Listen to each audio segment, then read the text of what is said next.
right there. Do you have any illegal items to declare, sir? We can do this the easy way, or the hard way. Fuck it. Let's do it my way. Where are these cards coming from? Seriously? Is this a dream? I got it. I got the interview. Echo, can you imagine this is finally happening? This is a pretty cool gun. They trained well. Appreciate it.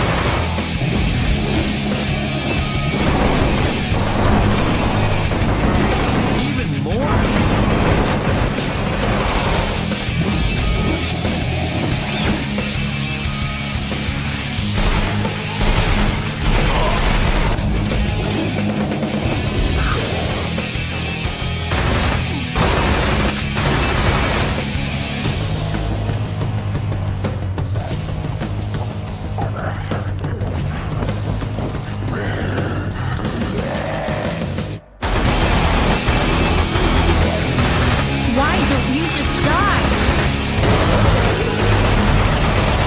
Killed them. What got into you? First, I will get to you. By then, you will understand.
Africacomicade.com. This is an app that you download, and when you download it, you just go and answer a question and you win.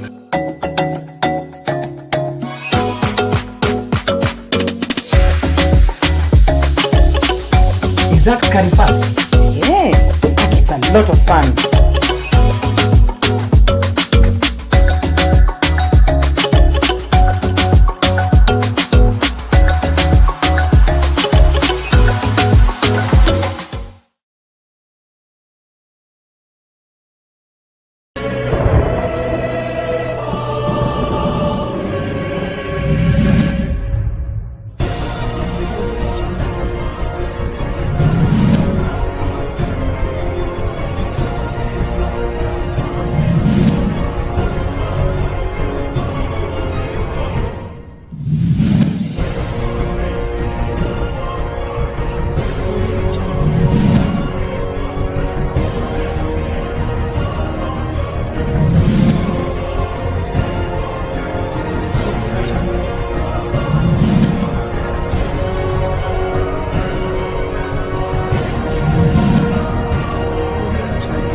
Congratulations!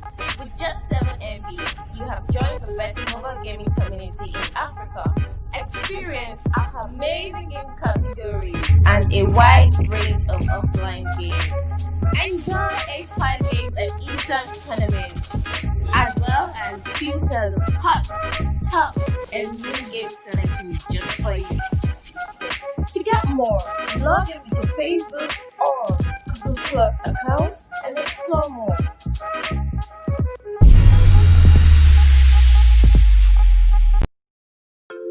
We play games to escape zombies, cast magic spells in Middle-earth, or just to pass the time on a commute. But what if we created games to change the way we view the world? Games that help us all create a vision for the future cities of Africa. Well, that would be a level up in anyone's game. It's why the Goethe Institute created Enter Africa, a gaming challenge that engages and encourages people to examine the social, cultural, and infrastructural needs confronting Africa's megacities by asking one simple question. What does the future of your city look like? With 15 teams from cities across the African continent, young talented game developers, architects, city planners, designers, creatives, and engineers were united together to think outside the box and creatively explore, question, and envision the past, present, and future of their cities. Their quest is to power up the way they are viewing their cities, the strengths, the challenges, the mojo that makes them unique. To create digital and analog gaming that's not only fun to play, but brings players together on a mission to seek out solutions, solve the puzzles, explore ideas, and adventure forward to collectively uncover the opportunities that exist within these African cities of the future. Enter Africa was launched at the beginning of 2018. Through a series of workshops, participants have got to plan, design, and develop their games to explore the past, present, and future of their cities, while breaking down barriers and borders and building bonds through the exchange of knowledge and ideas with other teams. The result? The launch in March 2019 of 15 action-packed, location-based games that will challenge the skills of local gamers, bring people together as they seek solutions or simply explore their cities and the obstacles that confront them, taking them on a journey to strategically tackle the themes of creativity and innovation, while discovering unknown and forgotten places as well as the need for infrastructure. Enter Africa then takes it to the max, combining the visions of the 15 city games into one mega African game, which promotes African cultures and the creation of a borderless continent, to be launched at Gamescom and different African cities in 2019 for the whole world to play. You can get involved by following us on Facebook, Twitter, and Instagram, or go to our website to find out what's happening. You'll also get to play the games. Get your game on. Be part of the Enter Africa movement.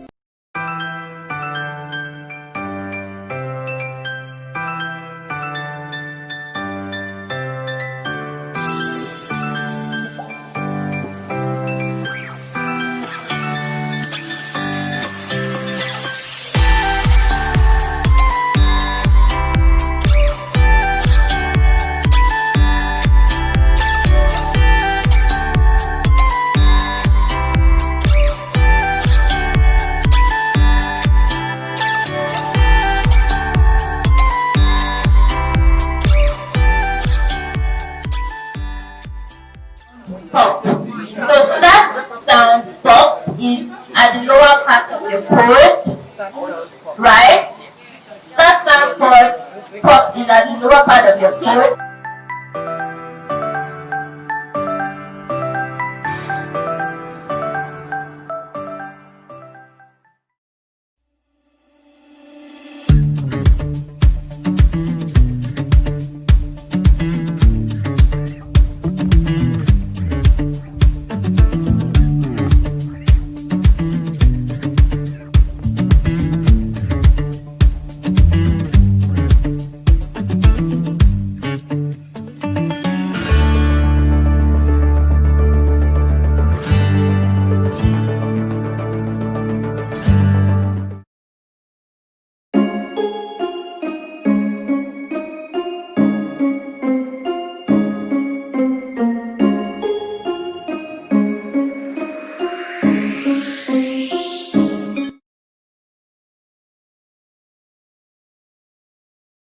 About carryfirst.com. This is an app that you download, and when you download it, you just want to answer a question and you wink.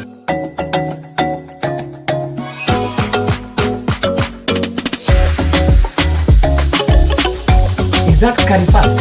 Yeah, it's a lot of fun.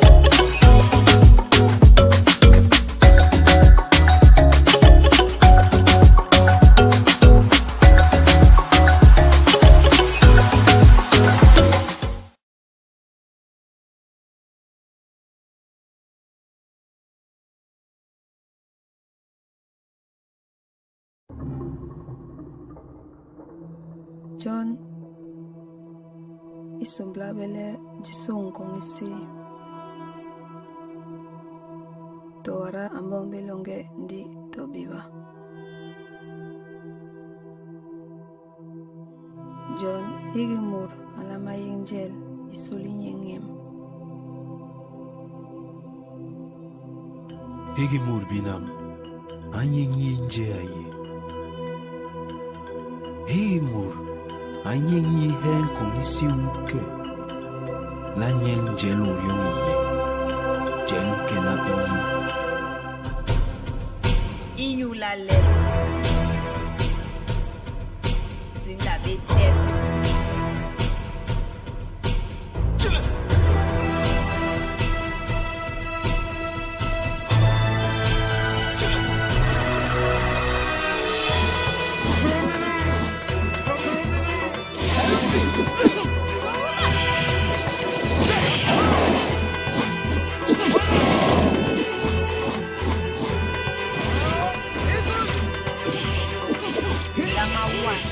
Higi nduru,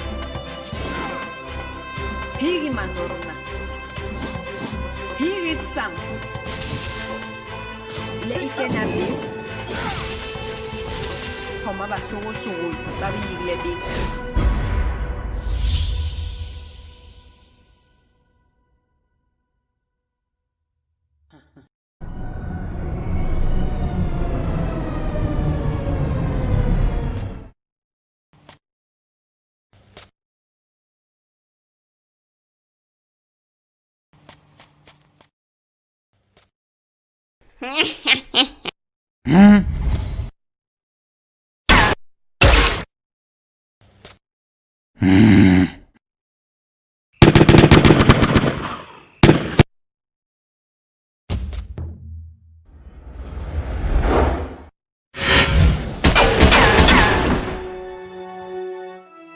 The meat, it has tomatoes in it. This tastes so good. With a hot cup of melon. This is so delicious. This burger just melts in my mouth. It's really nice, you know. This would be so good. I could have it as my main meal like forever.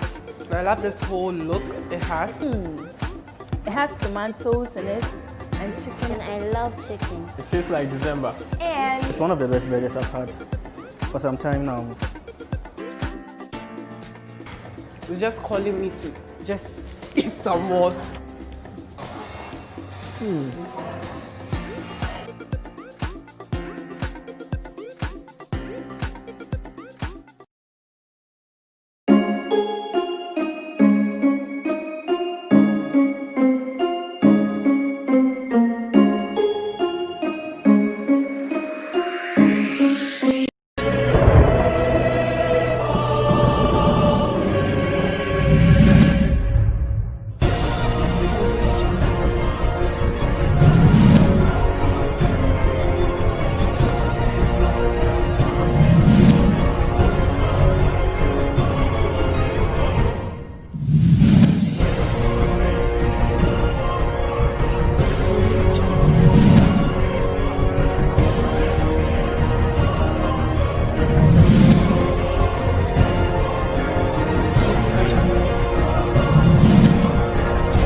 Millions of users, and then we will stream it further down to subgroups, sub-users in our user groups, concentrated users that have specific needs, specific things they like, specific games they like.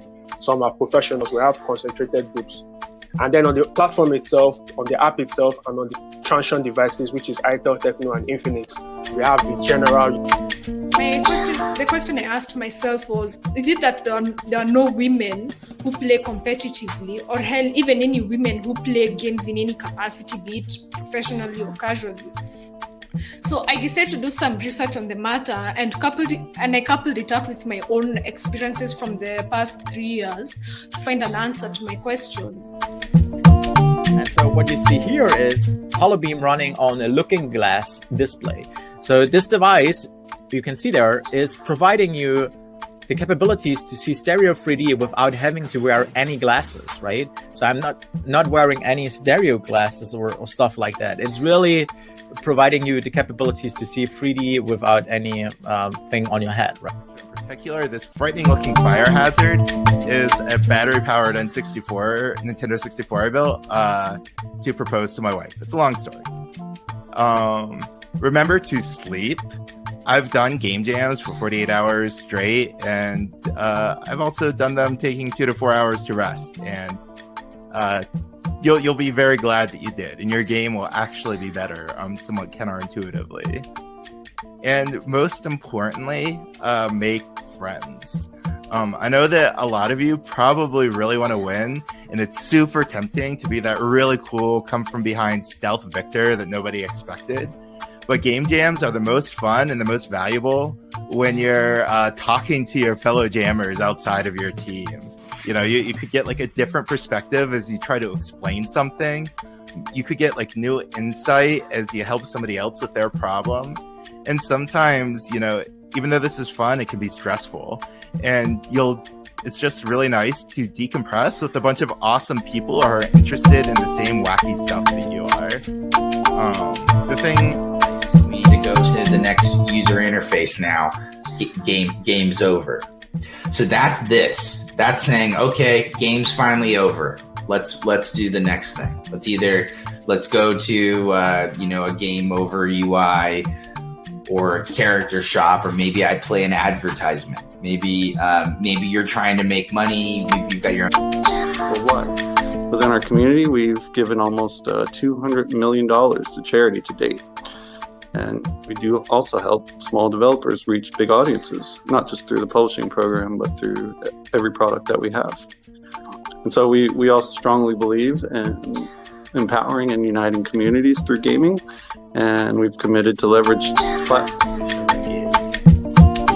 With because of my education background, so that games can be used to create changes in the way people think, people reason, or even behavior. So I would like to encourage people who are delving into XR or people who are already experts there, to see, silly.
Share my slides, just a sec.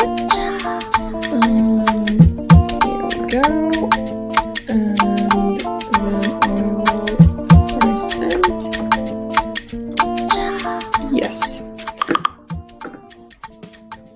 Okay, so first of all, if you want to start making games, entertainment products, basically anything, you want to have your own studio, this is what this talk is all about. So I'll tell you about what kind of things I think are useful, and then we might have a minute or two for questions at the end, but since we're running a bit late, that might not be possible. But then just email me and ask me.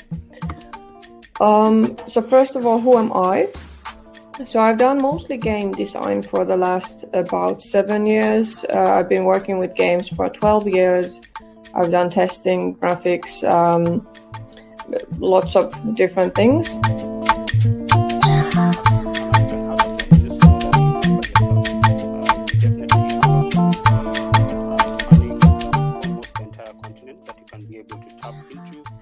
Connect with, partner, and work with us on your game development journey. The question becomes on number 4 is, are there any success stories that, for some of you who are looking to enter into the video game industry, are there any success stories that, you can look and see and also be able to relate with? So on slide number 4, you can be able to see 4 respective snapshots. First of all, thanks for having me. That's such an amazing event. I looked at some of the stuff, and looking back 2 years ago, I already had some of my most great experiences in Africa, where I was able to work in countries like Ghana, Togo, Burkina Faso, Congo, Ivory Coast, Nigeria, for example. So that was such an amazing experience for me. And what I was really fascinated about was the passion of investors are people who are seeking. If you've ever seen a mango tree, right? A mango tree that has mangoes all over it, right? And at the bottom, you get those ones at the bottom, right? That you don't have to do anything to just pluck them, right? That is what investors are looking for. Investors want to look at the mango tree with loads of mangoes in it, right? They don't want to look at a seed.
Stop right there.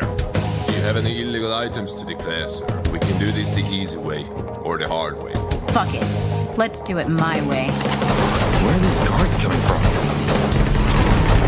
Seriously? Is this a dream? I got it. I got the interview. Echo, can you imagine this is finally happening? This is a pretty cool gun. They trained well. Appreciate it.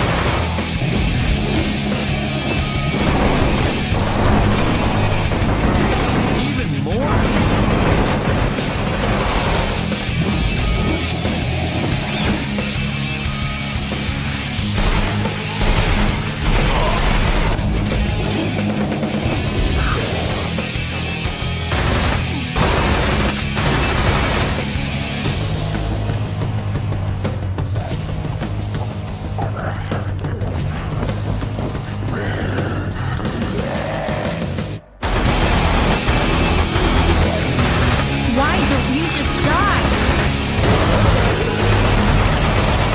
Killed them. What got into you? First, I will get to you. By then, you will understand.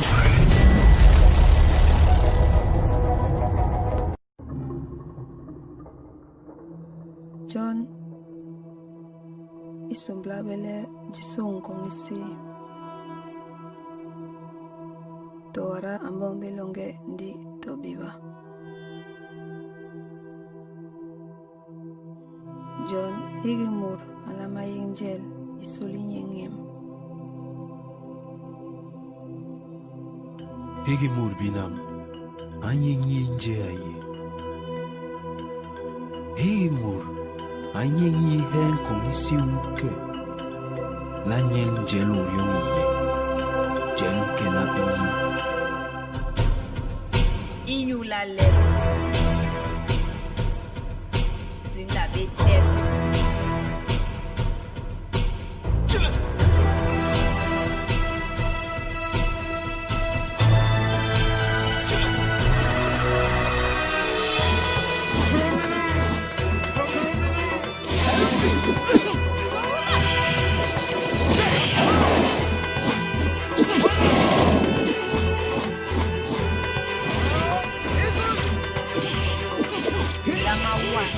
Higi nduru, higi mandorona, higi sam, le ikena bis, homa basugo sugo, babi yibia bis.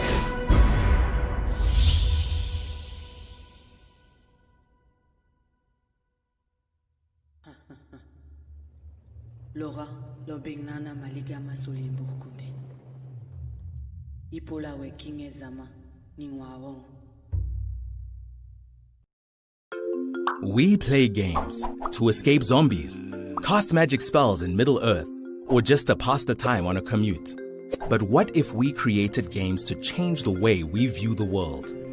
Games that help us all create a vision for the future cities of Africa. Well, that would be a level up in anyone's game. It's why the Goethe Institute created Enter Africa, a gaming challenge that engages and encourages people to examine the social, cultural, and infrastructural needs confronting Africa's megacities by asking one simple question. What does the future of your city look like?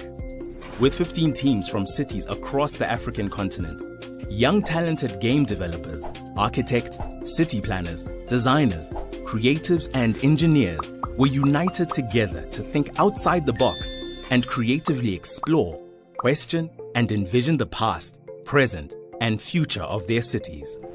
Their quest is to power up the way they are viewing their cities, the strengths, the challenges, the mojo that makes them unique. To create digital and analog gaming that's not only fun to play, but brings players together on a mission to seek out solutions, solve the puzzles, explore ideas, and adventure forward to collectively uncover the opportunities that exist within these African cities of the future. Enter Africa was launched at the beginning of 2018. Through a series of workshops, participants have got to plan, design, and develop their games to explore the past, present, and future of their cities, while breaking down barriers and borders and building bonds through the exchange of knowledge and ideas with other teams. The result? The launch in March 2019 of 15 action-packed, location-based games that will challenge the skills of local gamers, bring people together as they seek solutions or simply explore their cities and the obstacles that confront them, taking them on a journey to strategically tackle the themes of creativity and innovation, while discovering unknown and forgotten places as well as the need for infrastructure. Enter Africa then takes it to the max, combining the visions of the 15 city games into one mega African game, which promotes African cultures and the creation of a borderless continent, to be launched at Gamescom and different African cities in 2019 for the whole world to play. You can get involved by following us on Facebook, Twitter, and Instagram, or go to our website to find out what's happening. You'll also get to play the games. Get your game on. Be part of the Enter Africa movement. About skyfest.com. This is an app that you download, and when you download it, you just want to answer a question and you win.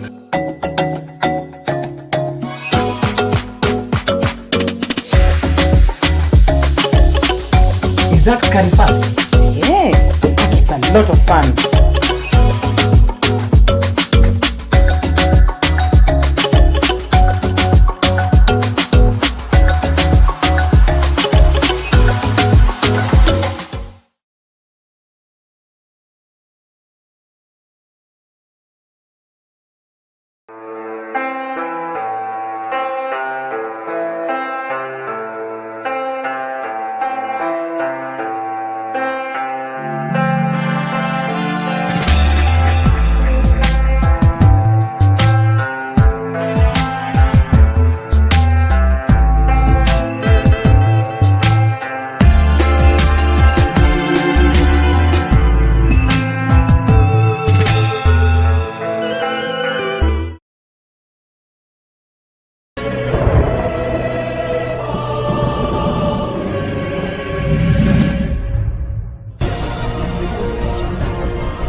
Are we live? Oh, okay, I can see myself. Okay. Right, I'm going to properly share my screen and hopefully this works. Okay. Oh, sorry. There we go. So hi everyone, I'm Michelle. I feel like my Twitter sort of like explains who I am pretty accurately. So I make games about mental health. I'm a PhD student, and all the little tiny flags there kind of like explains who I am and where I'm from. So I'm actually Taiwanese.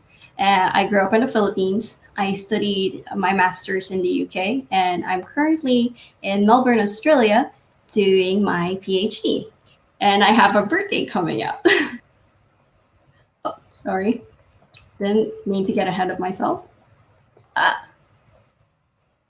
There we go. So just a little bit of a background about me is I'm a game developer.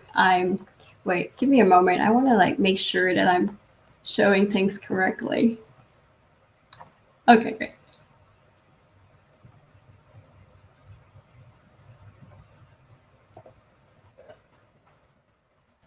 I'm a game developer. I'm a programmer, a game designer, a producer, an artist, and a technical reviewer. And I have more than 10 years of experience in companies such as Mattel and the Philippines and Taiwan. And here are some of the projects that I've worked on. So one of this on this upper corner is a game we call The Predator, which we made for Global Game Jam 2015. And what's fun about this game is we decided to make all the art out of origami.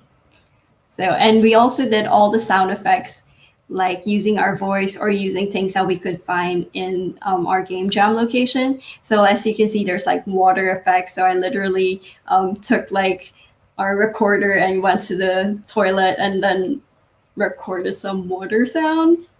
And another project I have here is called Le Petit Prince X Mixed Reality, which was back when Google Cardboard was the cheapest VR headset that you could get. And then basically we made an entire environment out of cardboard. And I think with my work is I really like to experiment with like physical materials as well, and just to think outside of the box of what you can do to make games.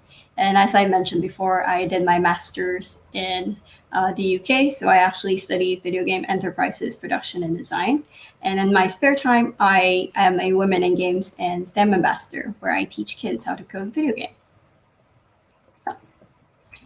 For my master's by practice, I actually made a game called Depression Simulator, which is like a point-and-click puzzle game that simulates the everyday life of someone living with depression.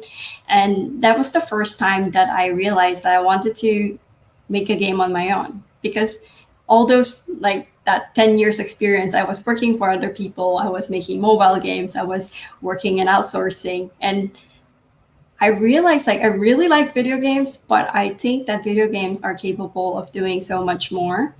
And so when I was making this game, as much as it's about my own story, I also wanted to see what other people thought about depression and how it affects their everyday life. So there's this website called Hit Record, which is by the actor Joseph Gordon-Levitt, and you could make a project there, and then you could ask people to submit collaborations. So I created a project, and I asked people, what does depression feel like to them? And I received over 100 stories and music and art submissions, and they all informed my game.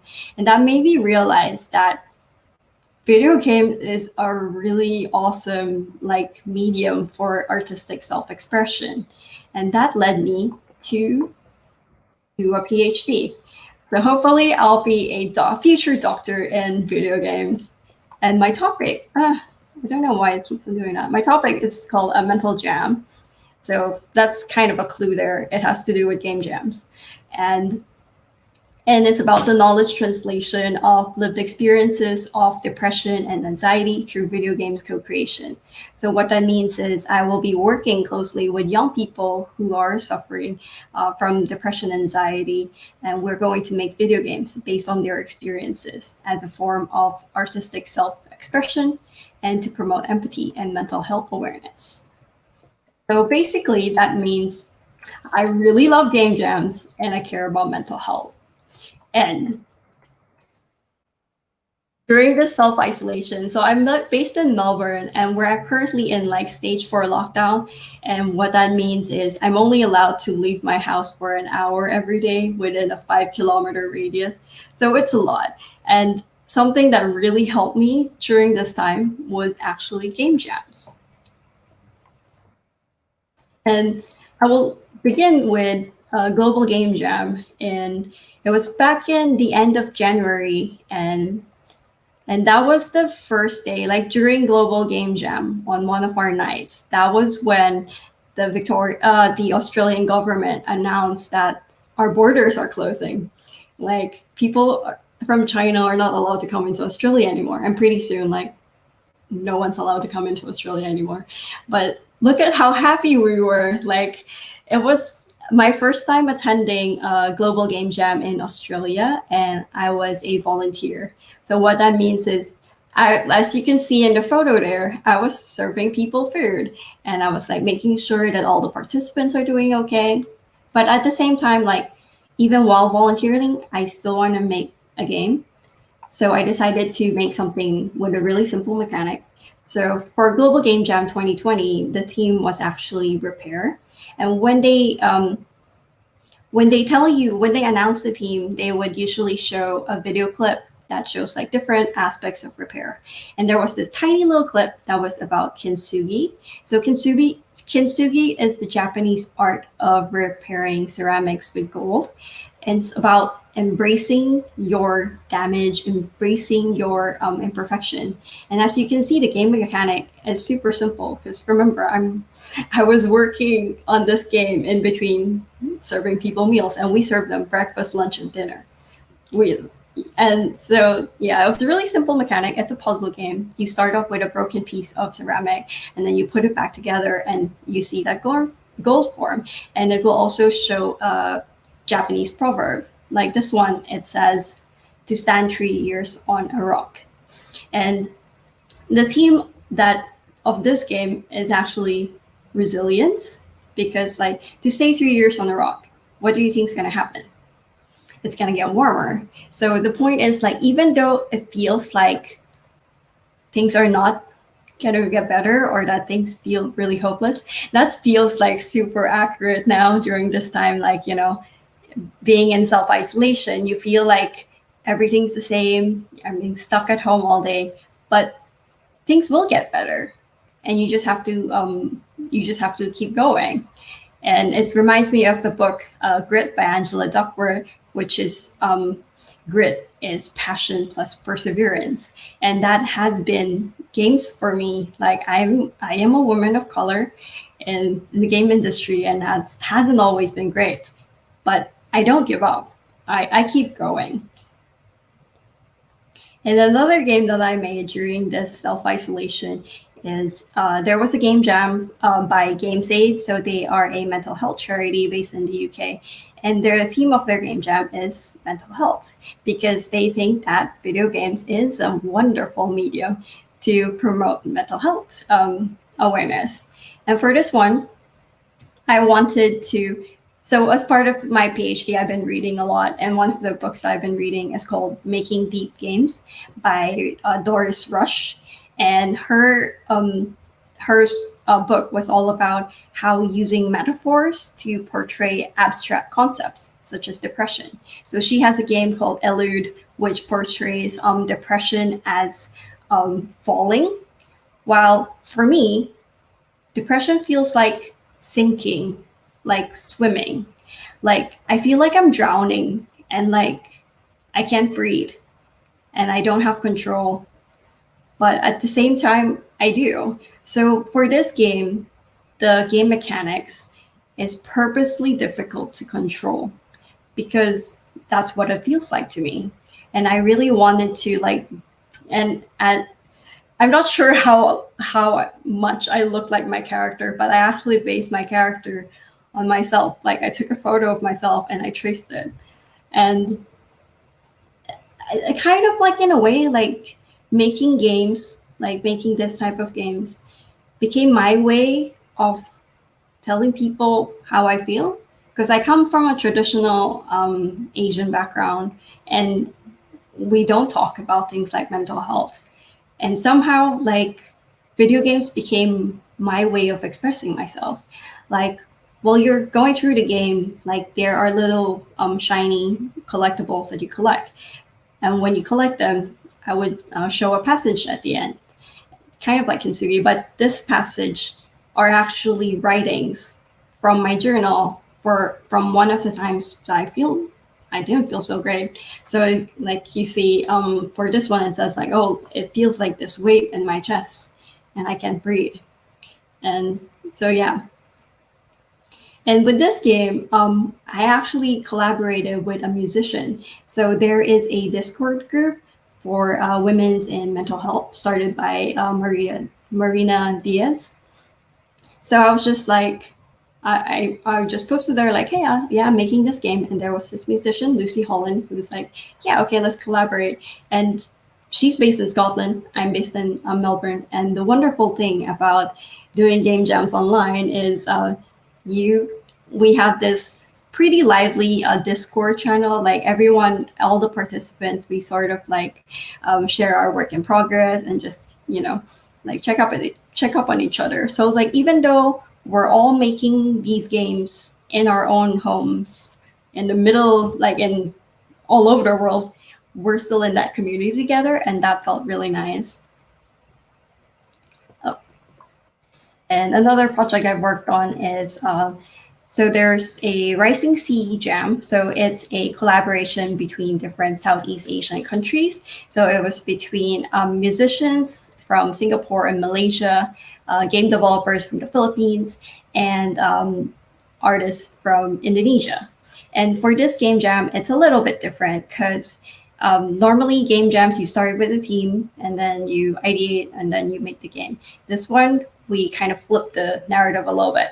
So we started with the musicians from Singapore and Malaysia. They had a 6-hour jam. They were a little bit lucky at where they were during the pandemic, so they were still able to do it in real life.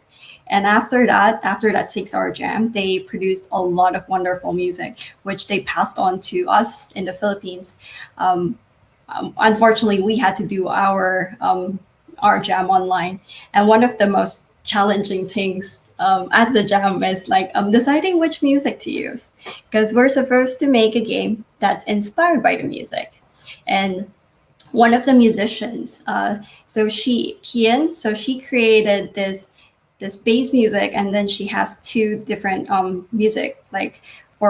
She wrote like a little narrative on what her thought process was when she was making the music, which is she thinks that there will be 2 players, and as the 2 players interact, it's sort of like the music blends in and out. So it's like you're weaving the music as you're playing the game. And the theme for this game jam was also woven.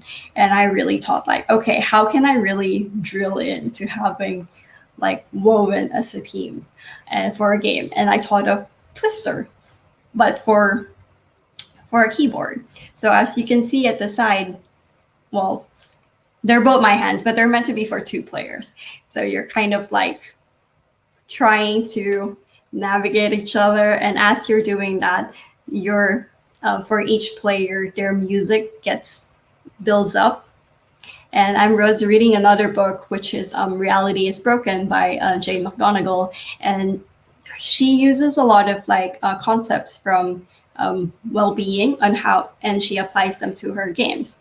And one of the things that she worked on was incorporating physical touch in this game, because physical touch kind of like increases the oxytocin levels, which kind of like encourage us to help one another. So that is what I'm trying to achieve with this game. I mean, hopefully after this pandemic, we're allowed to touch one another and actually play this game with another person. So yeah. And another game jam, yeah, I do a lot of game jams, is this game called Shadow's Edge. They are a iOS and Android game created for young people suffering from chronic illness, and they teach them narrative therapy and positive psychology. And they decided to host a game jam on itch.io where they ask everyone to like come up with new prototypes for their game. So I decided to do so, going from basic on their game, which is like narrative therapy, and then I thought about what young people do nowadays. And I've been watching a lot of YouTube videos, a lot of vlogs, and I was like, okay, I'm going to make a game where you could vlog. Especially at the start of this, the lockdown, one thing that I really did was I was writing every single day about how I was feeling every day, because that just helps me like keeps track. It's like a routine that I do. So for this game, like the players, like at the start, it will ask you like, hey, how are you feeling? And then you sort of keep track of that feeling. And it will also give you a prompt that will help you make a vlog. And so, and the vlog, the prompts are all based on the 5 ways of well-being, which is, what was the 5 ways of well-being? Anyway, be active, helping others. So it's like, at the same time, it's like a little bit of like narrative therapy as well as positive psychology. And for this game, they actually have it as a competition, but I was the only one that submitted. So by default, I won. But since then, I've helped them, so the game developers of the original game, with their playtesting, and that was really fun. And lastly is building on that idea of keeping track of your emotions every day is, for Ludonaire 46, their theme was Keep It Alive. And the photo here is actually the photo of my flatmate's plants. Since the start of the lockdown, she actually left, and I have been alone for like since March.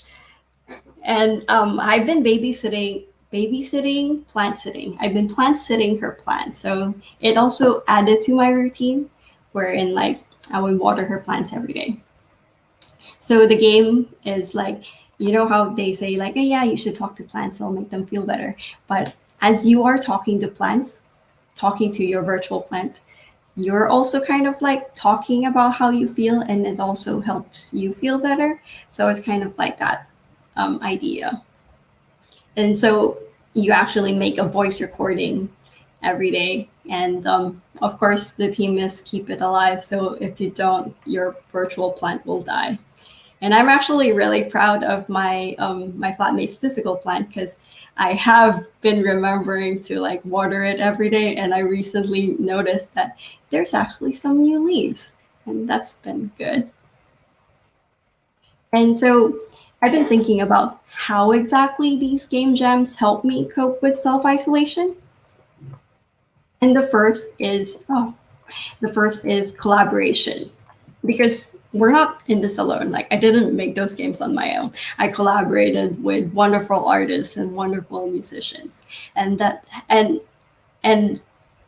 the community as well. Like most of the game jams, the global game jam being a physical jam, you could physically see all the participants, and that's really good. But at the same time, like the online jams that I've joined, we also have a pretty vibrant Discord community. Like for the Rising Sea Jam, since we have to do it online, we actually had the voice channel on Discord, and then we're just like talking to each other and then like passing ideas, and just how like, so for the Philippines one, we worked on it for 12 hours. And even though we're at our, own homes, but we were all on the voice channel.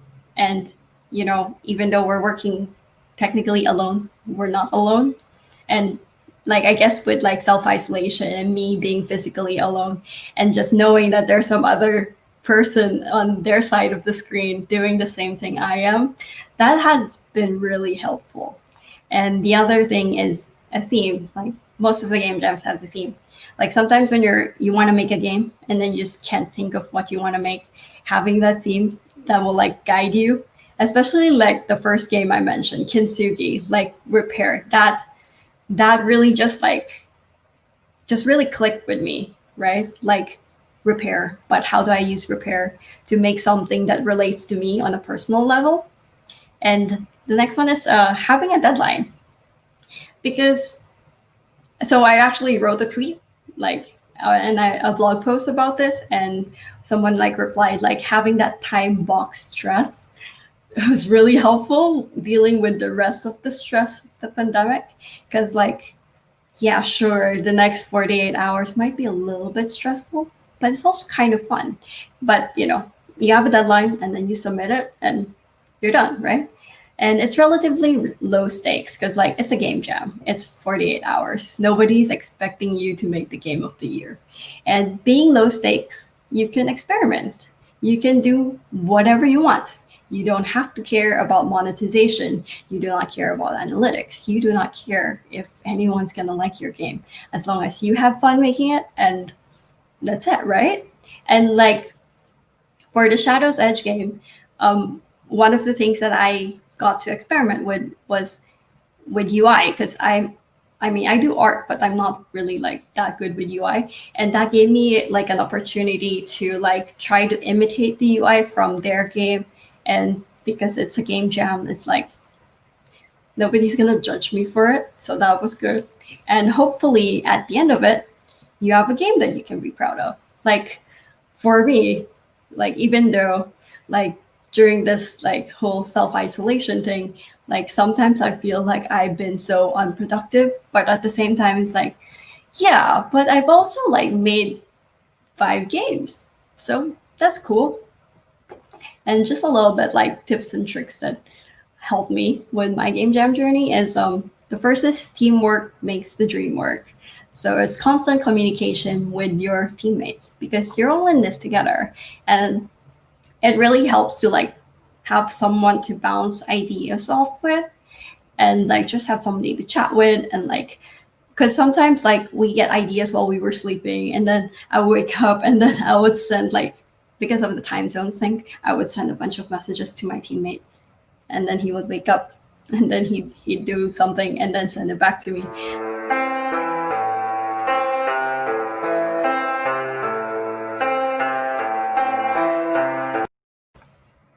Right.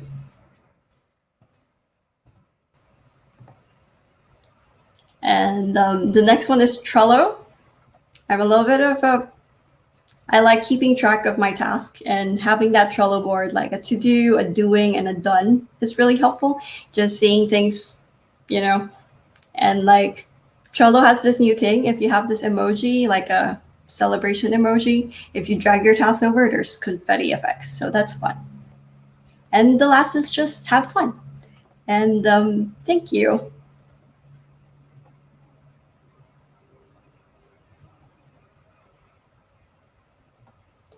I mean, if everyone has any questions, so I've been like just staring at my screen for this whole time, and I have no idea if anybody's listening or not, but apparently you are.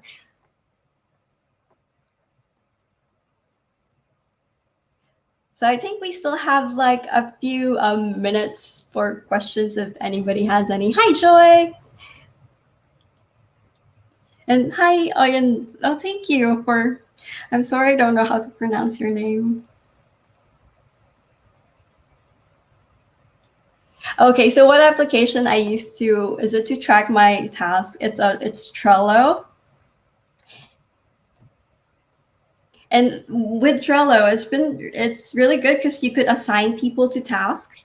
And with my teammates, sometimes we would just like, yeah, like, okay, because we don't really, like sometimes we work with 5 programmers and then we'll just keep on like, okay, I will do this. And then it's kind of like ad hoc. Oh, the author of Reality Broken is Jane McGonigal. She is awesome, like super better. She made the app super better, and it's all about like well-being.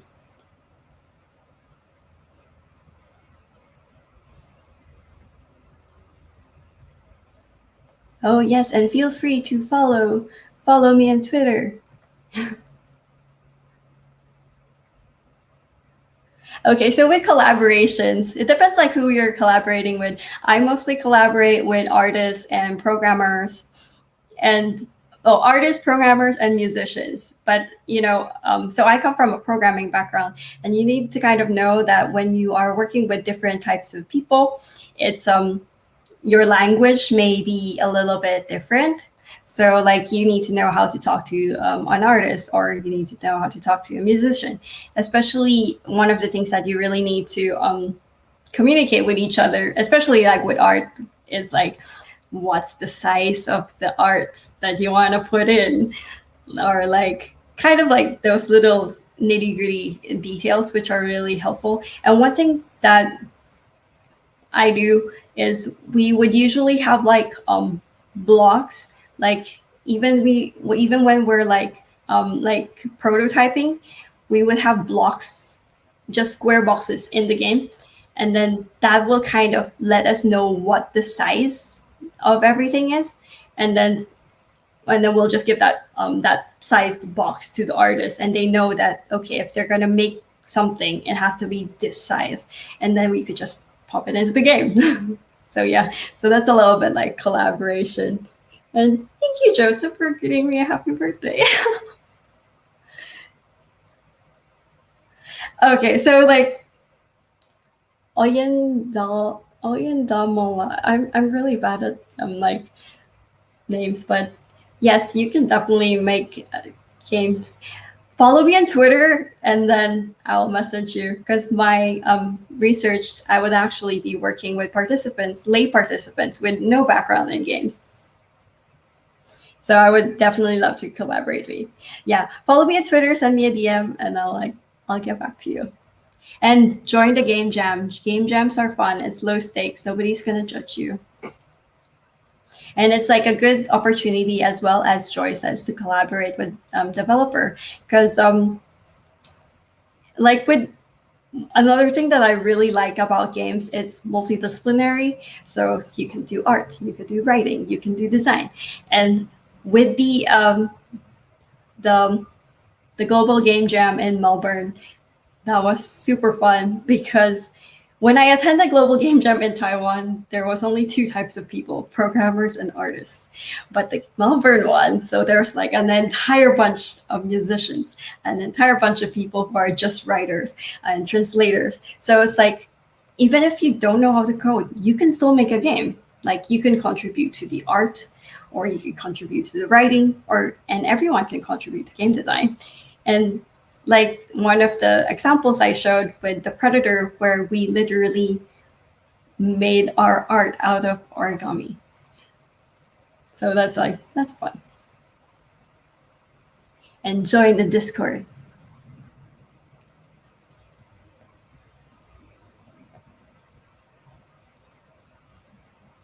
And yes, thank you so much for listening. And I really love this this pleasant side effect of the pandemic, as all the activities are online, and I can be in my bedroom broadcasting to all of you. And good morning, everyone.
a wide range of offline games. Enjoy H5 games and instant tournaments, as well as filtered hot, top, and new game selections just for you. To get more, log in with your Facebook or Google Plus account and explore more.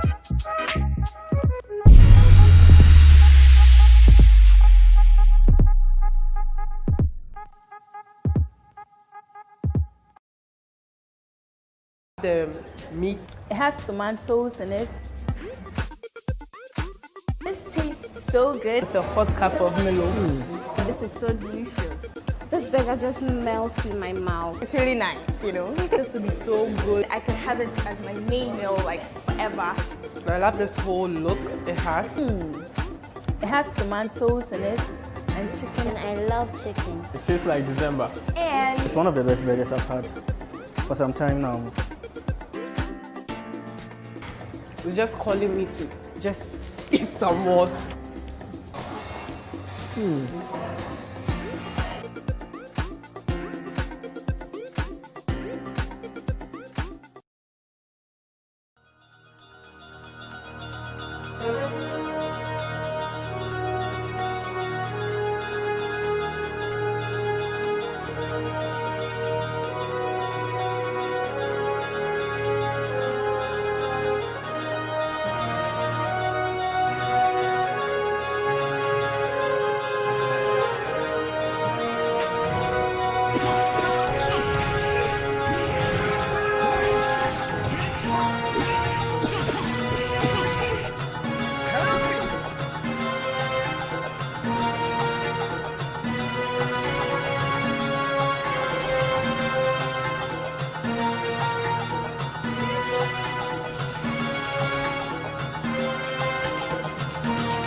Everyone. All right, we are live. Can you hear me? Just to double check. All good? All right. So, greetings from Finland. I'm very excited to be here. And today I will be talking about concept art and visual narrative. So how does the visual storytelling work in games? This is a very big topic, which I'm also teaching at university along with the game design courses. And knowing that, again, we have very limited time, so I'll just go straight to the point. However, let's share the screen and start with that.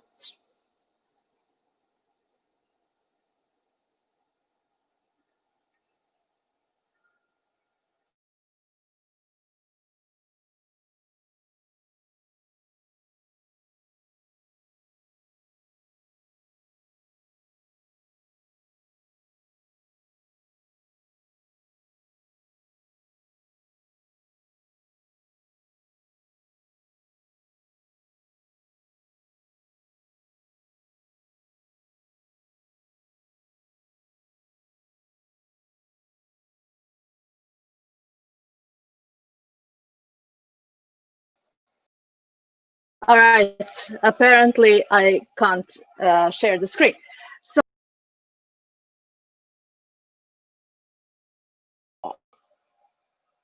talk as it is. So First of all, a bit about myself. So I am founder and CEO of a company called MyTale here in Finland. We are focusing on narrative-driven experiences, especially in the mixed reality. So VR, AR, and all sorts of stuff from the latest gaming technologies. I'm also very active with the games community, especially with IGDA side. I'm a newly appointed board member of IGDA Global and also chairperson of IGDA Finland. Other than that, as already mentioned, I'm teaching game art and game design at University of Turku and still very much involved with the academic work as well, on the other hand, as much as my actual work allows due to time constraints. But when it comes to my background, I'm actually a classical artist. So I'm a classical painter with traditional education, but as a person, I have been a hardcore gamer my whole life. My parents were gamers, so I grew up with that. And basically my passion for games was always there. And now, even that I have background in classical art, I was always also doing digital hand in hand, to which as well brought me closer, of course, even that I did my PhD research in art history and museology, but nobody cares about that. I'm working mainly in the games industry, and especially when it comes to game design and game art. So how does the visual narrative work? First of all, interactive storytelling is something that is crucial for the games as an experience. So each game is own interactive experience, which especially through story can give huge emotional impact and engagement from the players. And the games themselves are tools that can really teach incredibly. Most of us, at least in my generation, we actually learned English by playing point-and-click adventures and whatnot. So this is something that the power of games when it comes to actual dealing with personal kind of approaches of and learning when it comes to, because we all learn differently. We also observe things differently. I mean, even now, you watching me here without even slides talking about this, it's everyone perceives in its own way, according to current mood, according to whatever else has been going on recently, or maybe even for all this COVID sense, since I'm not able to actually be there in person and give this talk. So as it's all individual, again, games have ability to really onboard every individual, no matter what and how they personally perceive things, to actually learn the world, the rules, what is right and wrong, what is in that whole world actually unique for, and what you as a player need to know and how to do. So when it comes to, so what player really needs to know? So first of all, where I am, literally, like where I am in the world. What am I supposed to do? Like very clear that what are my goals? What are we supposed, like, am I in any position to maybe fail or so? So all of these information, also, of course, the big picture, what is my final kind of like goal when it comes to, you know, to finish the game, to finish the quest or whatever it is.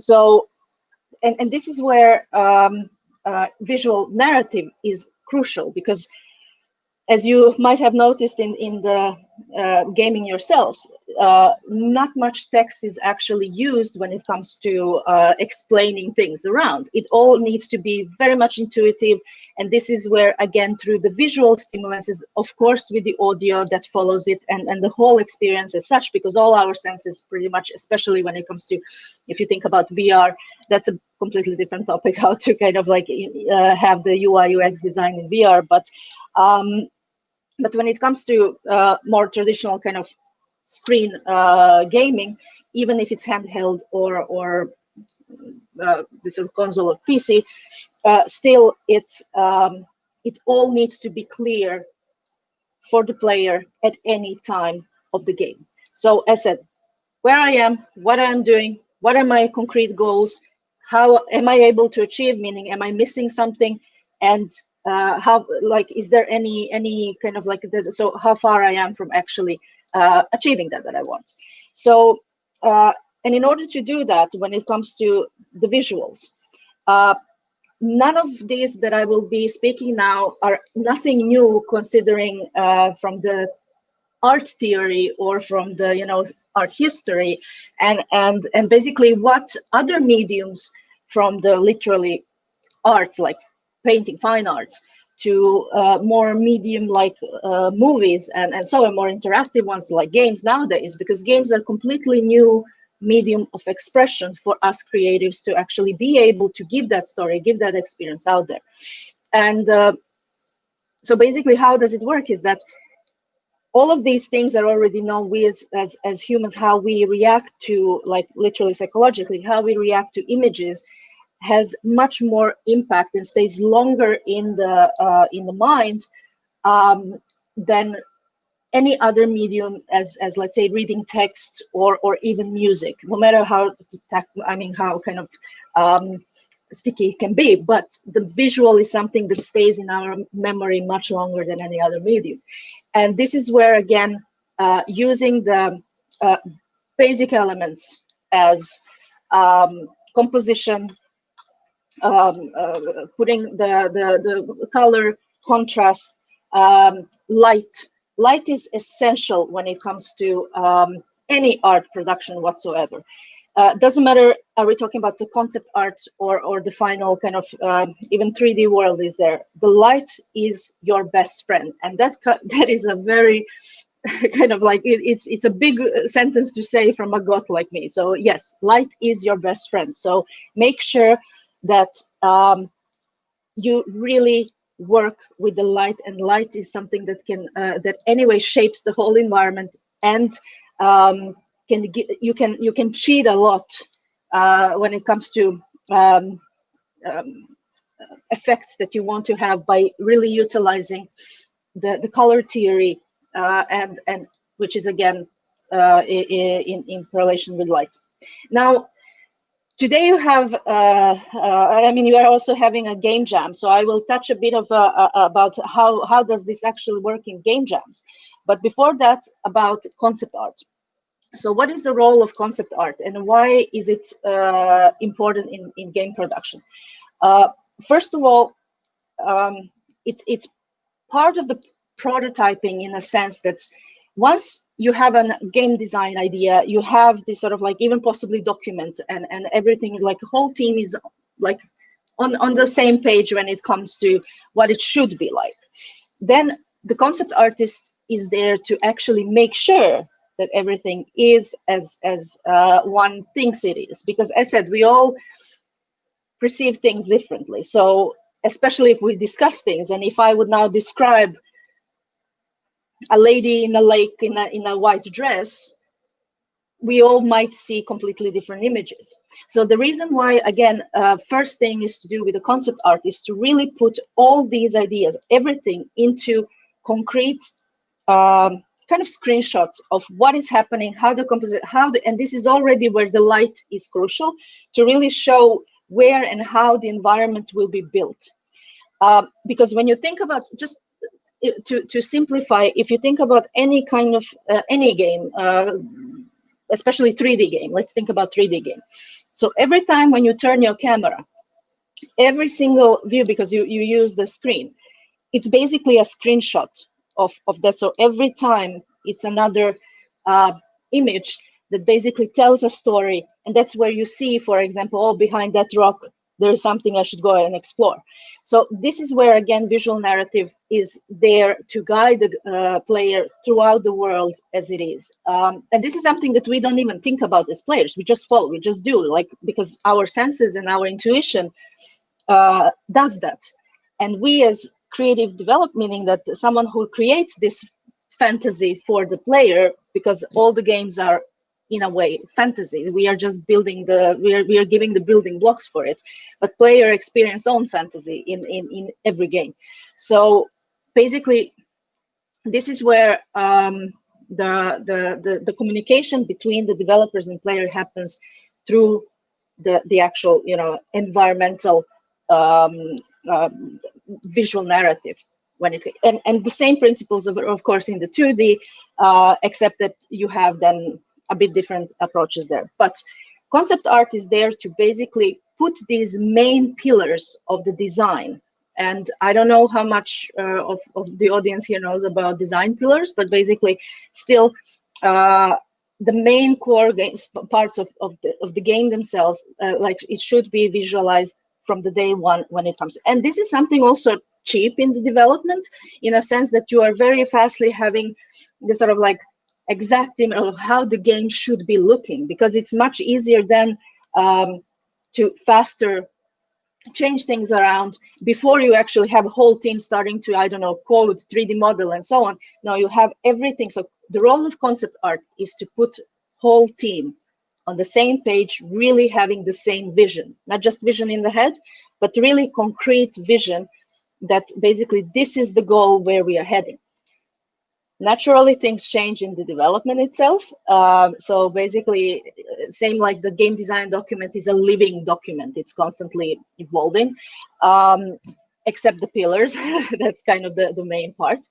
But same thing goes with the concept art. So concept art is also, you can do, so it's not just in the beginning, you do also concepts as it goes forward in development, especially if the certain areas or certain characters need to be change around, especially more complex games. You need to have so many different concepts that you have to kind of you know, show to the rest of the team in order to actually decide which direction you want to proceed with the development. So instead of, as I said, having the whole team and spending so much money on actually developing things that might at the end not work, concept art is the cheapest way to actually see how things actually may be looking, working, testing already. And that's why it's really crucial to have concept artists in the team, or if you can have, definitely you should. Like, but it's understandable that especially indie teams might not necessarily be able to afford dedicated concept artists, and that's fine. Point is, whoever in the team is visually equipped enough to basically make these concepts, and it can be done even in let's say 3D world as such, and then you just put, you know, like different elements that no need to go to detail, but you know, make a kind of blocky versions of things just to see how things would be there. So this is something that also enables you to fail fast, because failing is much better to fail in the beginning, this sort of until you find the right way, so that you don't spend again too much time, too much effort, the whole team and everything else, something that at the end might not work at all. Because on the paper, it's one thing, especially from the design perspective, that things look totally awesome on the paper, and suddenly once you put it in the engine and things are moving, it makes no sense from the experience part. So so yeah, this is one way of doing it. And next to the concept art, obviously prototyping. So prototyping fast is really the key. So and don't be afraid to kill your babies. You have to, like, you really have to be objective when it comes to what makes, again, what project makes sense and how much time certain project actually is worth of putting effort in, because you don't want to, again, spend too much time and resources on something that is a lost cause. So especially concept artists out there, if your job is to also draw again and again and again, especially until something is being quite clear for the rest of the team, or if something doesn't make sense for the game, you have to be ready to remove it from the elements that you are so maybe in love with. But hey, if it doesn't work for a game, you know, like, you have to learn to let it go. So yeah, prototyping is super important. Another thing when it comes to concept art and what you can actually benefit a lot with is sales, literally selling to potentially publisher or investors or whoever you are, so to whomever you're pitching the game. Obviously, most of them want to have already playable demo or so, but depends with whom you negotiate. So everyone wants to see something concrete. Even if you give, I don't know, 100 pages of design, nobody's gonna really read it or understand even what really happens without seeing it. So having concept art or video, short clip of what is actually you are planning to have inside the game can tell much more than this sort of like 100 pages of design text. And I'm talking for the again, potential partner that you are negotiating things with. So yeah, so the main things are why concept art is important. It puts the vision to a concrete form of the whole team and the project that you are having.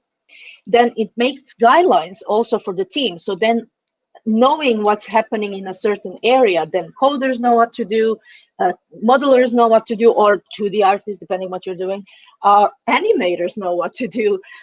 Music designers also know what to do because they see what kind of atmosphere is there, so they can already start working on it and so on. So the whole team is really, and also marketing and sales. I mean, as I said, this is something that you use heavily in building the hype of your project. So concept art, and later you can have, you know, kind of art book based on your game. So and it's fast and cheap. That's another thing, because it's actually doing concept art must be fast, because again, I said, like, you have to test concepts, so you have to test things, so you can't spend days and days on one piece. You maximum use few hours, that's it, and then you figure out things around. So it's very fast and cheap in the sense that you have only then one or few artists who are working on the concepts, and not having 30 people developing something that might not work. And from the design perspective, again, testing the core pillars of the game. So you can do that through the art. And especially, I said, the visual narrative, what happens where from the design side, where you want what to happen, you test it visually through, for example, concept art or simplified versions in the 3D world, depending whatever works the best, obviously, for your project, because every game project is unique and it should be treated as such. So even if you think about clones of the games, I mean, when it comes to mechanics, still they have their own unique twist to things. So it's never really the same stuff. So yeah, and one thing that I wanted to highlight is as mentioned,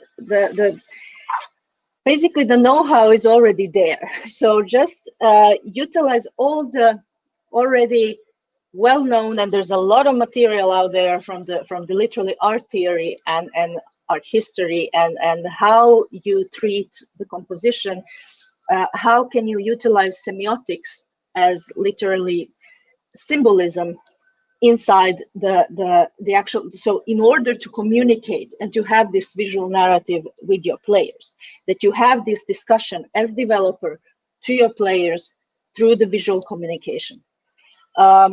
And indies are really good at that, as you can imagine, and you have seen as well, because not only that indies are kind of having very restricted resources in most of the cases, so they have to find a way how to communicate their art piece without having, you know, like all the voice actors and whatever else AAA studio might have. So you work with what you have. And that's the thing. Again, depending on the team that you have, utilize all the skills, all the talent from the team itself. But for the common, like from the common knowledge, and again, utilizing the symbol, because also the semiotics, it's really important part there with the symbolism and how you use it, is to have in mind the cultural appropriation and adaptation, especially if you are having a game that will be published globally. So you want to make sure that it doesn't completely accidentally offend someone, some culture, tradition, and so on. Also, when we think about the, let's say, historical periods, so make sure, unless it's again some fantasy and mix of all sorts of things, Still, make sure that you are committed to research, and that's again where the concept art is crucial. To do that research, how visually you create this story for the player by utilizing, let's say, historical costumes or whatever traditions there may be. I have seen now some of the in this event some of the banners and clips from a few games, which is exactly explaining, kind of like that, exactly referring to what I'm saying now. So and then make sure that this sort of like there is right medium when it comes to that, it belongs to right cultural time when it comes to these things. And when you are creating your own world, complete, you know, like mixture of things, I usually, well, I had all that on slides, but for some reason this platform didn't want me to share the screen. So when it comes to one of the very interesting cases, for example, how everything has been mixed up in one game is Nier Automata. And I'm sure quite many of you played. For those who didn't, I highly recommend to do. Because Nier Automata is having this sort of like quite interesting way of also going from one camera mode to another, and how the whole game shifts around, and also the visuals and how the player needs to adapt to that new setup there. And yet it works. Usually this is one of these things that you shouldn't do as a kind of design side, but they made it work. And also this sort of like absolutely, you know, like nonsense when it comes to the outfit that the main character has while running in the sand and desert, and many other parts. But it's okay to have a weird visual language in your game. That's totally fine. But then make sure that that weird that weird rules that you set up there as the rules of your visual language of the game, the aesthetics, and how things behave inside the game, because it's all connected obviously to the design and the game pillars as mentioned. So make sure that it's from the beginning till the end, that it really follows throughout, no matter what happens in the game, that the weirdness remains.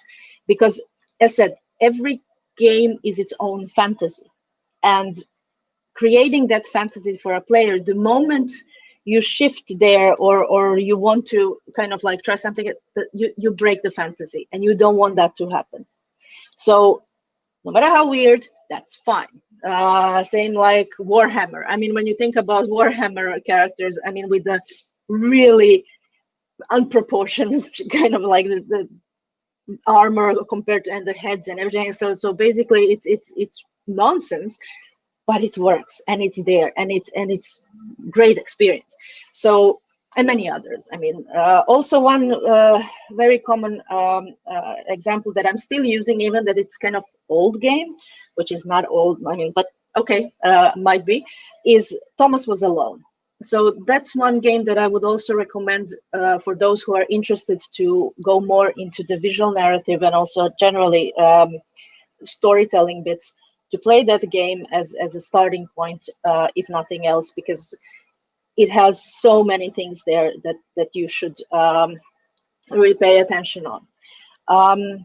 So yeah, use the light, use the symbolism as much as you can, and make sure again that you listen each other. The whole thing with the game development, regardless what role you have, is teamwork, and as teamwork, listening, which again, now as you have game jam, and it's something that it's game jams are absolutely fabulous places to get outside of the comfort zone and try stuff that you not necessarily would try normally, or the place where you can do, let's say you're a coder, but now you want to do music, or you want to do something else, or you're an artist and you want to try do completely something else. So these are the good places where you can test and get out of like this sort of like what you otherwise do every day. But also the good thing about game jams is that it has limited time. So you don't have time to overthink things. You have to make it work. So basically, the whole team, and that's where listening is super important. And the good thing about, again, game jams, because in such a short time, as you don't have much to think, you also find solutions together quite fast. Everyone has their own task and does stuff, and basically create whatever it is you're working on. And of course it might be buggy, and of course it's not that, but the point is you did it together, you actually created something, and now it might inspire for actually creating a commercial game out of that, or it can inspire you as a person to try some other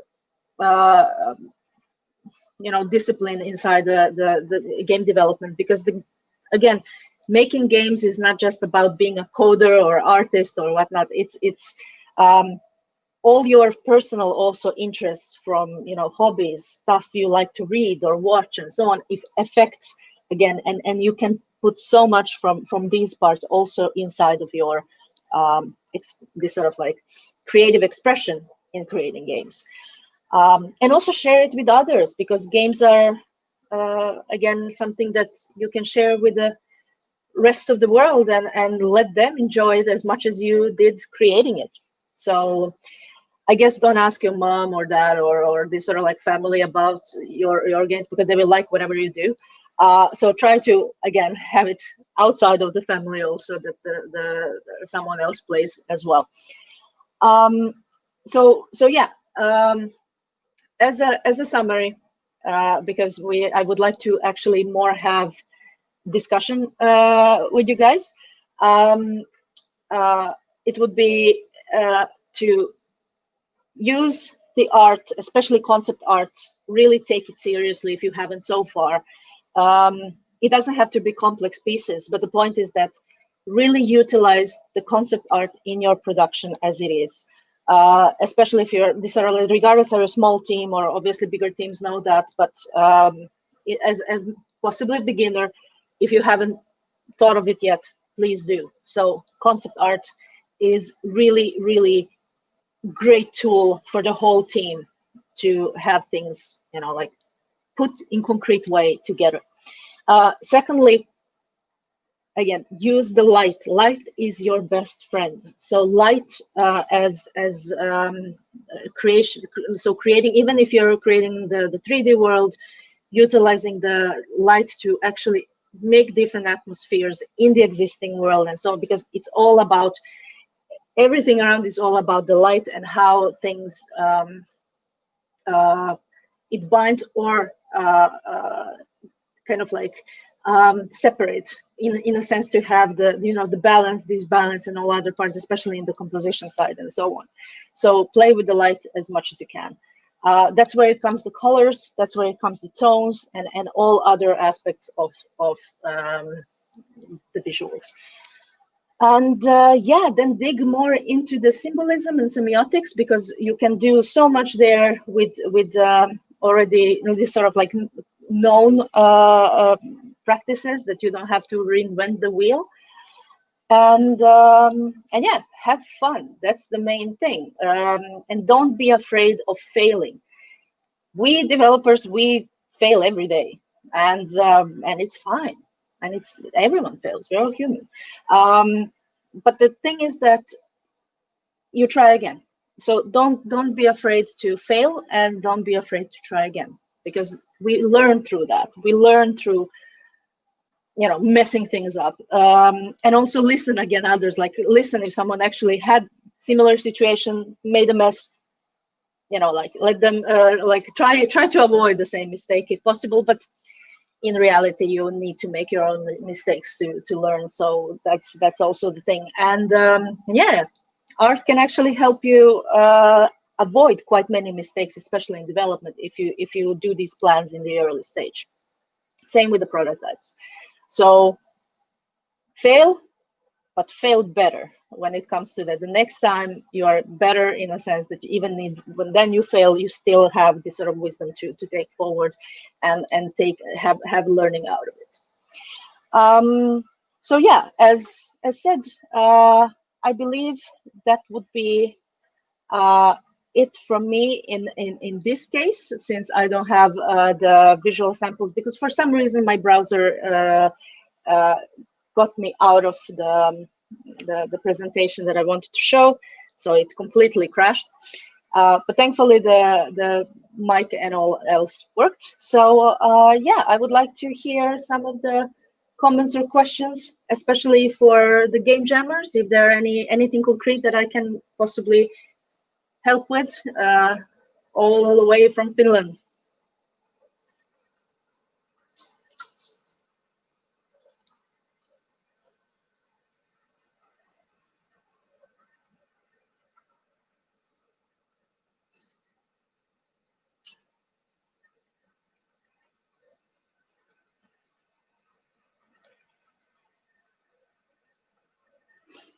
Absolutely is. Sorry, I just now read the comments.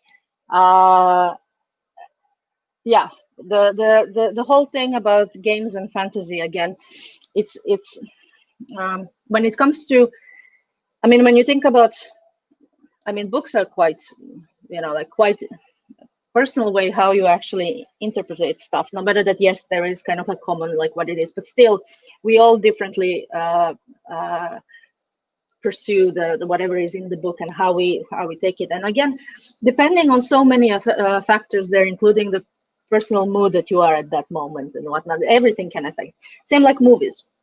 So let's say we are all sitting and watching a movie in cinema, and just because some previous events or just thoughts or just being tired, if nothing else, you don't necessarily even get all of it there. So this is the thing, like we as games especially, we as developers, we give the tools as designers also, like we give these tools to the player to actually experience own fantasy. And that's the part with the replayability, that you can give the opportunity that someone can actually do different things around in the same setup, but now this time they might want to do it different. They want to try things different. They want to, you know, it's so the fantasy as not necessarily like actually, you know, being a space whatever, you know, hero or medieval hero, whatever.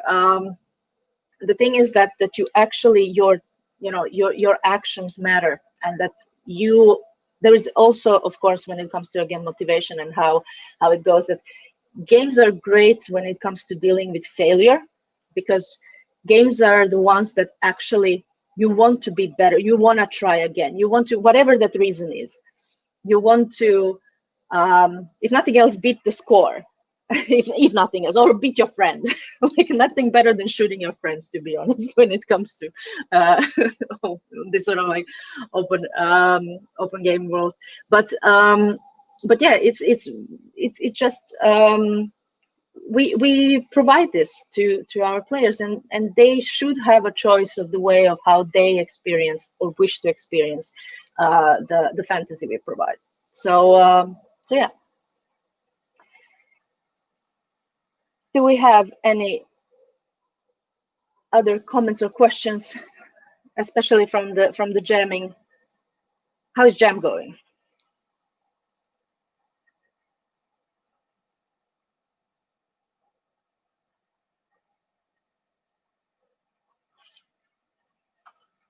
Is this a question for me? How do you stay creative, or what do you do? Well, first of all, yeah, staying creative or being kind of like, even when you don't feel creative, how do you produce? Because when you are working in industry, or the sort of like your job is to be creative, your job is that you have to find solution, and that's the thing. Being creative doesn't means necessarily that you are now inventing something and you know, create, but it's also finding solutions to whatever challenges, for example, game design has. So and as a concept artist, again, like you are solving so many challenges from the design documents to that. So how do you stay creative? First of all, if you are frustrated with stuff at work, let's say you don't like stuff that you necessarily work at the moment, try to, in your own time, then do something completely, and it doesn't have to be even art related. It can be something completely, go, I don't know, ride a horse, doesn't matter. Like go with, you know, if you don't have a dog, take someone's dog, go for a walk. Like the point is that clear your mind in order to, because when you're a professional in this industry, you have to, many times you have to do things that you are not necessarily you know, up for doing, meaning that you don't feel like it. But being professional means that you do your best and you have to provide the result and find that solution.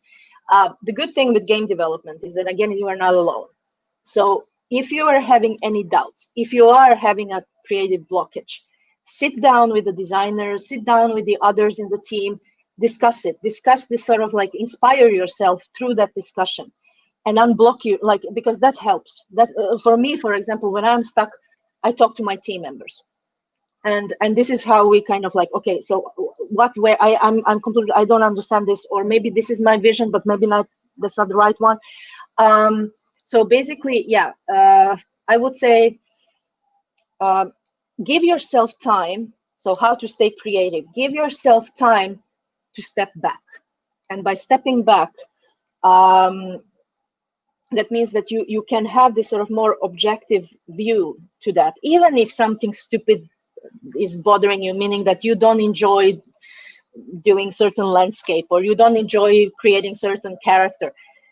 As a professional, you will learn throughout the years that you do what you need to do, meaning that your personal preferences or style. For example, I've been working in mobile games for quite many years. I'm personally not a big fan of mobile games. I'm a PC console player, hardcore, that's me. But I know, again, how the mobile market works. I know how to, so this is the thing, like, even that I am not the target audience for the mobile games or the visuals or anything like that, because it's very poppy, very, very shiny. Like, I'm more into dark stuff. So that's what you do, like, that's your job, and you do the best you can together, again, with your team. So yeah, give yourself. But then I would come home and do some post-apocalyptic landscapes just for my own soul. So yeah, that's how you keep your so whatever works for you. Chocolate helps as well. All right, then there is a question. Yes, so do you think it's wise to specialize in one skill in the game development cycle, or if it's multiple talents, then you should explore all of them? For instance, I'm a visual artist and writer. Oh, excellent stuff. Well, you are lucky that you are also writing. For example, I'm good at academic writing, but not creative writing. And I love working with writers, because that's the thing. Like, I want to have this sort of like put the stories in image and other way around. So it's adopting stuff. When it comes to so basically, if you already have like utilize all the skills that you can have in, that you have, in a way that you don't have to pick one or the other. All of these things in game development supplement each other.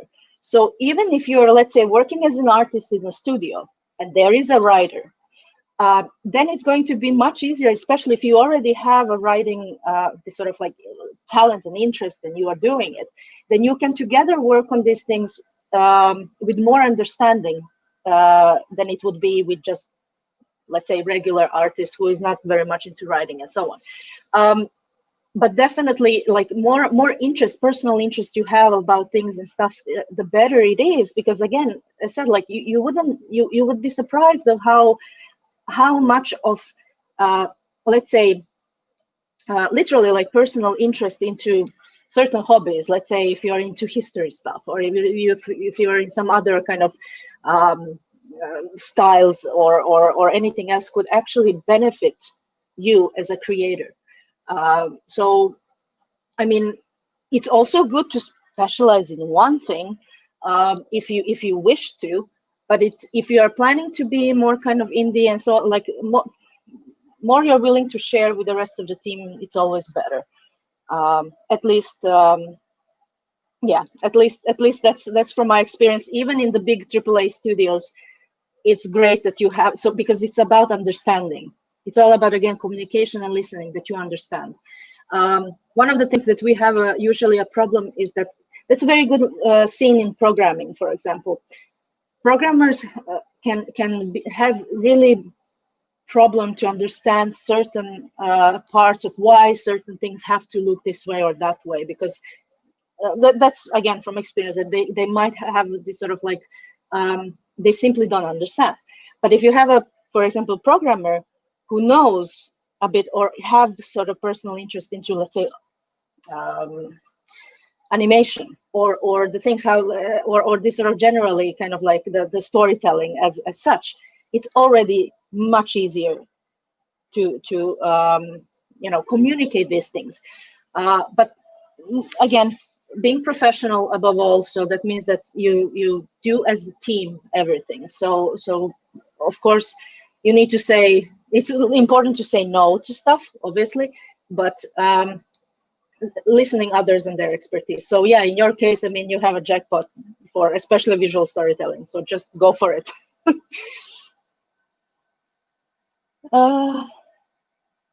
Yes, dogs and chocolate. I have 3 dogs. Now they're actually in the other room because they would be here on me, most likely. So yeah, that helps a lot. But yeah, and also dogs or whichever pets, cats as well, and so on, are very good rubber duckies that you can explain things to them, what you're planning to do, and it's like, yeah, they actually kind of like, then you get to actually like, once you say it out loud, things get like, oh, that was a bad idea, or oh, that was genius. So yeah, it's all yeah, you include your pets and loved ones obviously in these discussions, because it's we need it as creatives.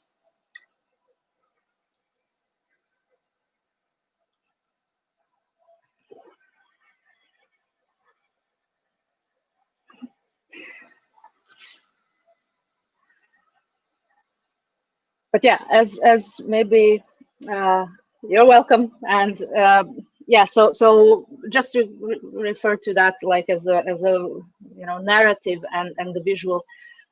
So as classical artist, and also as someone who has been doing a lot of academic research in semiotics and symbolism when it comes to, especially from the art theory side, I'm utilizing that knowledge constantly now. And when you, I mean, in the actual game development, game design. So basically, when you think about any AAA game out there, let's say The Last of Us, if you have just like, even that, let's not talk about design and stuff they messed up there. Let's not talk about it. But when it comes to visual storytelling and the way how they actually, they're like, it's absolutely fascinating.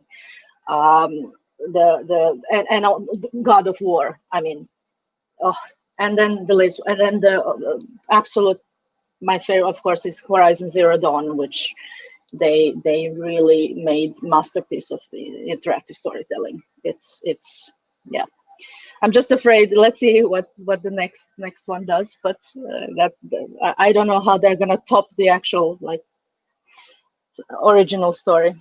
That was really mind blowing.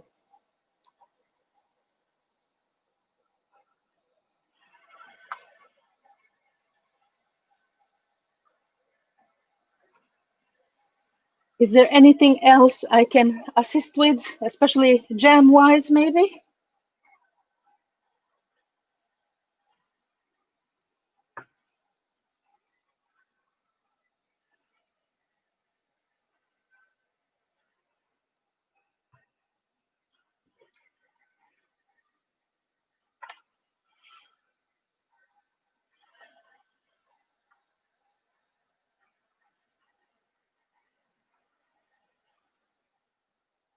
If not, I think we can also finalize the talk for today. Also, please don't hesitate to be in touch. I believe my contact is also available. Well, if nothing else, you can go to mytale.fi, and I'm there to also discuss this as well, or on Twitter. just at Natasha Skult, and I'm happy to discuss these topics forward. Okay, you have here, do you look at theme and style of a game as something that brings unity visually? If you do, how does this affect your audience? Because the groups love colorful stuff, other great. Yeah. Okay, so first of all, picking the style and the visual language, like literally visual language of the game, must go. So it all starts with the game design document. So from the game design perspective and from the kind of what kind of game mechanics are there and what is happening there. Because in some parts it makes sense to have it. So that's the first thing. Like, is it gonna be 2D, 3D? Is it gonna be what is gonna happen? How the interaction inside the game is taking place? So it's all there for in line with the game design. So once you decide the visual language that fits the design, then you can experiment and see what works with the styles within that visual language that works for the design.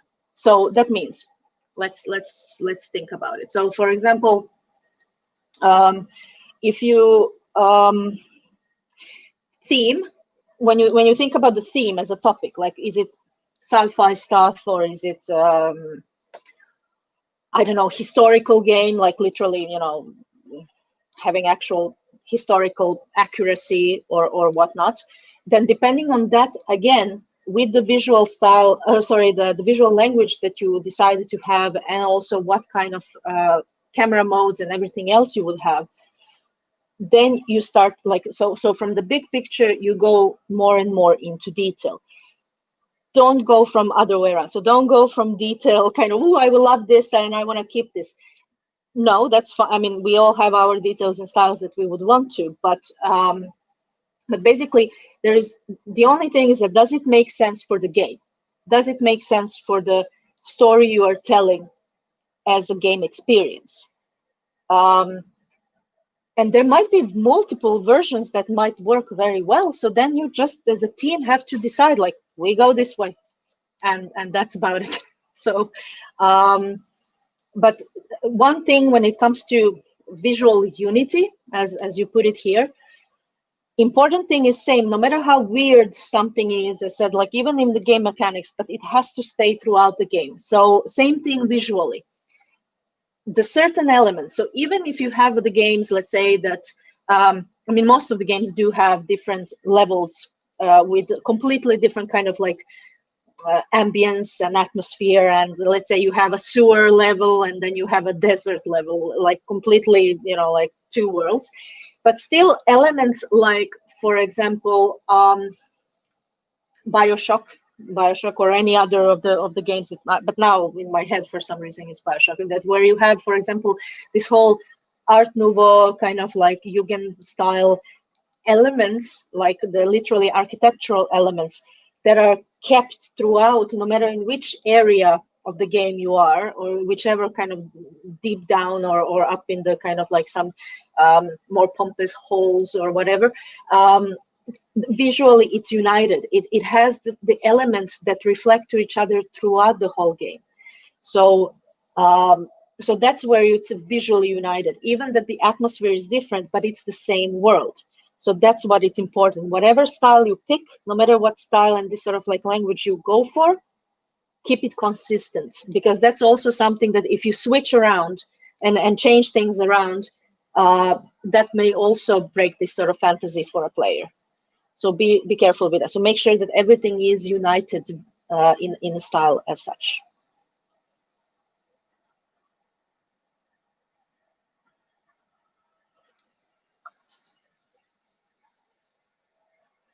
All right.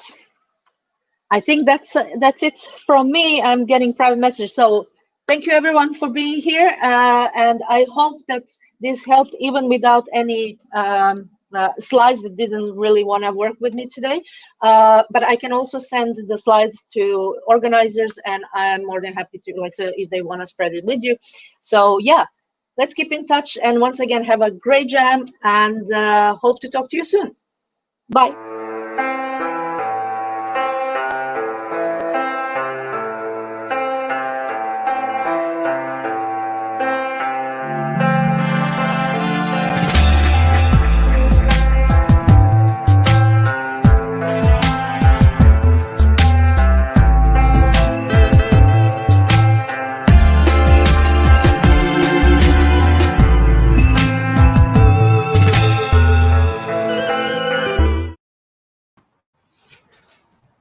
Hello guys, I hope you can hear and see me from Finland. I'm working outside of the library, at the public library. It's a good weather here in Finland, so thank you very much. Natasha, we know each other.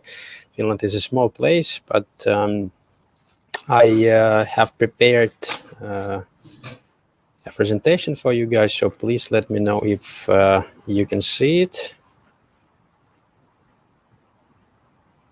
Hope you can see it, right? Sorry, I'm switching between the modes here, but I just want to make sure that you get the most out of it.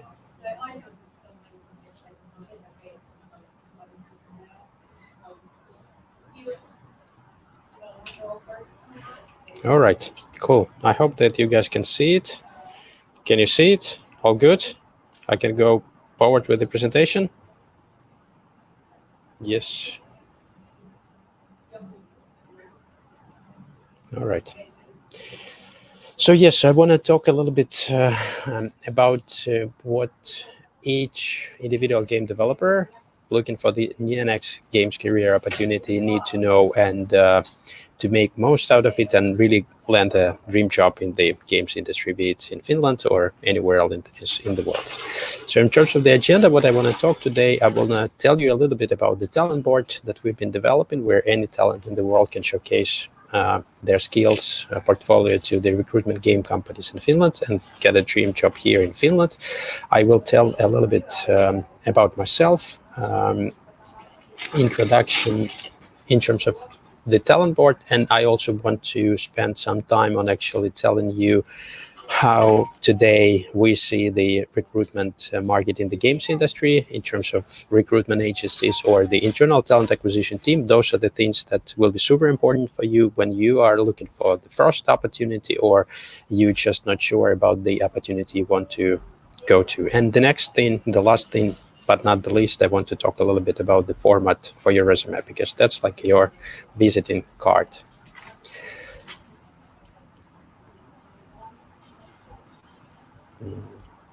Okay.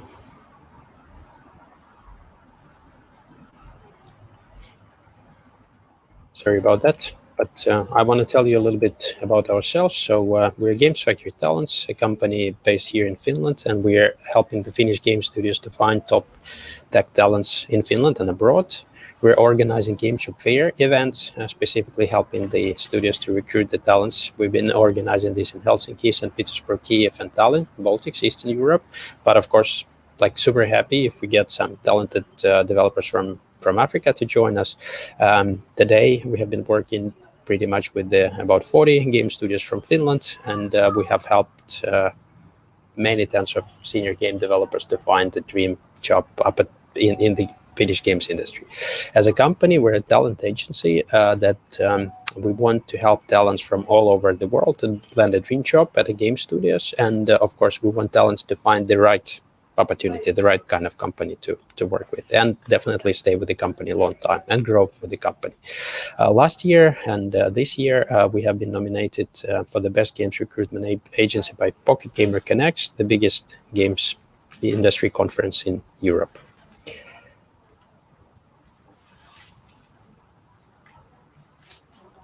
I'm doing a little pause here because for some reason my Google presentation takes a little bit of time to go to the next slide, but I want to tell you a little bit of a few words about myself. So I live in Finland. I have been studying here both the mathematics and IT, and later on I also did my business education. So one of the things that you can really take full advantage of in Finland is that the education is free. If you have time and the commitment, you can get as many higher educations as you want. And in terms of the experience, I've been working for Nokia for many years, in Finland, UK, China, India, and Russia. I have also been consulting the Finnish games, the Finnish Economic Development Agency, Business Finland, of how to help the foreign game developers and the foreign game studios to come and establish and grow their business in Finland. And of course, I'm helping the talents from all over the world to get recruited to the leading game studios in Finland. We have also been helping a few studios from abroad to come over and establish their operations. There's a great talent. You heard also Natasha speaking there. So there's a lot of opportunities and a lot of knowledge in here. What we do as a company, we're doing the recruitments, of course, but at the same time, we are running and developing the first games industry talent board, called Game Dev Talents. You can go and check it out. It allows anyone in the world to create anonymous profile and showcase their talent. And of course, I told you about the recruitment events, and I will be talking a little bit later about that. We are going to organize the first Finnish Games Career Day on the 28th of October, where I definitely encourage talents to join us. So if you feel like working in one of the leading game studios in Finland, that's a good opportunity. So what we do and the product that we've been developing for some time, so please sign up if you have time and if you're interested to showcase your talent. It's anonymous talent board, where anyone in the world can showcase their talent to the recruitment studios and get contacted by the companies directly. It's free to sign up. It's free to showcase your experience. You describe your work experience, skills, what you're looking for in a job, and let companies send their offers like directly. Pretty much you are the only one who decide where you want to share the personal data and which companies you are interested to continue the discussion with. So yes, I definitely encourage you to go there, check it out, and please apply. We run the interviews with the talents, and this is how it looks today. So pretty much it's anonymous. You describe your experience level, technology stack. Are you a programmer, art, animation, design, tech, business, sound, audio? So these are the categories that we have there. We understand that the industry is very diverse in terms of the jobs. We all have different skills and different strong and weak points. So it's really up to you. You can specify there what you're looking for, your expectations of the salary, your years of experience. Pretty much just showcase it to the companies. We have, as I mentioned, 40 companies that we've been so far working with, and quite many developers actually already were able to find the jobs there. So it's anonymous. You sign up, complete application form, describe your work, experience, skills, get the anonymous profiles, and the companies can reach out to you directly. Or we will be also reaching out to you if we see the good matching opportunities. But now I want to tell you maybe from the recruitment agency perspective, that, of course, finding the right job isn't easy. In the games industry, you have to go through a lot of interviews. You have to really figure out your strong points. One way, of course, is that as a recruitment agency and you as a talent, there's many ways, right? So if you're really interested about the recruitment company and if you're really interested about getting the job opportunity in the games industry, or you're already part of it, but just looking for a proper place or a proper game to work in where your passion is. So there's few things, right? So there's the recruitment agency as us. So that's one way to go and to go about it. And then there's also companies are hiring us or like consulting us to find them the right kind of talents, pretty much from everywhere in the world. Agencies, we as a company make an effort to learn about your team, the company team, the culture, and this way we can actually see, when we talk to so many talents, we run the interviews every single day, so we can actually find out whether this opportunity is matching your profile or not, because some people would prefer to work in a small indie teams. Some people would prefer to work in a bigger team. Some people are extroverts, some people are introvert. So it's super important to understand how does it look from the company's perspective. We've seen cases where the companies are super successful, but for instance, they value the introvert culture where people like to work independently. And then there's also companies where people want to share the ideas and have like open discussions. So, and of course, for the companies, finding it's very easy to find the qualified resumes to see that people match their technologies and skills, but at the same time, companies don't hire resumes, they hire people. So that's super important that we as an agency also try to leverage and do this, like, let's say, pre-screening, and understand a little bit whether you will be successful in this job. So what do the agencies do? So there's two ways, right? There's companies, and then there's the agencies that do the recruitment. So we, as an agency, we provide support to the hiring managers of the recruitment companies. We work together with the recruitment managers on creating the job description and publish it in the multiple sources. We identify the hard to find highly specialized talents in this very specific. So we work with the companies to understand what kind of skills they are looking for, of course, their cultures. And then, of course, since we have a wider reach, talking at the conferences, reaching out to talents worldwide, so we just have the wider reach than the own company networks. We try to provide as good candidate experience as possible. I'm pretty sure that you've seen the cases where you can apply to the job to a company and never hear back from them. So we exactly try to avoid that. We try to, as a talent agency, we want to definitely provide the good candidate experience. We want to give you the feedback. We support the candidates in their job search. We can advise them on certain things, especially I will be talking later a little bit more about the resumes and CVs and how what you should do and what you shouldn't do there. And definitely our strong point is that we can give you the feedback and maybe actually point out you to the scope and things that you need to improve. And we use the ATS, applicant tracking system, and other tech tools to do the screening, to do the best match for the job descriptions. And at the same time, since the database of our candidates is growing fast, we can identify and just find the right kind of talents. Then, of course, bigger companies, the companies I mentioned here that recruit a lot of people, the companies that are recruiting and looking for at least 3 people per month, that are recruiting and growing fast. Yeah, they also have their strong internal talent acquisition team. For the smaller companies, it's very cost effective to hire us as a recruitment agency and help them to find the right kind of talents. But at the same time, each company that is growing fast, they sometimes decide and make the decision to grow internal talent acquisition team. There's also a lot of pros in that, because of course the people are from inside, they are within the company, so they understand internal culture and team structure, so it's easier for them to make the descriptions. They also do the job description, work with the hiring managers, and publish the jobs in the multiple job sources. They have more details about the role and requirements and the responsibilities. They have the internal talent pool, so of course the talents and the candidates that have been already with the company might be willing to just change the job or change the area of responsibility, and this is really working like well in a way that there's sources,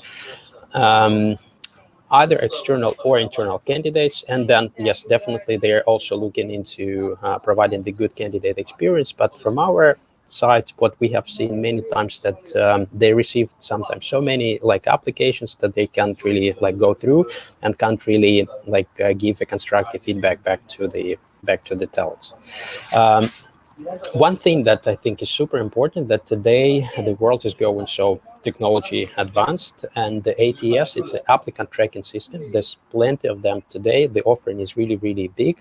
So I think that today both the companies, so today you wouldn't, the company that is a little bit bigger and more established, they definitely use the ATS system. So they rely very much on the one storage or the database where they store the resumes. So when you make a resume and want to apply and want to reach out to get actually noticed by the companies, you need to understand that it will end up in the database, in the machine, and that's a way for you to actually polish your resume that way, so that the first screening is done not by the human but by the ATS, by the machine. So I think it's super important that when you apply and the resume ends in the ATS, you need to highlight the relevant work experience. It's very good if you use the numbers, exactly specify the years of experience you've been working on a certain position. Update the experience with the online certification. So definitely this is something that can be screened there by the machines. Try to format it correctly.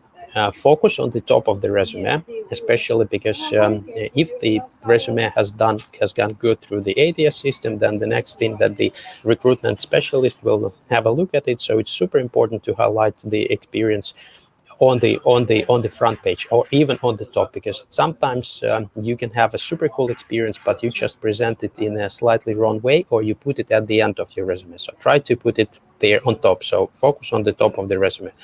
Use the relevant keywords. You know the position that you're looking. You know your strong skills. You know how to get noticed. You know what you're good at. So try to actually use those keywords and try to highlight them in your resume.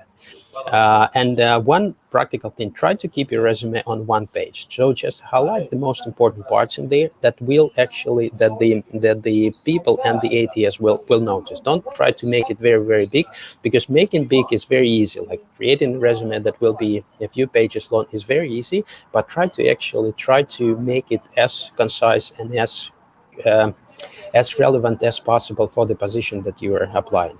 Because if you are noticed, the next thing will be the your goal with the first step and going through the ATS is to land you the first interview. And then during the interview, you can tell more about yourself. So resume is just one way to get through this ATS, to get through the through the system and get noticed by the human next. So ATS system use algorithms to scan your resumes. So that's like super important, so that it will stand out. So it will go through the scan of the machine, and then it's going to appear in front of the human, and then the human is going to read it through. If your resume is too long, or it doesn't highlight the work experience and no relevant keywords in it, so it will be rejected automatically by the ATS, by the computer. So they will not. Of course, we're humans and it's a human business and we all work together. But at the same time, because there's so much information, so many like resumes going like towards the companies or even less recruitment agencies. So it's super important that you just highlight your experience to stand out, so that the machine will read it through and you will be qualified. So next thing, when the resume is seen by the human, then it's the next level of interaction. So your first goal is to get through the machine. So try to I can share this presentation later on with you, but I think it's super important that you spend some time on the formatting and try to tailor your resume for every application, specifically for the position, because I think that's super important. Once it gets through the ATS, next thing the recruitment specialist or the talent acquisition lead in the company will have a look at it, and then next thing your task is to land the job, to land the interview. Then during the interaction and the interview, you will be able to showcase your talent and tell a little bit more, read a little bit more about the position. So yes, ATS friendly to get to the first interview. So things that I think we would like to sort of avoid to make your resume ATS friendly, so that you will not be rejected by the machine, is that please avoid the graphics, icons, symbol, like text boxes, big tables, graphs, underlines, horizontal lines, learn vertical lines, side panels, dark colors. That's super important. Italics, quotation marks, hyperlinks, photos, and then of course font size less than 11. So this will help you to first of all get through the ATS and land in front of the eyes of the recruitment manager.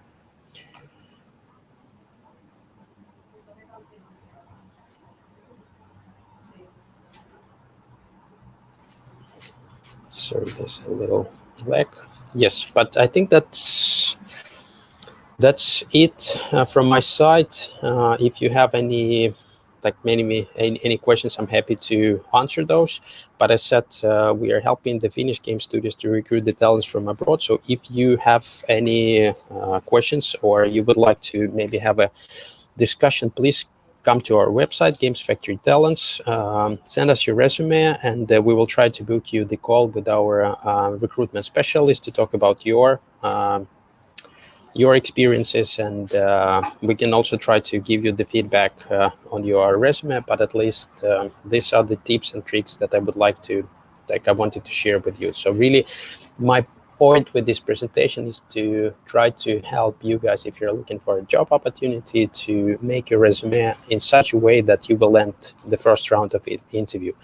Well, then after, of course, how you present yourself during the interview, that's already more or less on you, but I'm pretty sure that you're all, there's like talented, and you all can get like a really good feedback. And of course, you can definitely go through the first round of interviews, but at the same time, to land that first round of interviews, I think this is super important to have there. I hope that this presentation was useful for you, and if there's any questions, I'm super happy to answer those.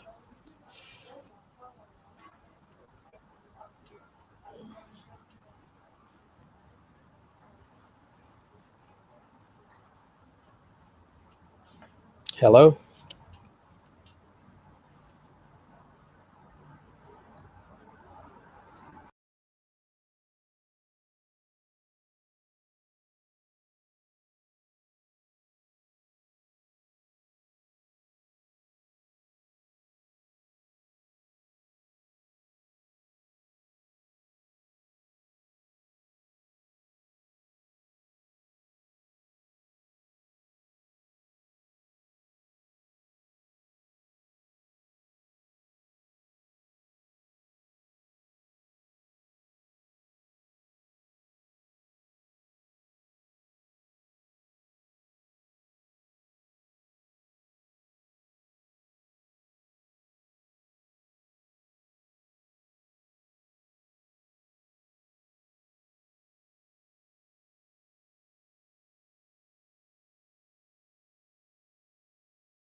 We play games to escape zombies, cast magic spells in Middle-earth, or just to pass the time on a commute.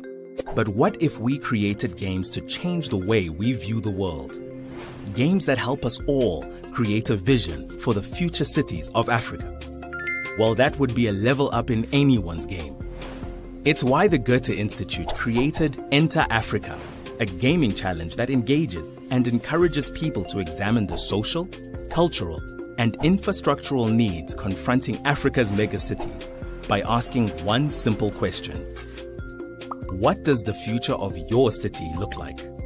With 15 teams from cities across the African continent, young talented game developers, architects, city planners, designers, creatives, and engineers were united together to think outside the box and creatively explore, question, and envision the past, present, and future of their cities. Their quest is to power up the way they are viewing their cities, the strengths, the challenges, the mojo that makes them unique. To create digital and analog gaming that's not only fun to play, but brings players together on a mission to seek out solutions, solve the puzzles, explore ideas, and adventure forward to collectively uncover the opportunities that exist within these African cities of the future. Enter Africa was launched at the beginning of 2018. Through a series of workshops, participants have got to plan, design, and develop their games to explore the past, present, and future of their cities, while breaking down barriers and borders and building bonds through the exchange of knowledge and ideas with other teams. The result? The launch in March 2019 of 15 action-packed, location-based games that will challenge the skills of local gamers, bring people together as they seek solutions or simply explore their cities and the obstacles that confront them, taking them on a journey to strategically tackle the themes of creativity and innovation, while discovering unknown and forgotten places as well as the need for infrastructure. Enter Africa then takes it to the max, combining the visions of the 15 city games into one mega African game, which promotes African cultures and the creation of a borderless continent, to be launched at Gamescom and different African cities in 2019 for the whole world to play. You can get involved by following us on Facebook, Twitter, and Instagram, or go to our website to find out what's happening. You'll also get to play the games. Get your game on. Be part of the Enter Africa movement.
About carryfirst.com. This is an app that you download, and when you download it, you don't want to answer a question and you wink.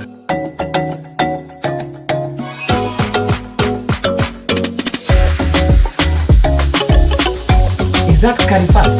Yeah, it's a lot of fun.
John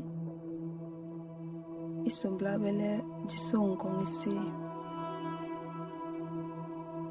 Tora ambombilonge ndi tobiba John igimur alama yingel isulinyengem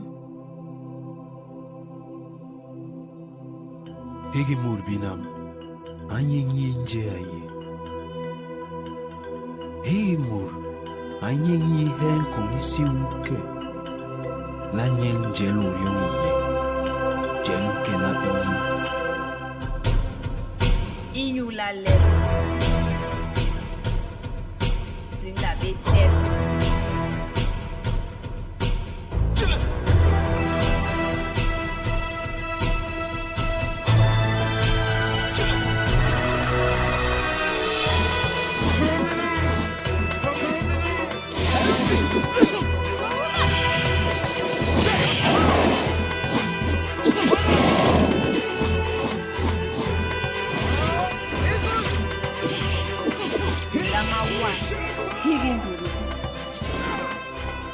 Higi mandorna.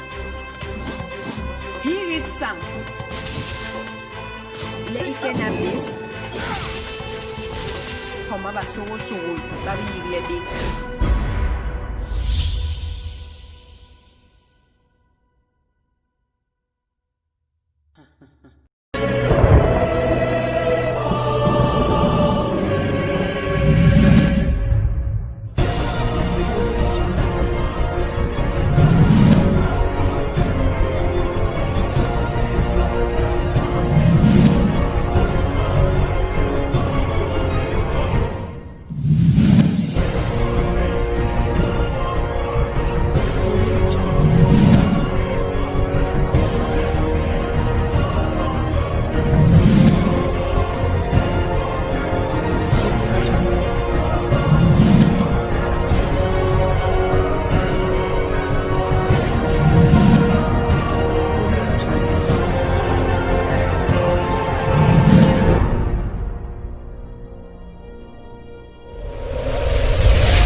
The meat, it has tomatoes in it.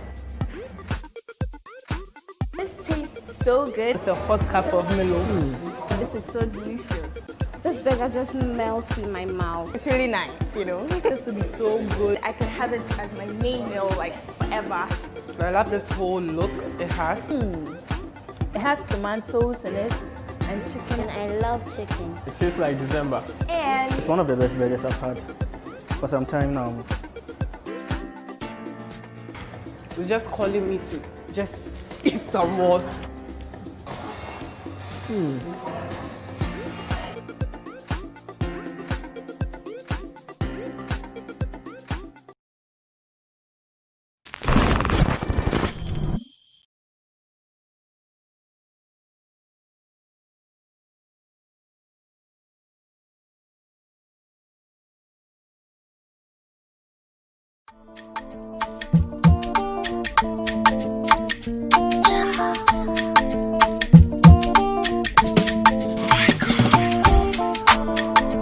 Share my slides just a sec.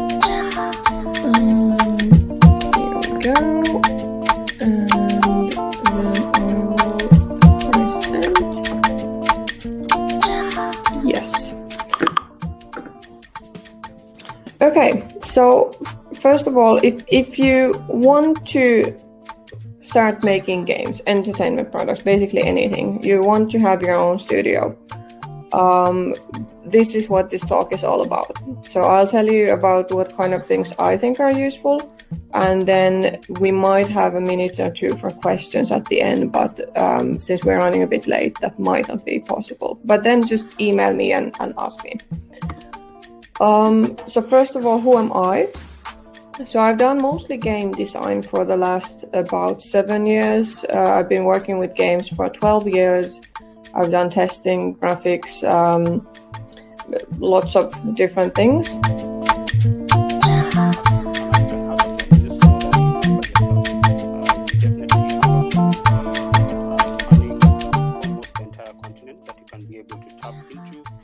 Connect with, partner, and work with us on your game development journey. The question becomes on number 4 is, are there any success stories that, for some of you who are looking to enter into the video game industry, are there any success stories that, you can look and see and also be able to relate with? So on slide number 4, you can be able to see 4 respective snapshots. First of all, thanks for having me. That's such an amazing event. I looked at some of the stuff, and looking back 2 years ago, I already had some of my most great experiences in Africa, where I was able to work in countries like Ghana, Togo, Burkina Faso, Congo, Ivory Coast, Nigeria, for example. So that was such an amazing experience for me. And what I was really fascinated about was the passion of investors are people who are seeking. If you've ever seen a mango tree, right?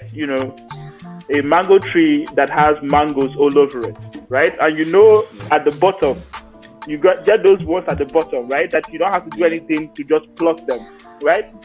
That is what investors are looking for. Investors want to look at the mango tree with loads of mangoes in it, right? They don't want to look at a seed.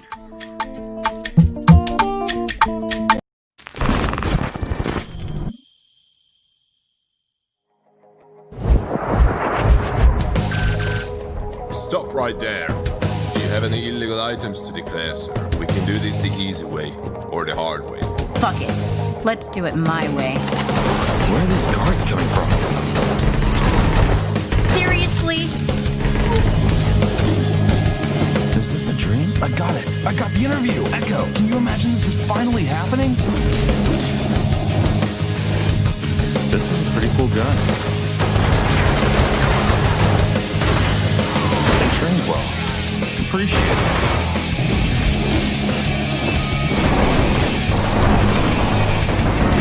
Even more?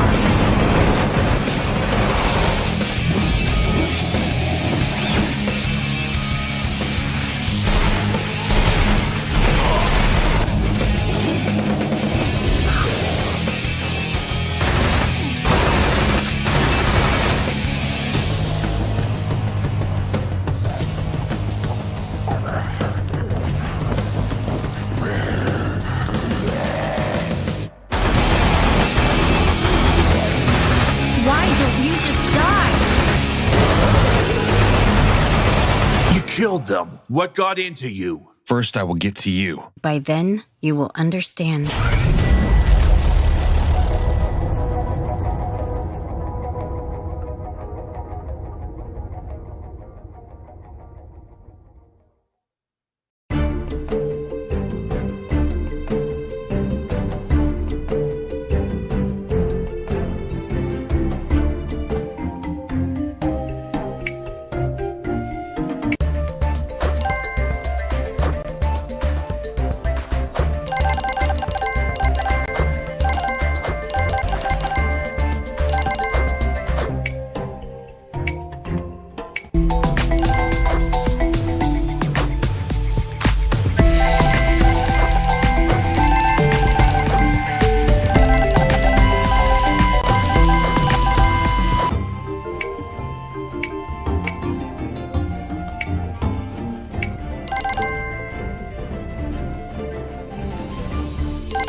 Bienvenue dans la République très démocratique du Mboa, gérée avec amour éternel par son excellentissime président, guide, fondateur, sauveur, Raoul Boutel Mugabian.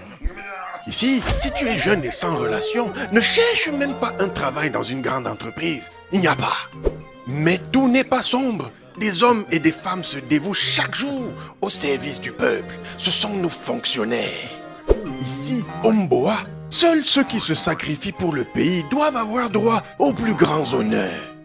C'est pourquoi, pour bâtir une nation émergente, son excellentissime le président guide fondateur sauveur Mugabian a lancé une vaste campagne de recrutement des agents de l'État. C'est ainsi que débute votre histoire. Vous êtes l'espoir du village. Tout le monde a cotisé quand vous avez réussi le concours de la plus prestigieuse université des élites. Après des années d'études difficiles, vous avez enfin le précieux matricule. C'est le début de votre carrière dans le gouvernement du Mboa. Deviendrez-vous un jour un haut responsable de ce pays? Le responsable est bientôt disponible sur smartphone. Vous voulez le matricule? On va vous donner ça. Suis-nous sur les réseaux sociaux pour ne pas rater ça.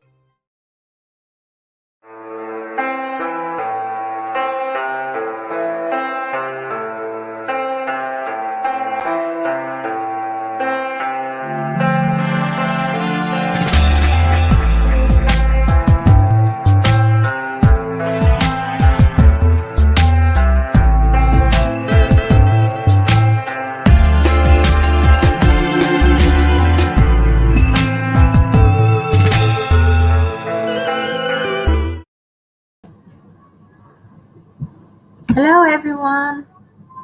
Can you hear me? Can everyone hear me? Where can I see the comments? Okay, here. Great. Perfect.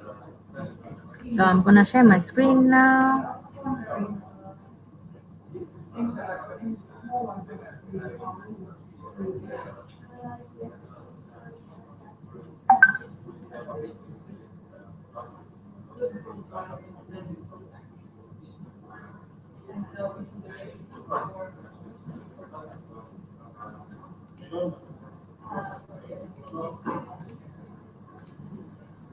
Great.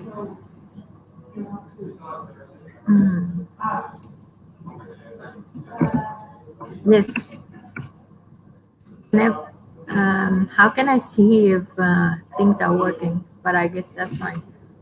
Just let me know in WhatsApp if you don't happen to see me in there or you cannot hear me because now I can only see my screen in here.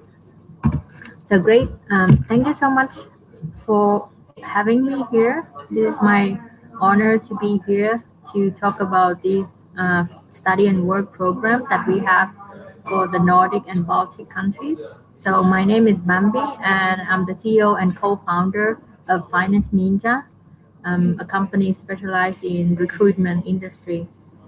And my co-founder is Peter Vesterbacka. He's not here with me because now we are attending a startup event in Tallinn, Estonia, and Peter is having some meeting with some other partners in there, so there's only me in here. But briefly about me, so I'm originally from Vietnam and I came to Finland 7 years ago as a student. And I studied 2 different programs, international business and hospitality management. And I graduated from both, had been working in sales for several years in a startup in Helsinki, and then started my own entrepreneurial journey about 1.5 years ago. So along the way, I happened to meet with Peter, and I was helping him with some other companies in there. But then later on, we started to discuss more and we figured that there's a huge shortage of talents in the Nordic and Baltic area. So we need to bring more international talents to come to this area of the world. So that's why we came up with Finance Ninja, and we started the company together in January this year. So today I'm going to share with you about the study and work program, which is a program inside Finance Ninja that we just started working on for a few months now, and it's been going very well. Yes, so here. So the idea is to bring international students or talents from anywhere in the world to come to Finland for about 8 to 12 months, depending on different cases. And the idea is to have the student or participants come and then study in our Finnish partner university for 4 months or 1 semester. And then after that, this person or this participant is going to start the internship in our Finnish partner companies for 4 to 8 months. So minimum 4 months, maximum 8 months. So this is some brief idea about this one. And this is a rolling admission. That means that it happens every academic semester. So starting either in January or August every year. So 2 intakes per year. Happens at the same time with the academic intake for the universities in here in Finland. So let's talk a little bit more details about the study part. So basically, any student or the graduates from a university in a foreign country can participate in this program. And student could be a bachelor student or master students or graduates, or in some cases, they don't even need to be in any university, or they don't need to have the certificate in them. And then some of the fields of the studies are IT, games, cybersecurity, business, and we are working to open more and more programs along the way. But the first program that we have will happen next year in January in software engineering. So that's the first batch. And after that, we start rolling out the other programs in games, cybersecurity, etc. So the idea is that the students will study for 1 semester for about four months, during which time they study about 4 to 5 different courses and get about 30 credits. And the studies that they have in these universities are selected in a way that benefit the most out of the studies for the students. So when the student goes back to their home university, then the home universities will accept these credits into their own transcripts, for example, so that the students can benefit or can claim these credits from the program already from their home university. And also the courses that we select in this program are meant to benefit professionally to these students, because after the studies, these students will go on and do the internship in our partner companies. So the skills that students acquire during these studies are gonna support them during their work life. So this is very good. And then the next part is the work part. So after 4 months of studying in the university, then this person or this participant will continue with the internship in our partner companies. And we make sure to find a suitable partner for each and every student for this one. And the minimum internship duration is 4 months. and up to 8 months, depending on the need of the company and the need for that position in that company. And also the same industries as the studies. So in the IT fields, the games, cybersecurity, business, etc. So when they go to work in these companies, they have already gained some knowledge from the universities during their studies, and now they can apply their skill set. They can experiment and do the projects and experiment and gain practical knowledge, a practical experience with these companies. So after the internship, what's going to happen is that some people might choose to stay and continue the work if they're offered the full-time job, which is a very likely outcome because there's a huge shortage of talents, especially in IT, in tech, in games industries. So there's a huge shortage of talents in there. So the chance of getting a full-time job after the internship is pretty high. Some students can choose to go back to their home country to finish their studies, because if they are third year or fourth year students, they probably have still some courses left in their home country or the thesis, so they can decide to go back. Either way, it works just fine. They can stay or they can go back. If they stay, then it's good for Finland because Finland has an additional international talent. But if you decide to go back to your home country, then your country now gets a better, let's say, more experienced worker talent. So it's a win-win situation.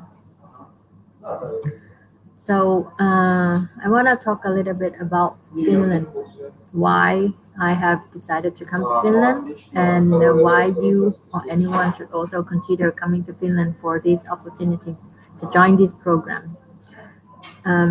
So the first thing is about education. Probably some of you have heard that Finland has the best education in the world, and I'm the living proof of that.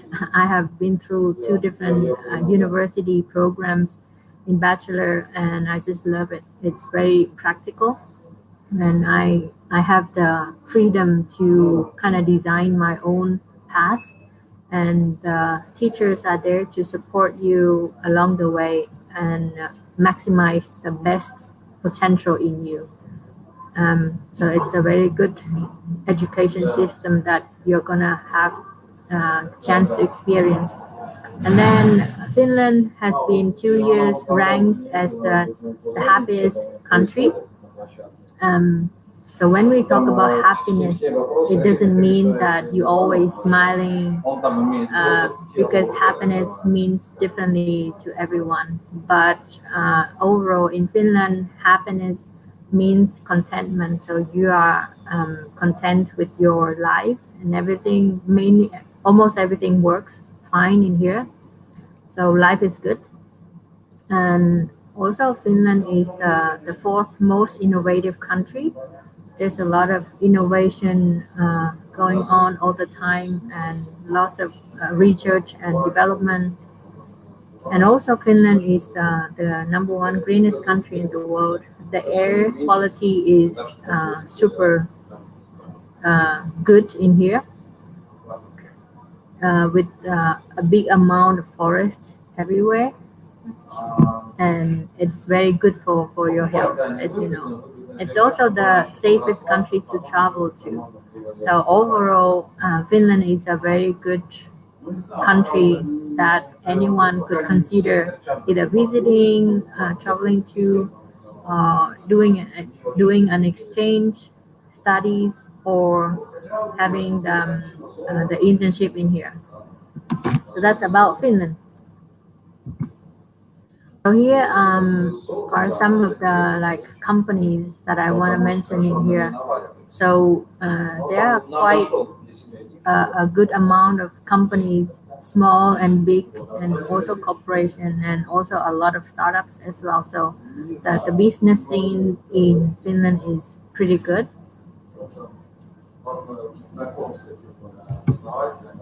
Yeah, so these are the fields. I think I'm not gonna read through all of these texts, but there's a lot of opportunities in these fields in Finland. ICT and digitalization, health and well-being is also very important.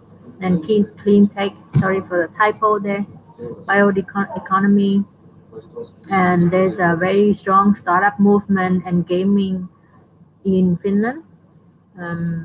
So it's very good for the audience in here, and also traveling. I mean, the travel industry is also a big industry in Finland and here. So this is the journey how a participant is going to go when they are admitted into this program or when they are starting to join this program. Is that first we'll be providing the information about the program. Let's say for the IT students, then we provide program about IT program. For games, we provide information about game industry and etc. And then the student can apply for these.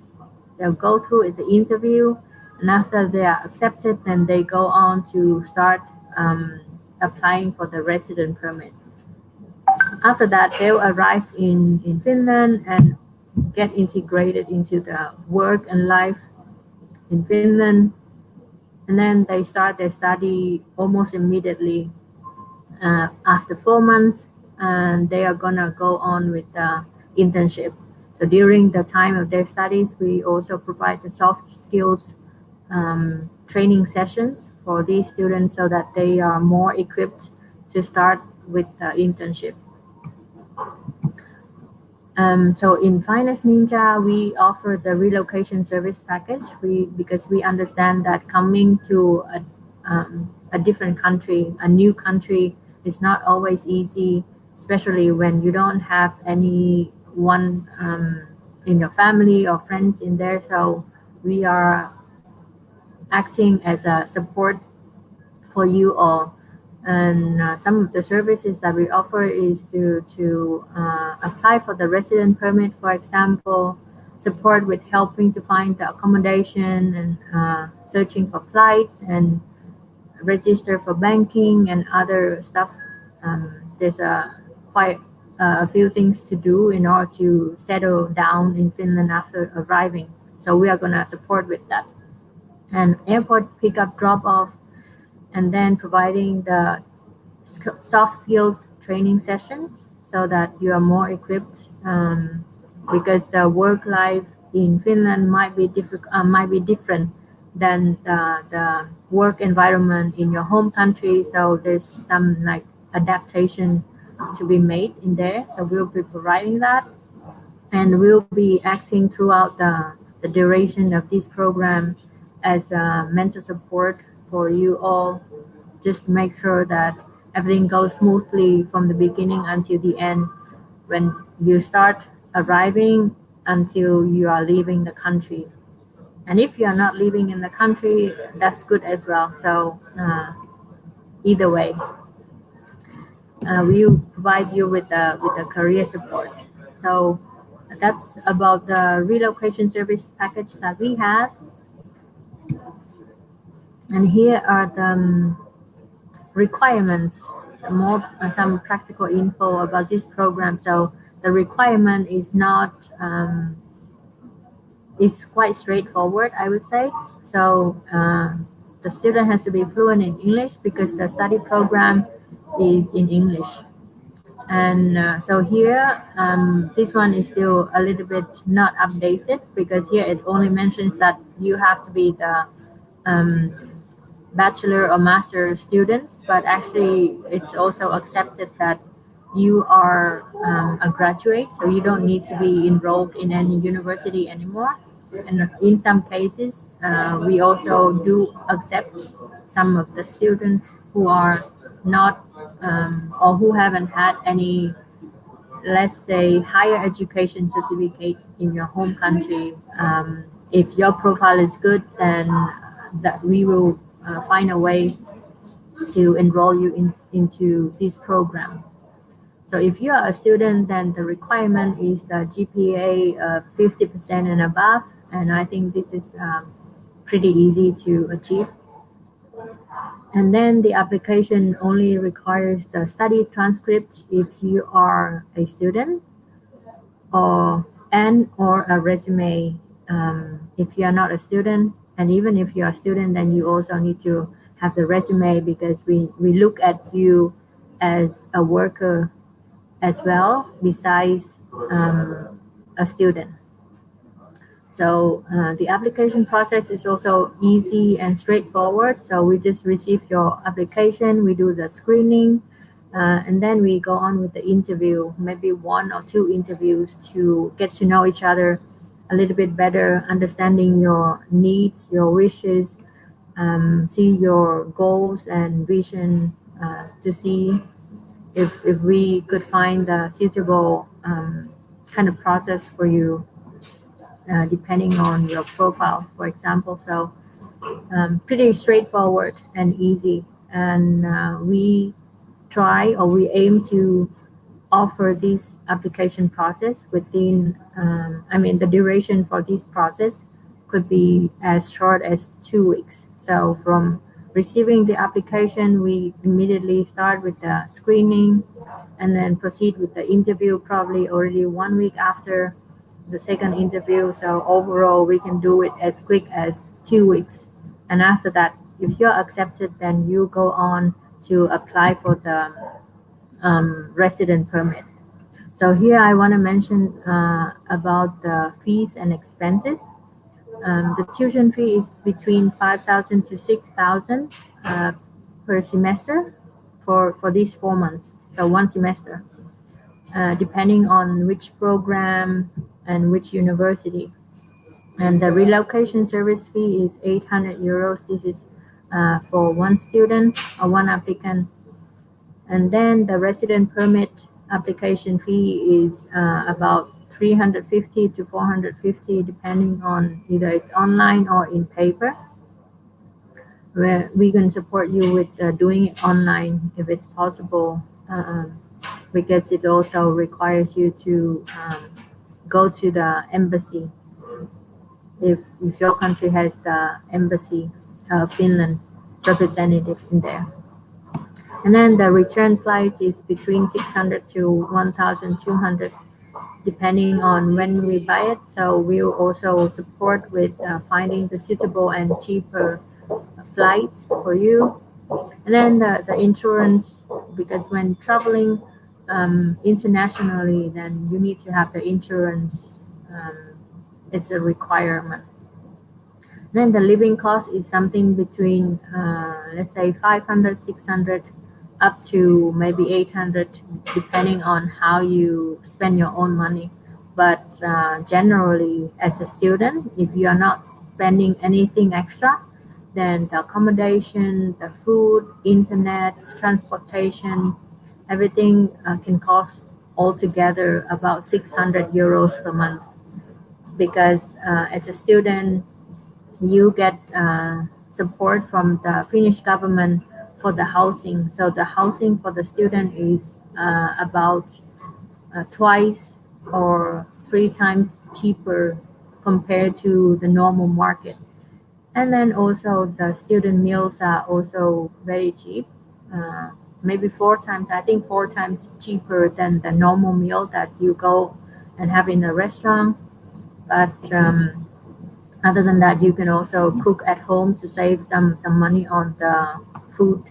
That's what I did when I was a student. So my living cost back then was between 500, I think maximum 600, because I was quite good at saving. And also I was working part-time as well. So as an international student in Finland, you are allowed to work part-time, so 25 hours per week. And the salary is about 10 euros an hour before tax. So that is a good additional income if anyone has time to do that. But that part-time job is not related to the internship that we are providing. So we can guarantee you the internship, but if you want to find a part-time job to do during your study time, then that's up to you. And then any extra personal spending, then it's also up to you to take care of. So I have talked to Oscar about this program, and when we looked at this fee, we understand that this one might be a little bit high for many of the students. When thinking about the living costs in Africa, in many places in Africa, and also the income level in Africa, we understand that this one might be a little bit high.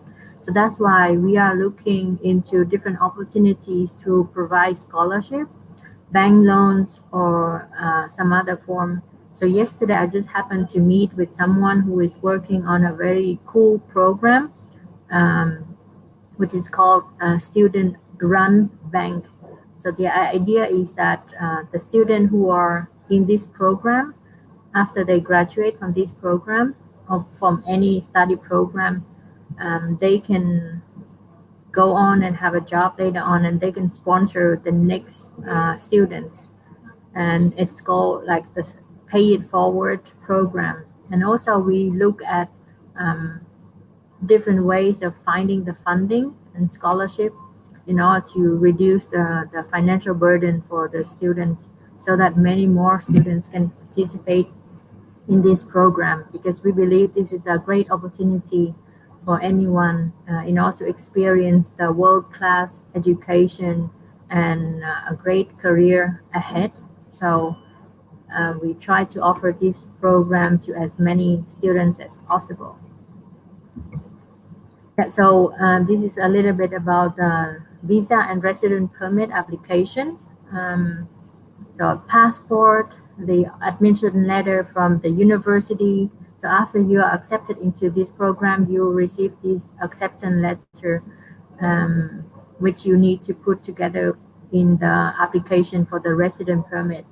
And then you have to pay the tuition fee in advance. So we understand that some of you might want to see if there's an option to pay this one monthly. However, this one, we don't have an influence in this, because this one has to be paid directly to the university. So it has to be paid upfront. So after receiving the admission letter, then you pay the tuition fee upfront. So this is the money that has to be made in advance before coming to Finland already. And in order to apply for the resident permit, the Finnish government asks you to prove that you have some financial support during the time in Finland.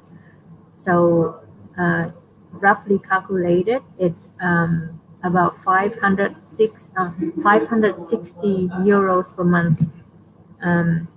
So these 6,720 euros is for a year. But remember that some of you might stay only for 8 months in total. So you need to have the proof of financial support during the duration of your stay, be it 8 months, 9 months, or 12 months. So just multiply the months by 560 euros per month. Then it shows the total amount that you need to prove. So you need to have this one as a bank transaction, or the certificate from the bank saying that you have this amount in your bank account in order to support yourself financially during the time in Finland. Of course, when you go to do the internship, then it's a paid internship, so you can get between 600 to 1,000 per month, depending on the job, depending on the position and the company.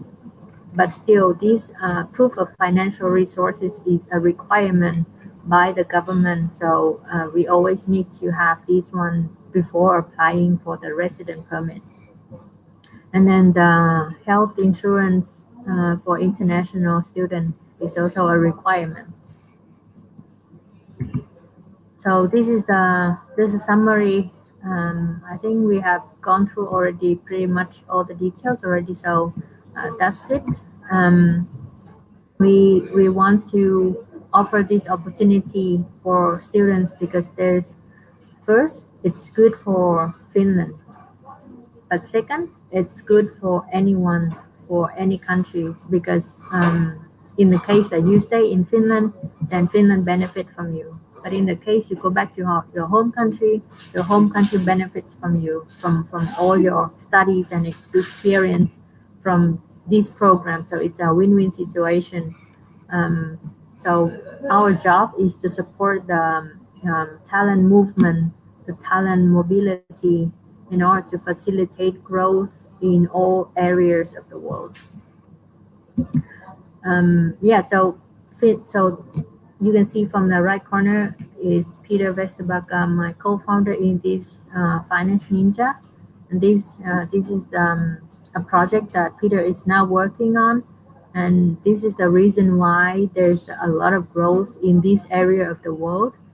And that's why there will be more and more traction and businesses and startups and everything coming to this area. So this is going to be like innovation hub of the world. That's why the opportunities are endless in this area. So I think that's all I have to share about this program. And if you have any question, please get in touch with me. So as I mentioned, the next batch or the first pilot will be in next year in January for the software engineering program. And after that, we will start getting the application for the games and cybersecurity, IoT businesses starting already next year in the spring, but for the August intake, the semester starting in August. So if you are interested in this program, it's good to start looking into different ways of getting into this program. And if you have any questions, just let me know, and I'm happy to help you with any questions you have. Thank you so much.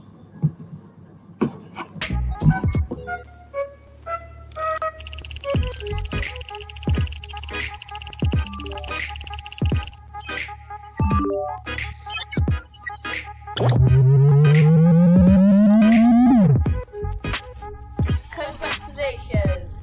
With just 7 MB, you have joined the best mobile gaming community in Africa. Experience our amazing game categories and a wide range of offline games. Enjoy H5 games and instant tournaments, as well as filtered hot, top, and new game selections just for you. To get more, log in with your Facebook or Google Plus account and explore more.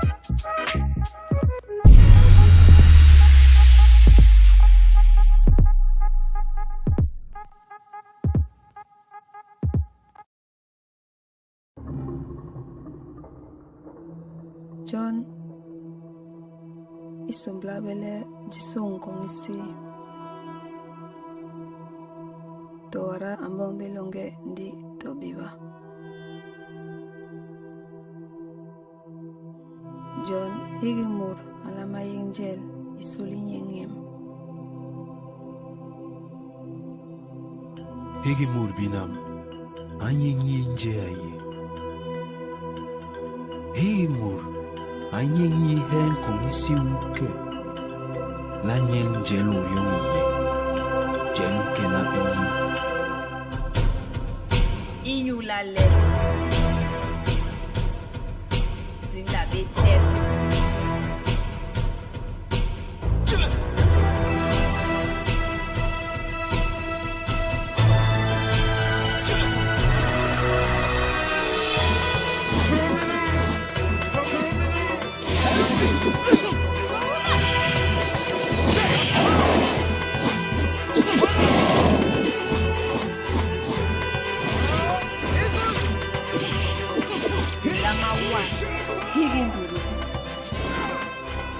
Higi mandorna. Higi sam. Le ikenabis. Homa basugo sugul. Labi yibis.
Stop right there. Do you have any illegal items to declare, sir? We can do this the easy way or the hard way.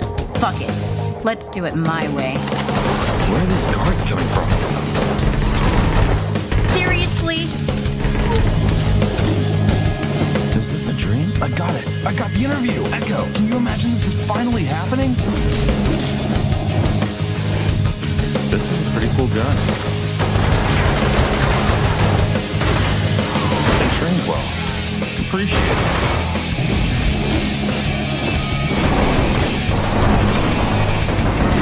Even more?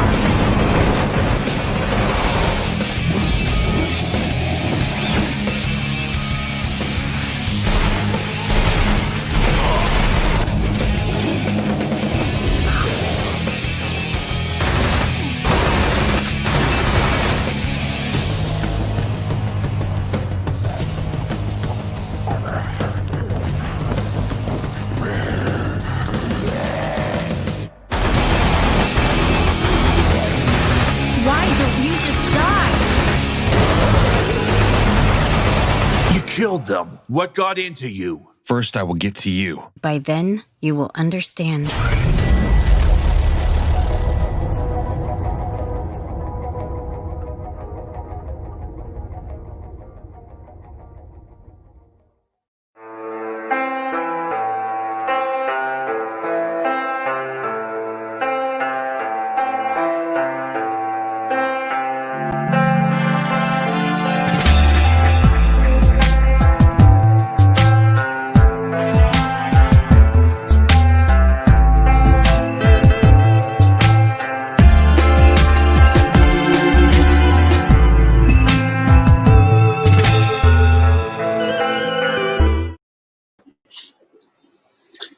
Hi, hello everybody. Welcome to my talk. I'm going to be giving a talk called Showing the Fun, Simple Checks for World Readability. And I'm going to be explaining a lot of that with hammers, which will make sense as we go along. So thank you very much for being here virtually to listen to my talk. And obviously, thank you a huge amount to the organisers for inviting me to be part of this. It's a huge honour, I think, to be part of this, the first one of these. Community organisation is incredibly important to bringing wider awareness and business to Africa, and I think this conference is very much part of it. So let's hope that this is a start of something amazing. So I'm Professor Mata Haggis Burridge. I come from Breda University of Applied Sciences, which is in the Netherlands. I usually give a lot of talks around the world in person in front of a crowd, so this is a little bit unusual for me. So bear with me while I get used to this. I usually have a much bigger audience around that I can see physically. So hi to everybody out there. I'm a video game and narrative designer. I've been doing this for 20 years now for the AAA and indie games industry. I still do a lot of consulting. Some of my most famous things I worked on Burnout Paradise about 12 years ago now. Aliens vs Predator was again about a decade ago since that came out. A few years ago, I did one called Fragments of Him, which is indie game focused on a bisexual man and his partner and their friends and family. Very heartfelt narrative drama there. More recently, I've been writing for Resident Evil Resistance, and I've been working with Techland in Poland on Dying Light 2. So got a big spectrum of things that I work on, but I'm still very actively in the industry, as well as working for the university and teaching and hopefully researching better ways of making games in the future. Part of how I do my freelancing is I have a business called Copperstone Sea.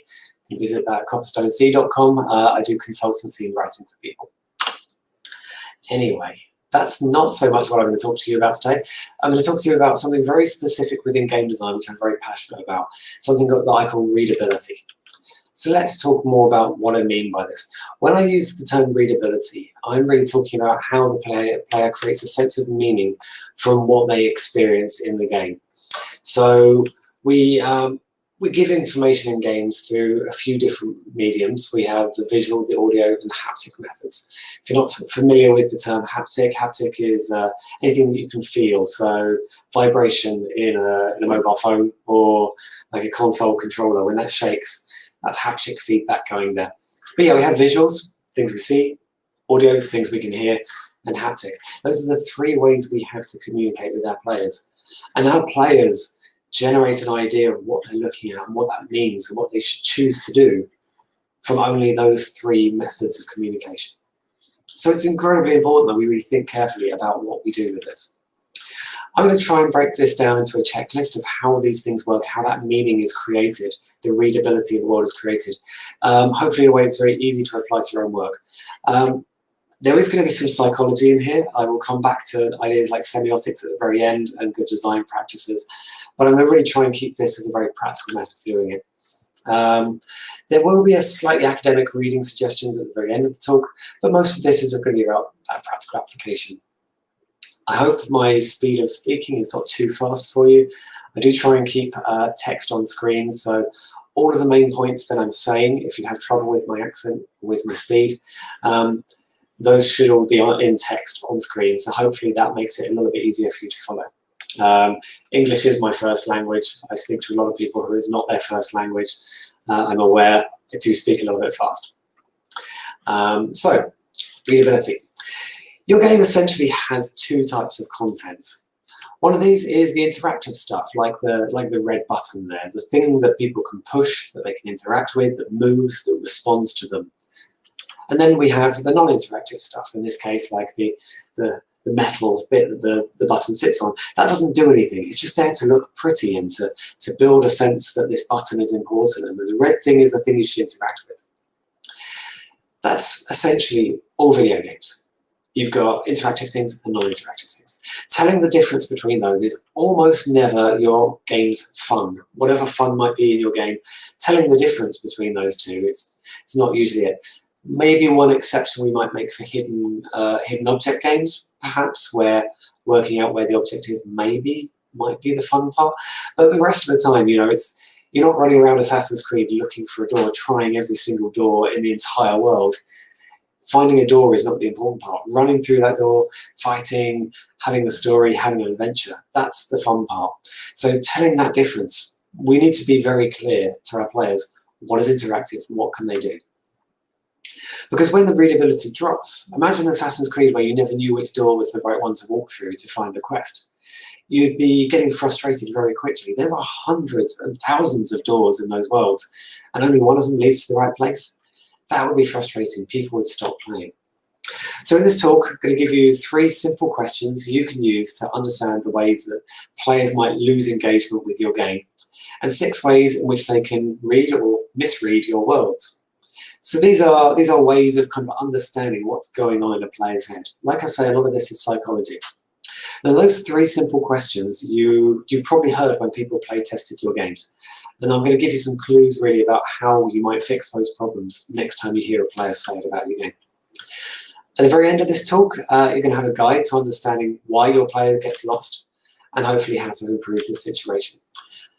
Now, if you Google Mata Haggis Burridge is my married name. I was just Mata Haggis at the time I gave these. If you Google my name, you'll see talks from GDC and various other things. And if you watch those talks, you'll know that I tend to give a sort of summary sheet as I go and then build it up. I'm going to do that again here. It's the game readability guide. So we're going to have two main tables within this. The first table we're going to look at is 3 principles of game engagement. I found these incredibly useful when I'm trying to work out why something doesn't feel good in a game that I'm consulting on or designing myself. So I said there will be 3 questions. The first question is, what do I do next? When a player is playing a game at any particular moment, they might say, what do I do next? Now, the way that we fix this is through signposting. Signposting is literally just something pointing towards something else. It's a form of helping people form an idea of what they should be doing either in the short term or the long term, what kind of their goal is, what strategy they might want to employ to reach that goal, what sort of activity they might pursue to reach that goal. So what am I supposed to do here? We use signposting to kind of go, that thing, do that thing over there. And that's how we kind of help people answer that question. How could I do it is a slightly different question from what do I do? Because how we do it is the ways that people can achieve that goal. You know, they might kind of go, I need to unlock this box. How are they supposed to do it? Are they supposed to smash it with an axe? Are they supposed to find a key for it? Are they supposed to dissolve it with acid? You know, if you've got an axe sitting next to it, that's going to be a big clue that the affordance of that world, the action that's implied in that world is going to be smashing it with an axe. But how can I do it is an important one. And if people can't work out how they're supposed to do something, or even worse, if the world implies, you know, if they put an axe next to a box, but you're supposed to go and find some acid to dissolve it, that gets really frustrating. You might not be familiar with the term affordances. I really wasn't until I started doing more academic work around games. And I'm going to talk a lot more about affordances and signposting as we go through this. The third important question that I hear people ask is, am I doing it right? This leads us to another one, feedback. So feedback comes for both successes and failures at achieving a goal. And as I mentioned before, we've got that visual, audio, and haptic versions of feedback. I'm going to talk a little bit more about that, but hopefully you understand what I mean when we talk about feedback. So those are the 3 things. Signposting points the player towards something they can or should do in a game. We've got affordance. It's an action that is communicated, conveyed, or implied in a variety of ways. Again, we will talk more about that in a few minutes. And then we've got feedback. Now, positive feedback tells people when they're doing something right, but there is also negative feedback. It tells players when they're doing something wrong. Those are both incredibly important things to do. Now, if you, for example, if I was to shoot an enemy in a game, and there's an explosion of green blood and acid was flying everywhere, I'd probably done that right. If I wanted to kill it, of course.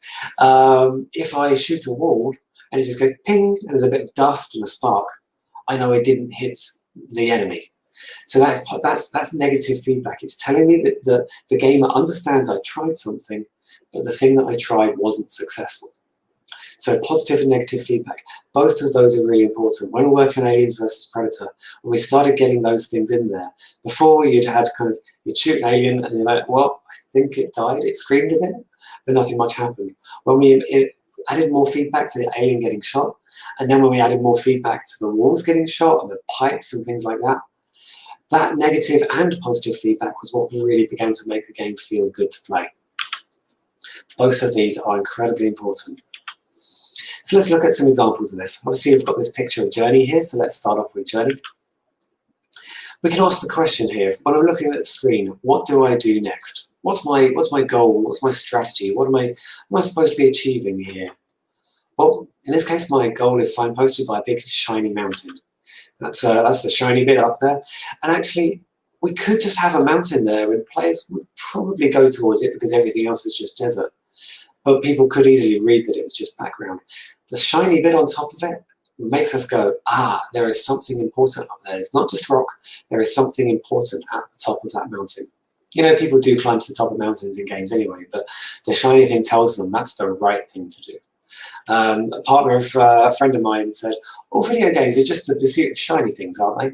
And myself and my friend, we were both very defensive. We're like, no, they're very complicated narrative things, but yeah, but basically you are just going for shiny things. That is essentially what we do in a lot of video games. we chase shiny stuff.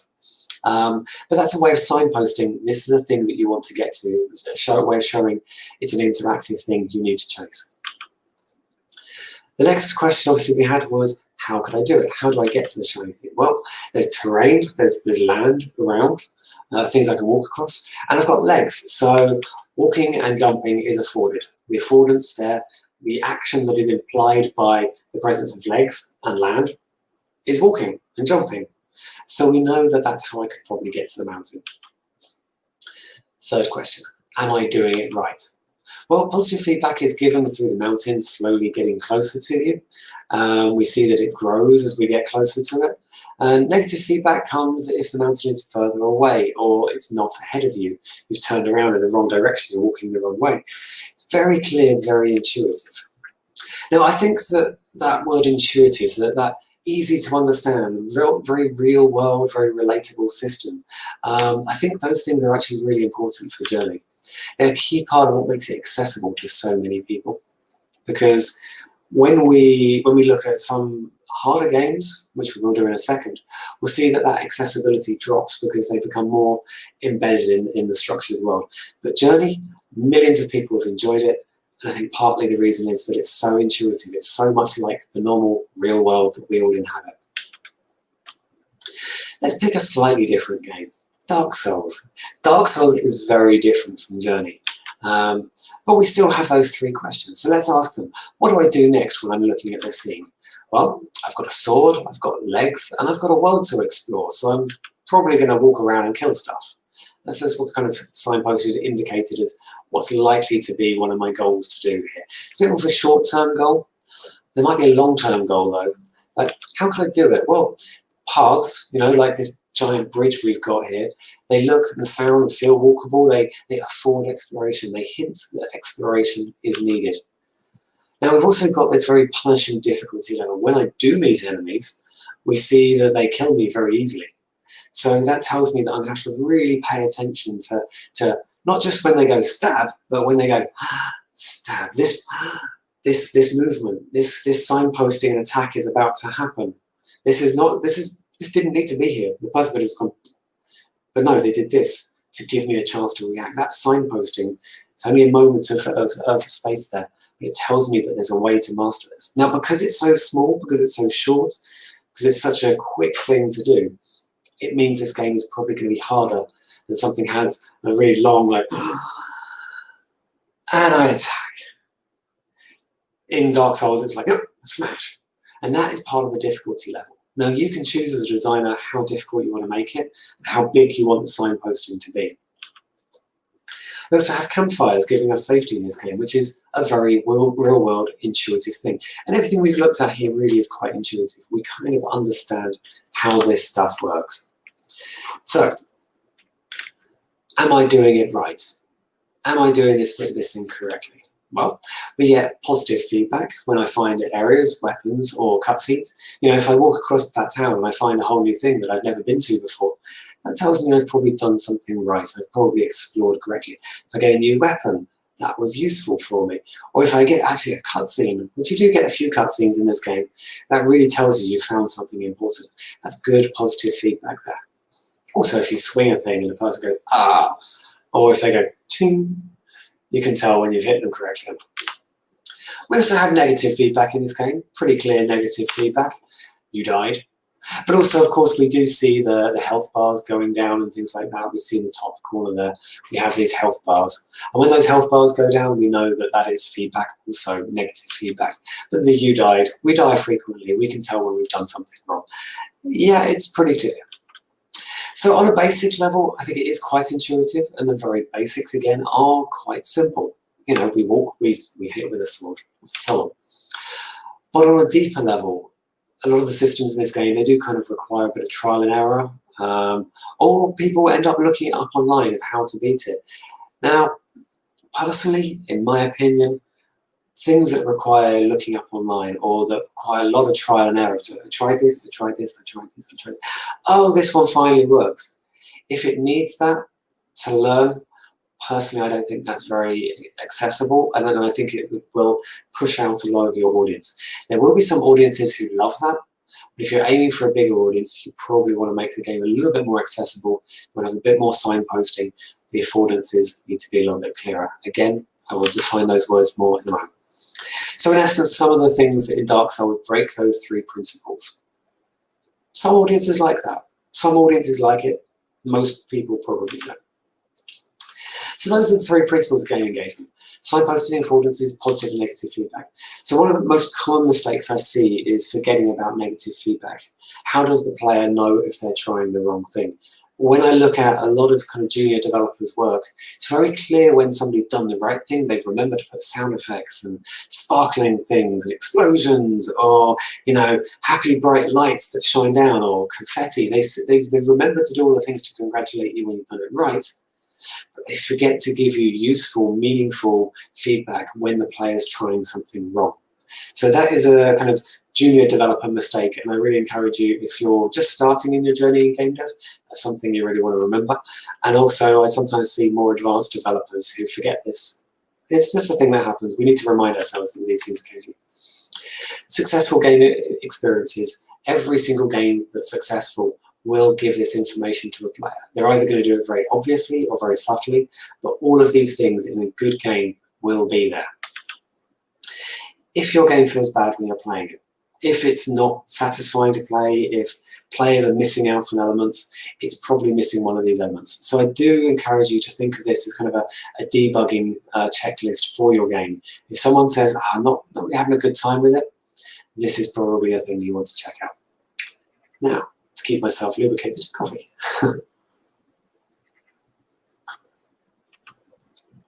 Let's look a little bit more at signposting of affordances. So, this is a bit of a technical definition of what an affordance is. An affordance is a perceived possible action implied by an object or situation. I'm going to go through that slowly, and we're going to talk really for the rest of this, this session really about what we mean by this and how that's constructed. It is somewhat individual, so if you see a situation, you will probably see something different from what I would see in that situation. Our life experiences will give us different perceptions of the world, but there'll be a lot of stuff in common. There'll be a lot of things that we share. Signposting is roughly how we find affordances. It's kind of like, hey, there's a thing to do there. We understand this. So I've got a picture here of a chair and of a bed. Now, you might never have seen a chair in that style before. You might never have seen a headboard behind the bed, the headrest, like that before. But there's enough that's familiar to, I would think, most of the people in the entire world, that they kind of go, that's probably a chair, that's probably a bed. The height of the chair compared to the surface of the bed, the back of the chair, the armrests of the chair. These are things that would be familiar to, I think, everybody. The cultural language might be different, but there are things there that we intuitively understand. Likewise, the dimensions of the bed, the size, the shape, the pillows at one end, the raised end, and then a flat end at the foot, we recognize that as being a bed. So these visual signposts are suggesting what actions can be done with it. So the signposting visually, remember I said visual, audio, and haptic, the visual signpost of that chair tells us that it can be sat upon. The action that is implied, the affordance, the action that's implied, the affordance of that is sitting, and same with the bed. Now it might be that if we sit down on the chair, the haptic of it moves a lot, and it squeaks a lot, or it even creaks. So the audio and the haptic feedback might tell us, oh, this chair isn't a very good chair, this chair's going to break. Sitting is no longer implied when we got to all of the different senses. But just using visual signposting, we've already got a good idea what we can do in this world. And in video games, typically the visual sense is one of the biggest guides that we have to tell people how to play our games. When it's used well in games, affordances make the interactions as intuitive to use as a hammer. You know, we see a hammer, we understand what it's for very easily. And again, I would think that this is a pretty universal thing, that we see a hammer, we go, yeah, okay, I get that. Now, what I'm talking about here seems a little bit abstract. So let's build our understanding of what I'm talking about, examining a hammer, examining how hammers work, and then I'm going to bring it back to video games at the end and apply it to a video game context. This is going to seem a little bit strange for a while. I know that, but trust me, it does get back to the point at the end, and hopefully it'll be very clear and very useful for you when you make it. So, what is a hammer? Well, when we look at a hammer, we immediately comprehend a few different things. We understand its purpose, what it's for. And we also understand its function, how it works, how to use it. We understand the performance of the action, as well as the action that it can do. So we do this through visual and other sensory clues, signposting, purpose, and function. And this is a kind of functional readability. We get this readability from that. We also have cultural experiences that we possess. It may remind us of previous hammers that we've seen, so the aesthetics of it, the way it looks, helps us read that. So the aesthetics are also a big important part. Now, again, seems a little bit abstract, but what are the components of its signposting? What does a hammer signpost to us when we see one? What makes it read as a hammer? What aesthetic choices support it being really clearly a hammer? Or if we change the aesthetics meaning the way something looks. If we change the way it looks, the aesthetic choices we make, how can we damage that? How can we make it less clear that it's a hammer? And if it needs to be really clear it's a hammer in a game, we want to make sure we don't damage the player's comprehension of that through making it fit with our sci-fi fantasy. In other words, if we needed a player to understand that a hammer is going to be used for hammering in a game, how do we make a hammer afford hammering? So, this is a picture of a hammer. It's a hammer. We know this is a hammer because it's got a handle, the wooden part, and a hammerhead, the metal part at the top. It's got a shape like those things. It's shaped like a hammer, therefore it's a hammer. Seems pretty easy. Just to help us work out if this is right, but let's compare it to things that are not hammers. That is not a hammer, that's just a hammerhead. That is a stick. That's not a hammer either. That is a pickaxe of some kind of pick. I don't know what that is, but it's not a hammer. It wouldn't work. The ratio, the scale of these things is wrong. That's a mace or a club or some sort of hitting object. That is a polearm, I believe. Might be the proper name for it. It's a war hammer of a kind. Not perhaps what we're thinking of when we think of a hammer. That hammer is made of butter and is melting. That's not a hammer anymore. That's not useful. It's a ham sandwich. That's definitely not shaped like a hammer or anything like a hammer. These are not hammers. So we've got a few ideas of what makes a hammer and what makes it not a hammer, which can be useful. So it's not just any hammerhead plus a handle, because we've got hammerheads and handles there in our examples. It's very specific. And the material that it's made of as well is actually very, very important there. We can't make it out of butter or it doesn't work. So we could say that a hammer, implying hammering, the way to hammer stuff, is defined by shape and material. Yeah, that's definitely important. Those are two things which are really important to conveying how something works and what its purpose will be when a player looks at it. But is it only shape and material? No, it's going to be a few more things there. For example, that is a sculpture. It's a sculpture of a hammer, but it's far too big to actually be a hammer. We couldn't use it. We don't get a feeling I could pick that up and hammer nails with it because it's the wrong size. So it's a sculpture, primarily. That is a toy. It's a toy of a hammer. It's a toy hammer, but it's far too small to really be used for hammering. There's no heft, there's no weight to it that would actually help us work with that. So again, that's not really a hammer. So it's the right shape, it's the right material, but the scale is wrong. So we can see the incorrect scale, the size of it, means that the shape and material can make it aesthetically a hammer, but it's still not a hammer in a functional sense. These examples don't afford, and once again, afford means to convey, to communicate, to imply an action. Now these examples don't afford hammering because they are wrong. So it can be the right shape, the right material, the right scale, and then it's going to be a hammer, right? That makes sense. We've ticked all the boxes there, haven't we? Well, if you're paying attention to the table I brought up earlier, you may see that there's 6 elements on there, and we've only done 3 so far. So there's going to be 3 more things that we need to fill in here to really help us understand what we're doing with this. So what is a hammer? Well, this is hammering. And if we do that, it's hitting a nail into wood with that thing. It's performing an action there. It makes the right sound. It feels right when we move it. The weight is good. And it does successfully hammer a nail into wood. I think we can definitely say that is a hammer. It is hammering a nail into wood. It is capable of hammering. And the verb, how do I use this thing? How do I, if the player was trying to hit a nail into a piece of wood, this would be a successful thing they found to do that. It moves and sounds and feels like a hammer. So it can hammer a thing into a piece of wood.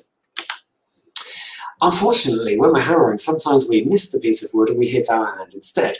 So is that still a hammer? Because it's no longer hammering a nail into a piece of wood. Is it still a hammer? Well, yes. You're trying to hammer with it, even if you didn't do it successfully. You've got negative feedback through pain. That's still a hammer, I would say. Okay, so now maybe we've got a game with zombies, and I'm then using it to hit the head of a zombie. Am I still hammering? I'm hitting more than hammering, aren't I? So it's probably not so much a hammer anymore, because hammering is like pushing something into something else. Hitting is something different from that. What we've got there is a weapon. So that's useful to know. We can still do the same action, it still feels good, and it works that way. We've actually got a weapon. Now, depending on that context, that might be much more important than hitting a nail into a piece of wood. We could have the right size, the right scale, the right weight, and all those kind of things, but we might never use it to even hit a thing. Then we've just made a paperweight. And maybe it was the most useful thing, we needed it temporarily for that moment. But maybe there's a door that keeps on blowing shut in a workshop, and we want to keep that workshop door open for a long time. We just put the hammer there, and then we kind of go, well, that works well. It sits there forever. And it never hammers anything ever. Is this at all a hammer anymore, or is this just a doorstop? Well, it's probably just a doorstop by that point. So this isn't just about kind of size, scale, weight, all these other parts of it, the material it's made of. It isn't just about those, it's something else as well. This is about context. Is a hammer only a hammer when it's hitting something into wood? Well, we can see that maybe when you're hitting your finger with it, yes, that also can still be a hammer, but you can get further and further away from that. So the relationship of an object to its surrounding is part of defining its totality. We could call that the spatial and temporal context. Spatial context meaning the space or location it's in. In this case, it's located right next to a door. It keeps on blowing shut, and it stops that. The temporal context, the time and the events around it. It could be on that floor 100 years later and there's no door there, and suddenly it's doing something else. The time that it's in and the space that it's in are a big part of the context that it exists in. So how important is this to hammers? So when we think about it, in the right context, are these hammers? Well, that's a mallet. You could use that as a hammer if you needed it in the right context. I mean, it's made of wood, so it might have a little bit of difficulty with hitting nails, but it will probably work. I have used a shoe as a hammer a lot of times when I've not had anything else around it. You can do some pretty good hammering with a shoe. It's not great, but it does work. You could use a rolling pin. I wouldn't recommend it. You'll probably dent to a rolling pin, but if you're in a kitchen and you're doing some pastry and then you need to hammer something, it could work. It could work. A rock. I've used a rock as a hammer quite often, and that's not the right material. It's not the right shape. It is the right scale. It can work because of the context. If I needed it, and then it might temporarily be a hammer, and then I put it down again, and it's not a hammer anymore. It's just a rock. You could use a gun. I wouldn't recommend using a gun, but it's the right shape, it's the right material, it's the right scale. It could be there when I need it in the right context. That could be a hammer. Wouldn't recommend that. That's probably a bad idea. So at the right time in the right place, there are actually a lot of other things that can be hammers. Being a hammer is actually an affordance of many objects. We could see many things in the world that could behave as hammers in the right context.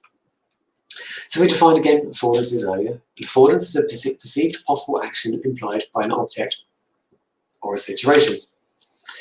Affordances are things that people intuitively understand as a capacity of an object, depending on the shape, the material, the scale, and the context. They look at something and they go, oh yeah, that will work. I'm trying to achieve the goal of doing this. I've got an object here which will help me do that.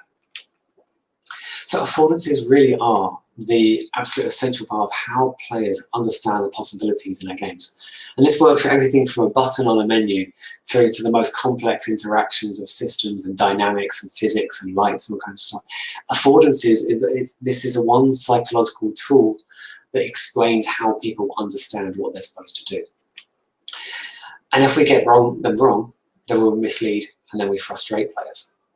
And that's a really important thing, because if you've got a world with a bank of computers in it and green buttons across the whole lot of them, and none of those green buttons do anything, that seems really strange. The affordance of pushing is there, but the function of the pushing is not there.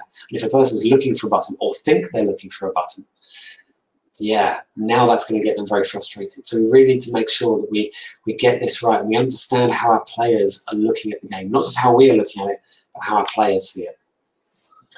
So think about affordances in action. This is obviously a screenshot from Portal. Fantastic game, incredibly well designed. So there's a lot of affordances in this game that we can see. Over here we have a door. Well, that's not a very obviously designed door. If I saw that anywhere, I could think that was some random sci-fi decoration. But it has a place to stand in front of it, so maybe tells us there's a place to stand there. But what it makes it a door very easily is this. This sign is universal, really, across the whole world. If you go to any city or town, there's probably going to be one of these signs there. Also, this vertical line down it suggests that it's going to slide apart across that gap there. So that does help. But this exit sign, that you never know, you may even have one in sight of you in the building you're in at the moment. This tells us that this is going to be an exit, a door. Great. How do I open it? Well, we've got this X and another X here. Well, okay, we've got crosses and we've got ticks, so we can tell that that's a fairly universal thing. Pretty good, okay. And we've got two buttons here, but these are not just two buttons. These are two buttons connected by a line. The affordance of this line connecting them, the implication of that, the signposting of that, is that these are connected. So this, the affordance, it affords pushing. We know this, and once these two are done, maybe that'll open that door over there. So we've got these buttons, and these buttons are, I think, the most buttony looking buttons I've ever seen in the game.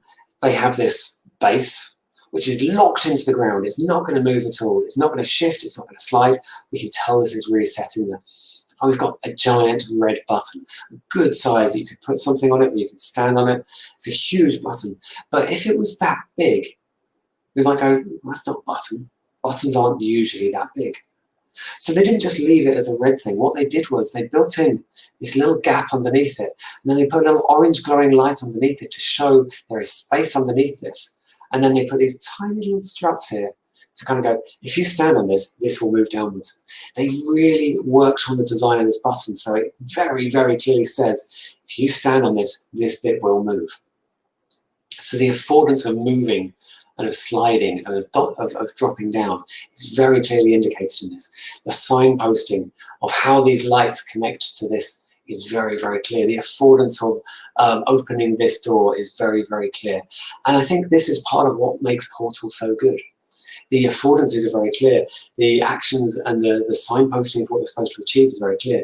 But then the fun becomes how. And it's very clear that they wanted people to understand what you're supposed to do, but not how you're supposed to do it. And then that made the puzzle for them. It's a brilliantly designed game. If you want to see a masterpiece in interface to interaction design, go back and play Portal again. It's so, so good. And down here at the bottom, we have a little diagram on the floor of a ball flying into this thing. It tells us that we need to get some sort of energy ball coming into it. When you look at where energy balls are supposed to be going through portals and walls, there's usually a little scorch mark to tell you that's a place you should be paying attention to. All these little signposts in the game really help you focus on the fun of working out how all these bits of the puzzle fit together. Fantastically designed game, working really, really hard with very clear signposting affordances.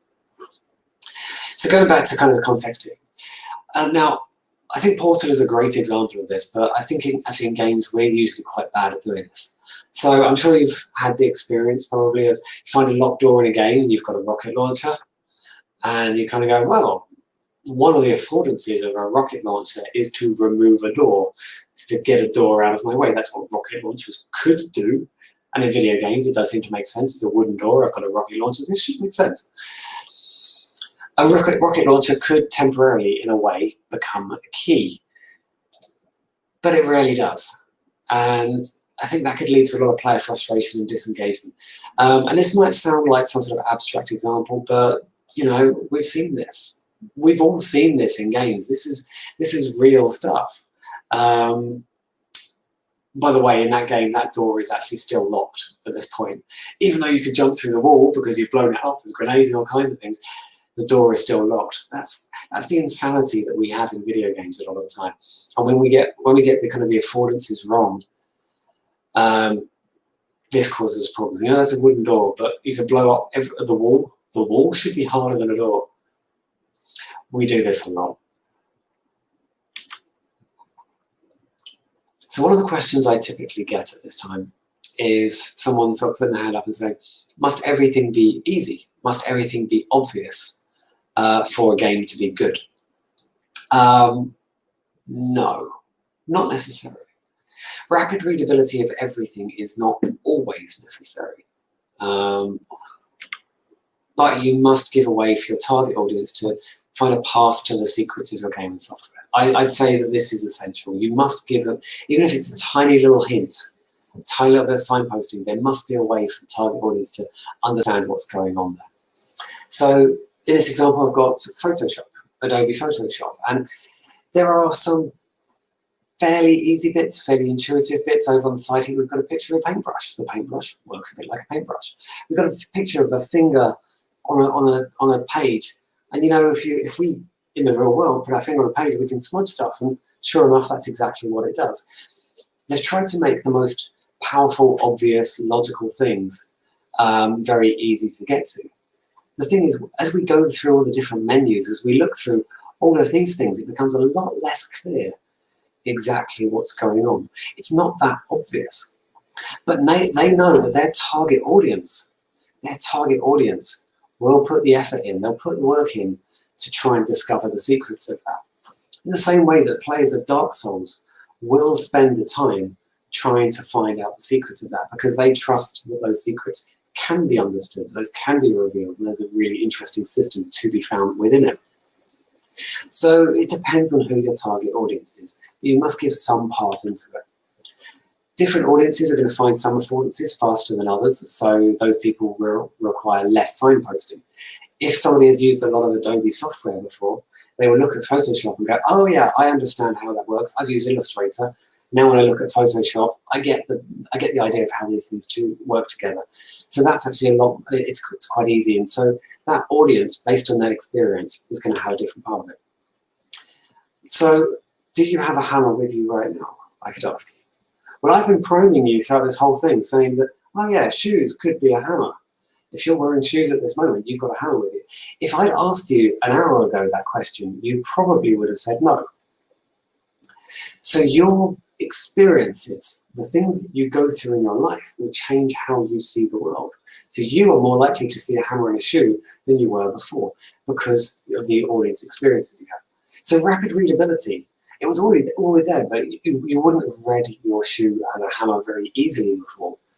So what I'm saying is that the difficulty of this rapid readability, it's not going to be essential all the time. But readability eventually, if I'd asked you an hour ago, are you wearing a hammer? You might have eventually come to it like, oh, well, this will probably do. You might have got there eventually. So I think that is definitely necessary. The longer it takes somebody to understand, the more you're going to test the patience of your audience. And that's what it comes down to. If your audience is going to have infinite patience for your game, that's great.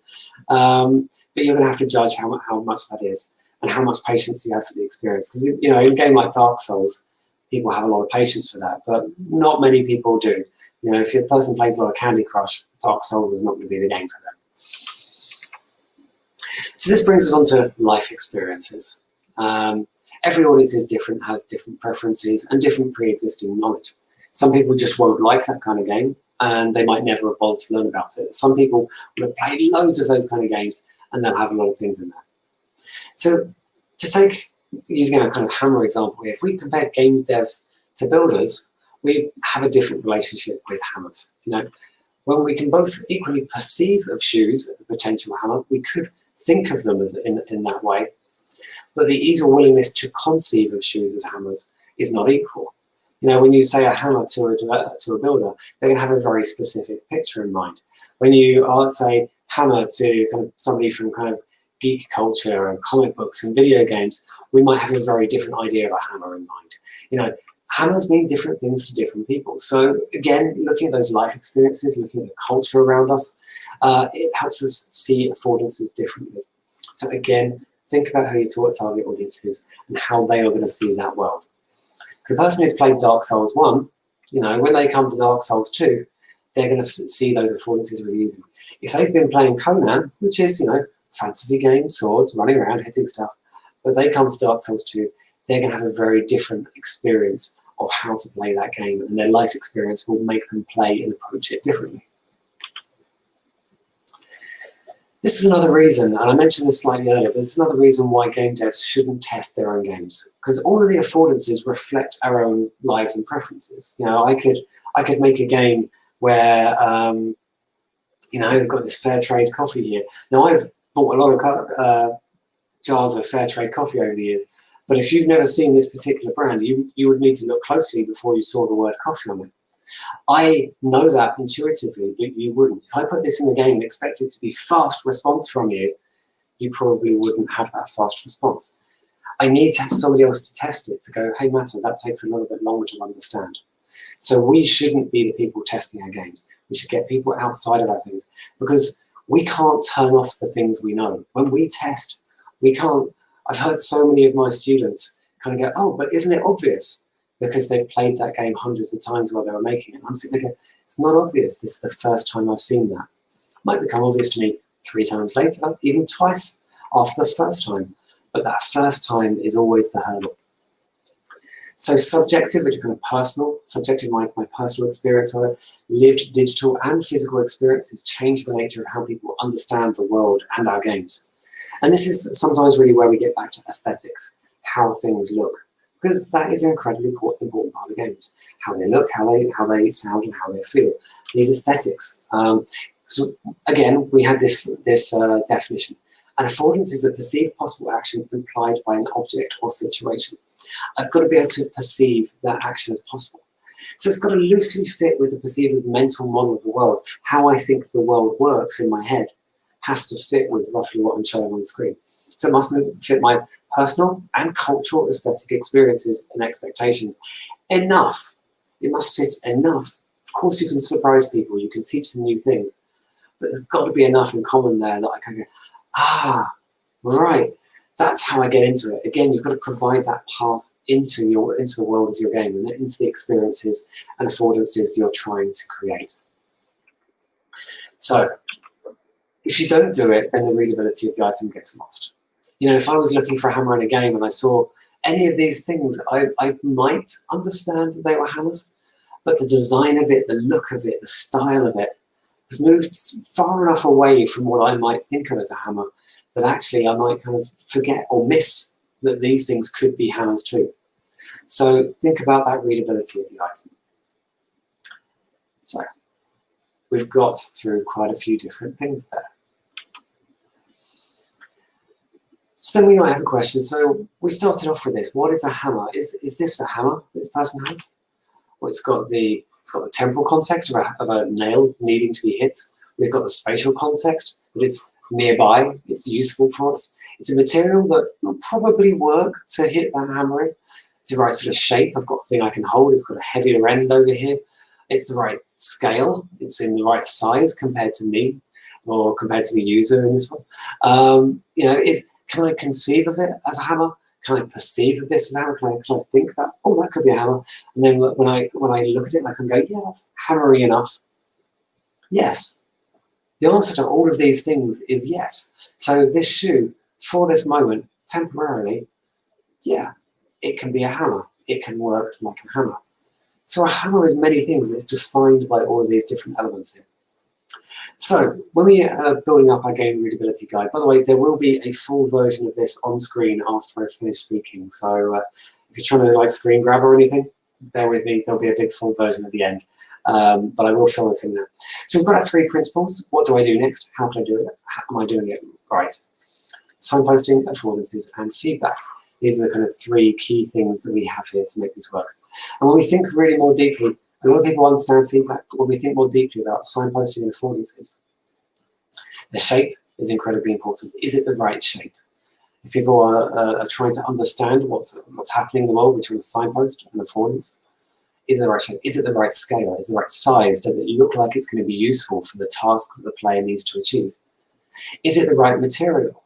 Now, in the world of things like Unreal and Unity, where we can just put on any material we like, you know, if you made a hammer out of and gave it a leather material, that material, even if it was the right size and shape, it probably wouldn't seem obvious to players because the material is wrong. Is the spatial context there? Is it near or linked to a useful space? Or are we going to have to carry it a very long way? Because if a player sees something they have to carry a long way or something next to it, they're going to try the thing next to it first. And if that thing looks like it should work, they might not even look for anything further away. They just assume they're doing it wrong. And that will be really, really frustrating for them. So that spatial context is incredibly important. The temporal context. Is it present at the time of need? Is there a clear time of need? It could be that, you know, you need the player to jump up and smash the ceiling. But unless the player doesn't or realizes that they need to do that, there is a need for them to smash that now. They might never look upwards. They might never have kind of a time that it seems right to try to smash the ceiling because all of the other ceilings, all the other rooftops were solid. So that temporal context needs to be there as well to really help people understand, that's what I need to do next in this game. And finally, the cultural language. Do these match the conceivable, perceptible cultural language of the audience? Will it resonate with their lived experiences? Hopefully, a lot of this stuff is fairly intuitive on this kind of side of it, but there will be things that you have in your lives that I don't have in my lives, and vice versa, that other people won't understand in the same way. There'll be in-jokes with your friends. There'll be things that you grew up with that were very special to you that other people won't have experienced.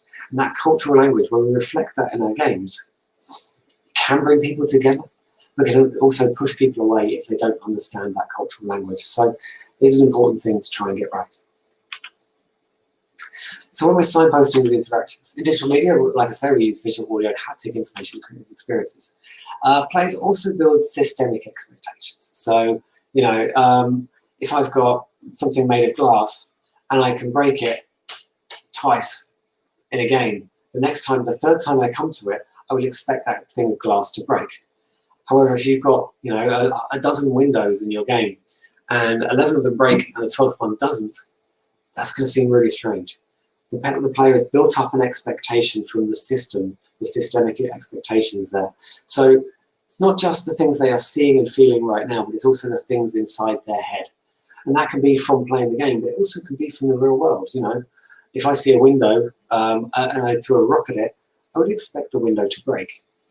Most video games, they don't, but there's a different systemic expectation. So we can see how the expectations we bring from the world and our lives, and also from other games that we've played, or the game that we're playing now, build up our expectations of what's going to happen in the future. And that's part of signposting too, the model that we have inside our heads. But affordances, like I say, these are things that we see in the world, but they are ultimately constructed in the mind of the individual player.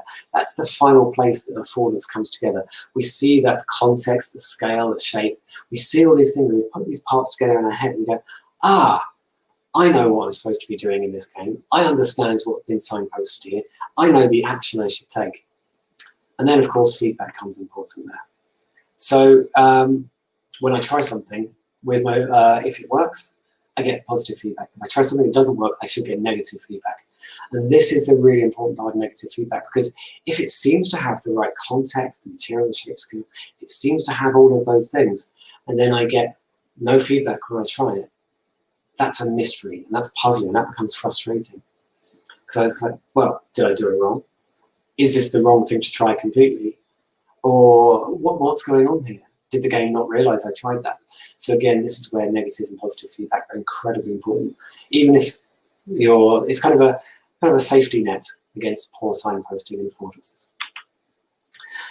So if we think about a hammer is not only an object, but it is a collection of signs. It's a collection of things that talk to us, that are intuitively or on purpose, we think about it and go, oh yeah, transformed by users into meanings and possible actions. So the possible actions is the affordance there. That's what happens there. It's not an object. It's a load of things that happens inside our head. And if you like semiotics and you like academic studies, this is essentially what semiotics is about. Semiotics is about how we see things in the world, how we see these signs implying what happens and how things work, and then we translate that into meaning inside our own head. This is, like I say, a very academic thing, but hopefully I've explained it in a very practical example here, so it's a bit easier to get to in semiotics, which personally I find really dense and hard to read about. But one of the most famous examples of semiotics, you may have seen this painting by René Magritte. It says in French, "This is not a pipe." And you look at it, well, it is a pipe, but no, it's, of course, the point he's trying to make there is a semiotic kind of joke in a way, that it's a picture of a pipe, it's a painting of a pipe, it's not actually a pipe. So all the things I've been showing you along here were not hammers either, they were pictures of hammers. Semiotic jokes. Jokes by semioticians, it's not a good thing, they're not very funny, but anyway. Now, that was a lot of talking about hammers. I realised that was a bit strange to go on that journey with me, but how does this all work in a game? Well, hopefully you've got some ideas already, but we could use a very obvious example of a button. Buttons we're familiar with. And we could take this black square and say, this is our button. And then we go, well, how do I fix it? How do I make this button more obvious, easier to use? Well, I could kind of go, the shape of it. Well, a square is not very buttony. They're quite often rectangular, so we can make it rectangular. The scale of it, well, maybe it's a bit big, and yeah, let's try and make it a little bit smaller there, maybe, to make it feel more like a button size. The material of it is just plain black. What if I made it red and shiny, and maybe put some words on it to say click me and stuff like that? The spatial context, where it is on the page, the temporal context, if I needed a button, I could make sure it's there when it's needed. And the cultural language of it, I could use like a style which has existed for like 15, 20 years for graphics of buttons. And I would probably transform it something like that. It looks more 3D, it's a lot more clickable. And when you compare the two, you can see that, yeah, we've changed the shape, the scale, the material, the spatial context, temporal context, and the cultural language to make a button. That would be a really obvious, easy example to take. And I think that's quick enough for you to understand how that one goes. Let's try something a little bit more interesting, because that's too easy and frankly it's not very exciting. Let's make something a bit more game-like. Let's make a path. Let's make a path that we want people to walk along. So that's going to be our goal here. So this is our landscape. And being games developers, we've made it so that if they walk to the top of the hill, there's nothing there, because we didn't have time to make all the rest of the world look pretty. So we want to discourage people from even trying to walk to the top of the hill, because otherwise they're going to see the edge of the game world and it will look ugly. So we want people to walk left and right along the bottom of this hill. We don't want people to walk to the top. Now, as I mentioned earlier when I was talking about journey, players love walking to the top of the hill. You put height anywhere in a game, people will walk to it just to get a better view, to see what's going on around them. Telling people to not walk to the top of a hill is quite difficult. It's quite important for a lot of things in terms of scope of our art. So let's do that.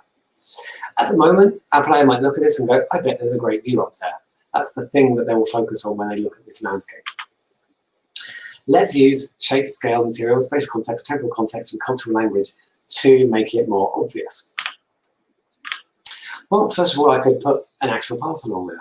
I could put the shape and material of this. I could make it look and sound and feel like a path. When you walk along it, you might get vibrations and crunchy sounds. When you walk along the other bits, it's grassy and muddy and squishy, and it's not quite so encouraging. Maybe it's rained recently and the ground's really wet and it's squish, squish, squish. We walk the path, thump, thump, thump. Okay, it sounds like it's easy to walk along. This is probably a useful path. But let's face it, the top of the hill still does look quite interesting. Let's think about going up to the top of that hill. Okay, so let's change the scale of it. Let's make it much wider. This is almost a road now. This is definitely a significant path. There is almost certainly a village along there, something important to go to. There's going to be a town or a city. This path leads somewhere. It only gets that wide when a lot of people walk along it. So the scale of it is implied the affordance of walking and travelling by a lot of people. That scale has already implied that affordance of walking and travelling. So that's good. We're on the right track. It looks more important. Maybe the top of the hill still is appealing to us. Okay, let's give it a bit of spatial context. Let's make it so that there's a lot more stuff growing on the sides of the path, which says nobody bothers walking to the top of the hill. Everybody is much more interested in walking along the road. Nice plain space along the road, and then at the sides there's a lot more stuff growing, saying don't bother walking through this. Nobody else bothers walking through this. There's nothing important outside of this path. The other end of this, though, oh my God, there's something important there. We've changed the spatial context of that to make the path seem more important. Let's change the temporal context. The sun is going down. It's going to get dark soon. Well, I'm out in the middle of nowhere. It's quite dark. It's going to get dark. Can I go to the top of the hill? Will I be able to see anything in the darkness? It's going to be hard, or maybe even dangerous to walk down the hill in the dark. I should probably get a move on. I should probably go and find somewhere to shelter at night time. Well, I've got a road. All roads lead to somewhere. I should probably walk along this road, shouldn't I? One more thing needs to be checked, though, the cultural language of this. We have to check the audience. We have to test it with players to see that it matches their idea of what a path looks like. Because maybe my idea of a path or a road is different from your idea of a path or a road. Hopefully this is a universal enough picture that you would look at this and kind of go, yeah, that looks like a path to me. I understand that. Typically when I try this with live audiences in front of me, and people do agree this looks like a road. So hopefully you also agree that this looks like a road. So we've checked that box of cultural understanding. Hopefully now our audience, instead of saying, I bet there's something awesome at the top of that hill, they're now saying, I bet there's something awesome along that road. And so we have successfully applied all of those different pieces to create something which is much more than we wanted as a game designer. We've applied the shape, the scale, the material, the spatial context, the temporal context, and the cultural language to make the road much more usable and to help the player get to the fun bit. Because walking to the top of the hill was not the fun bit. That was the non-interactive thing in our game. All the interactive stuff is at that end of the road. We've used these elements of signposting affordances to help people do the fun thing, to find the interesting place that we want to guide them to give them the best experience. So when players get lost or keep trying the wrong thing, it's typically not their fault. You know, some people are always going to try the wrong thing just because they like being difficult. But typically, it's not really them trying the wrong thing. They saw something they thought would work, and it doesn't. So that's an interesting experience, and that's on us. The interface design of the game has signposted an affordance that they think is there, but it's not, and that gets people frustrated. That's where the problems begin. So when people are lost or keep trying the wrong thing, that's our problem to deal with, not them. In simple terms, the game's visuals, the audio, the haptics, all the systems that have led them to that place have misled them. It's pointed them in the wrong direction. So we can use these three questions there, the what do I do next, how can I do it, and am I doing it right? And those six elements of signposting affordances, shape, scale, materials, spatial context, temporal context, cultural language, we can use those to analyze what might be misleading the player when they get that wrong or when they keep on trying the wrong thing. And hopefully, by examining these things, we can fix it. We can make our game better, and we can make more players talk about it. And they're saying, oh, I downloaded this great game the other day. I had so much fun with it. And when they're talking more about the fun and the frustration, that's when word of mouth spreads. And more people want to download it. More people want to invest in your next game. Or more people want to buy that game. They want to see a sequel. They want to see more of it. And that's what we want to get to. Did promise there'll be a couple of mentions of further reading, things that you can look at if you want to learn more about this. There's a couple of great books about interface design and decision making. The first one is by a guy called Don Norman. It's called The Design of Everyday Things. It's a classic of interaction design. It really does talk about physical objects, about how affordances are implied by shape and scale and size and all this kind of stuff. So in this particular case, this implies holding. You know, that teapot down there on the front cover, you see that and you go, ah, that's a handle, but I've got a spout to pour with, and that would pour on my hand. There's an affordance which breaks that thing. So it's a really, really good book about how you think about the world, how you think about interface and interaction design.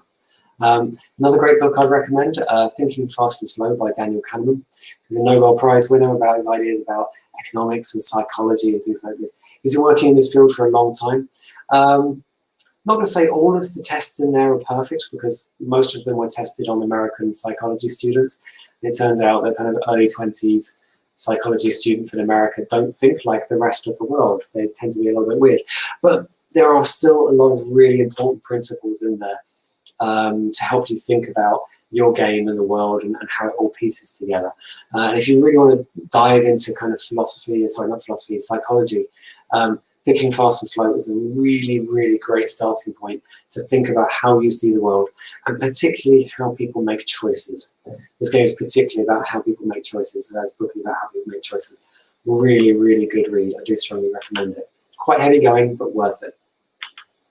So, conclusion, telling the difference between the kind of non-interactive and interactive stuff, it's very rarely our core gameplay experience. That's really not what our games are trying to achieve here. When design intuition goes wrong, we need conscious knowledge to fix it. A lot of the stuff that I've talked about today, you are going to do just automatically. You'll already have thought about how you tell the player what to do next. You'd have already implied the affordances of the world quite clearly, and the feedback, you probably already got some feedback going for positive and negative experiences. You're going to do a lot of this automatically just because it's how you see the world, and you'll have a lot in common with your players. But sometimes all that unconscious stuff, all that intuitive stuff leads you in the wrong direction, and your players are sitting there, I've got no idea what you're trying to go for here. Sorry mate, this is just mind-boggling. That's when having this kind of conscious knowledge, these ideas about how do people understand my game? What are they reading from it? What am I implying from the world? So you could look at the place where people get stuck and go, oh, the reason they're trying that is this. I've implied something wrong in the world here. So it might be adding something in, it might be taking something out. But unless we have kind of this conscious knowledge of how to fix it, that's a really difficult process and we're just guessing. So I'm hoping that by talking about these things and identifying them really clearly for you, it gives you more insight on how you might want to fix that stuff in the future. I hope it gives you kind of idea about how players read your worlds and some practical ways to debug your design when they can't. I do want to emphasize that although those 3 questions seem really basic, they're actually incredibly powerful. I've used those 3 questions with literally hundreds of teams now, and I've never had a time when they didn't get to something useful. When I'm playing a game and I just sort of sit there, I had a game where I turned it on, it was a 2D platformer, and I said to the team, what do I do next? They go, well, you run to the right. How do I know that? They go, well, because you always run to the right in a game. That's what you do in platformer games. I said, well, what in the world tells me that? Is there anything to tell me that I should run to the right in this? Is there a signpost, literally? A signpost can be signposted, pointing to go to the right. Is there a wall behind me which is unclimbably high, which tells me I can't run left? There wasn't. And so one of the first things I often do in people's games is I just go, there's nothing telling me what to do, and I play it wrong. And then I typically break the game. But if you're trying to make a game that's going to be robust enough and good enough to be played by millions of people, you want people to try and break it. You want these things to be clear. You want people to be able to not break it. And so what do I do next is an incredibly powerful starting point. How could I do it? What tells the player? If you can double jump in your game, but nothing has ever told the player they can double jump, when they get to a platform that's too high, how would they know? How would they know? So working out ways to tell people that this has happened. It could be text on the screen. It could be a diagram of a person in the background. You could see an enemy double jump. And then you kind of go when they're running away from you, you go, well, can I double jump? Oh, yeah, I can double jump too. There's loads of ways that you can tell players. And then give them a chance to learn it. Give them a chance to embed those systems in their minds. Those 3 questions are really, really useful. I do strongly recommend you use them in your studios. I hope it's given you some practical design guidance to improve the readability of your games, because I think these are key elements to reaching broader markets. And if you're looking to expand your business, I think these things are very important to try and do this. I do want to encourage you to have fun making games. You know, making games is a hard job. It's difficult. It's sometimes very long hours, sometimes for not much acknowledgement. Make things that excite you.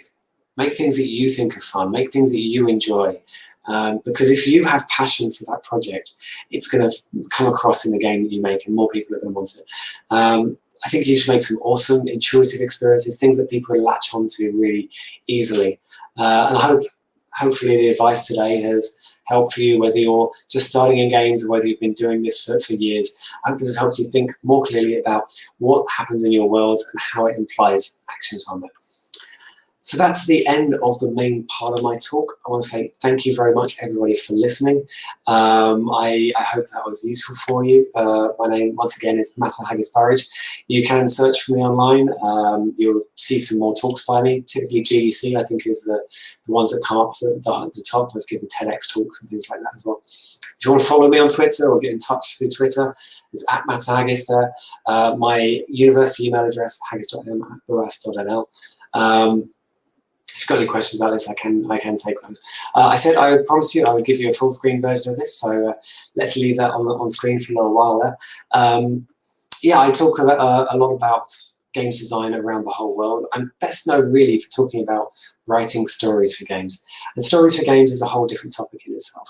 If you're really interested in writing stories for games, I've got a talk on from GDC. I think it's called Storytelling Tools for Indie Game Developers. And I think that's gives you a really good breakdown of how to construct a plot.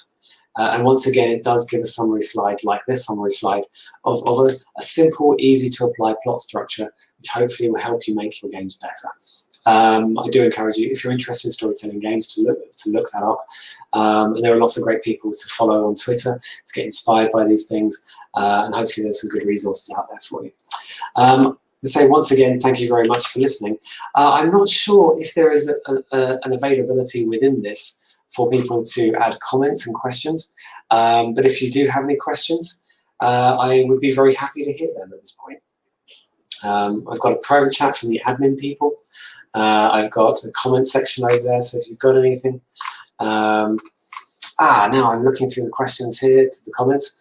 One question following recent scares. Are there forms of discrimination in terms of colour? That's interesting. I think that might have been from a previous talk.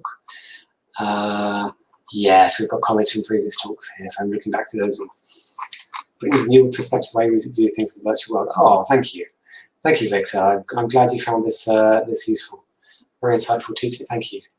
Yeah, well, thank you for coming very much to this talk. Does anybody have any questions they would like to put across here? Got a couple of people saying, sort of setting privately, very great session. They've learned a lot. I'm very pleased you like that. I'm going to hang around on here for a few more minutes. So if people have questions, please do pop them into the chat there. I'm going to have a sip of my coffee because I'm rather dry from saying all that. Oh, someone said they love Burnout Paradise. Oh, thank you very much. I'm glad. I don't remember the website name. The website name, if you're talking about my one, it's on screen at the moment. It's Copperstone Sea. It's copperstonec.com. I do consultancy for writing, freelance writing, consultancy for games design. I train people and give sessions with that kind of thing. Someone's asked, where should we look up your session on storytelling for games again? That's on YouTube. Hi, Wendy. Thank you for watching today. Yeah, that's on YouTube. If you just search Mata Haggis GDC, you'll see a couple of different things come up there. There's one of them which is about writing nothing. Writing nothing talk is about using implication and writing less script, but communicating more things with your story and with the script that you say. Again, it's about half-hour talk. It's lots of dense information, and again, I build up a kind of a summary slide. If you search for Mata Haggis or Mata Haggis-Burridge, GDC, YouTube, you'll definitely find that on there fairly easily. I think I'm a relatively easy person to find in the world. Or you can drop me a line on Twitter, and of course I can send you a link directly on that. I've got a question there from King_OT. Hi, King_OT. How do you get started with storytelling as a career? Oh, that does need coffee before. Hang on a second. Okay, so to give a bit of a life story, 20 years ago, I started making art online at a website, masterzone.co.uk. Oh, there's the Twitter link for me. Yes, there's my tag is cool. If you're following me on Twitter, there's the link for me. Yeah, so I started making things online, stories and animations for 20 years ago on a website, and I started making little animations using Flash. I'm so sad that Flash is disappearing from being supported in browsers these days. That was an amazing tool for getting animations and stories out there. And I learned to program through Flash ActionScript 1.0, I think we're on 3.0 with Adobe Animate now. But I started writing little things in there. I started writing short stories.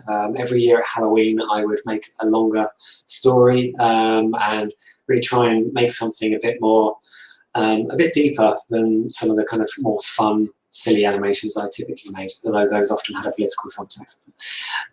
So I got a little bit experience sharing it with friends and eventually fans. I ended up with something like 50,000 visitors a week. Thanks. You're welcome. Yeah, I ended up getting more people there. I worked on that, actually built my own website and doing the animations and games on there, but writing my own stories for 7 years. So I did this for a long time. And then I went to the games industry. I started off actually as a level designer. I was doing puzzles for games, and building kind of environments in Burnout Paradise to begin with. But you might notice if you've ever driven around a Burnout Paradise, there'll be like a few small objects placed around, like people were doing some roadworks there, or people have had a picnic and knocked over one of the bins. And those were tiny little microcosmic stories. And even though Burnout Paradise is not about the story, making the world feel real, making it feel like people live there, is part of making it fun to drive through. So again, it got me that very much what we call environmental storytelling experience. Again, I stuck with level design. I find level designer is a really good way of getting into being a professional narrative and storyteller person with games. If you do level design, when I worked on Aliens vs Predator, when I was designing the level, I got a lot of control over how the story was told. So I could really think about the way the story was told, and I could have control of the script and what was being said by the characters in that. And then other people were like, well, you did a good job with that. Can you do the story for the level that I'm working on? I don't really want to write that story. So we pretty much, then I ended up taking on more and more of the story. And I got known as the guy who does writing for the stories in that studio. And then I moved on and I worked on other things. Still always trying to keep on doing my own writing. But I think really that was my way in for me, was writing for as a level designer for things I was working on. If you want to just jump straight into being a storyteller, there's Twine and Ink are two pieces of software you can download. So Twine is a storytelling software. Ink is a storytelling software. I think Ink has got a plugin that goes into Unity, so you can use it for visual novels and stuff like that. They can be great ways of thinking about how players move and make choices through a story in an interactive way rather than just linear stories. Another great way of jumping into being storytelling as a career, if you wanted to start at that point rather than go through level design, you join up with game jams. And we've got a game jam coming up, I think in a few hours it's being announced on here. So you can volunteer to do the story for sometimes multiple teams. At the end of the year, I think in January, there'll be the Global Game Jam as well. So you could put yourself out there on the Global Game Jam website saying, I'd love to get experience writing stories for games. Ask me to write anything. And so you'll be asked to write 3 lines about a fighter in a brawler game. You'll be asked to write poems to go in books that people can find on a shelf. And again, that can give you the experience there. All of those things are experience which counts when you try to apply to a studio to get a storytelling thing and build up a portfolio of this. Quite often also what you find is that when you've worked with a team for a game jam, they do actually then come back to you afterwards, and when they're making a proper game, you did a good job in that game jam. Could you help us out with some storytelling here and doing some writing for us? And that's how people often get into it as well. It's a tough career. I do recommend learning to be a games designer and understand how player choice matters and what it does. It's a tough thing because there's a lot of competition to get into storytelling. Good luck if that's the path you want to go down. Study, work hard, write a lot in your spare time, read a lot, read other people's stuff as well. yeah, I think that's probably enough answering that question, but hopefully that's giving you some ideas. Like I say, I went a level design route. Other people, game jams are probably a good place to get started if you just want to jump straight into it. Learn things like Twine and Ink. You can find those by Googling Twine storytelling and Ink storytelling. Cool, we've got another question there. I'm going to attempt to pronounce that name. Olamide, I think.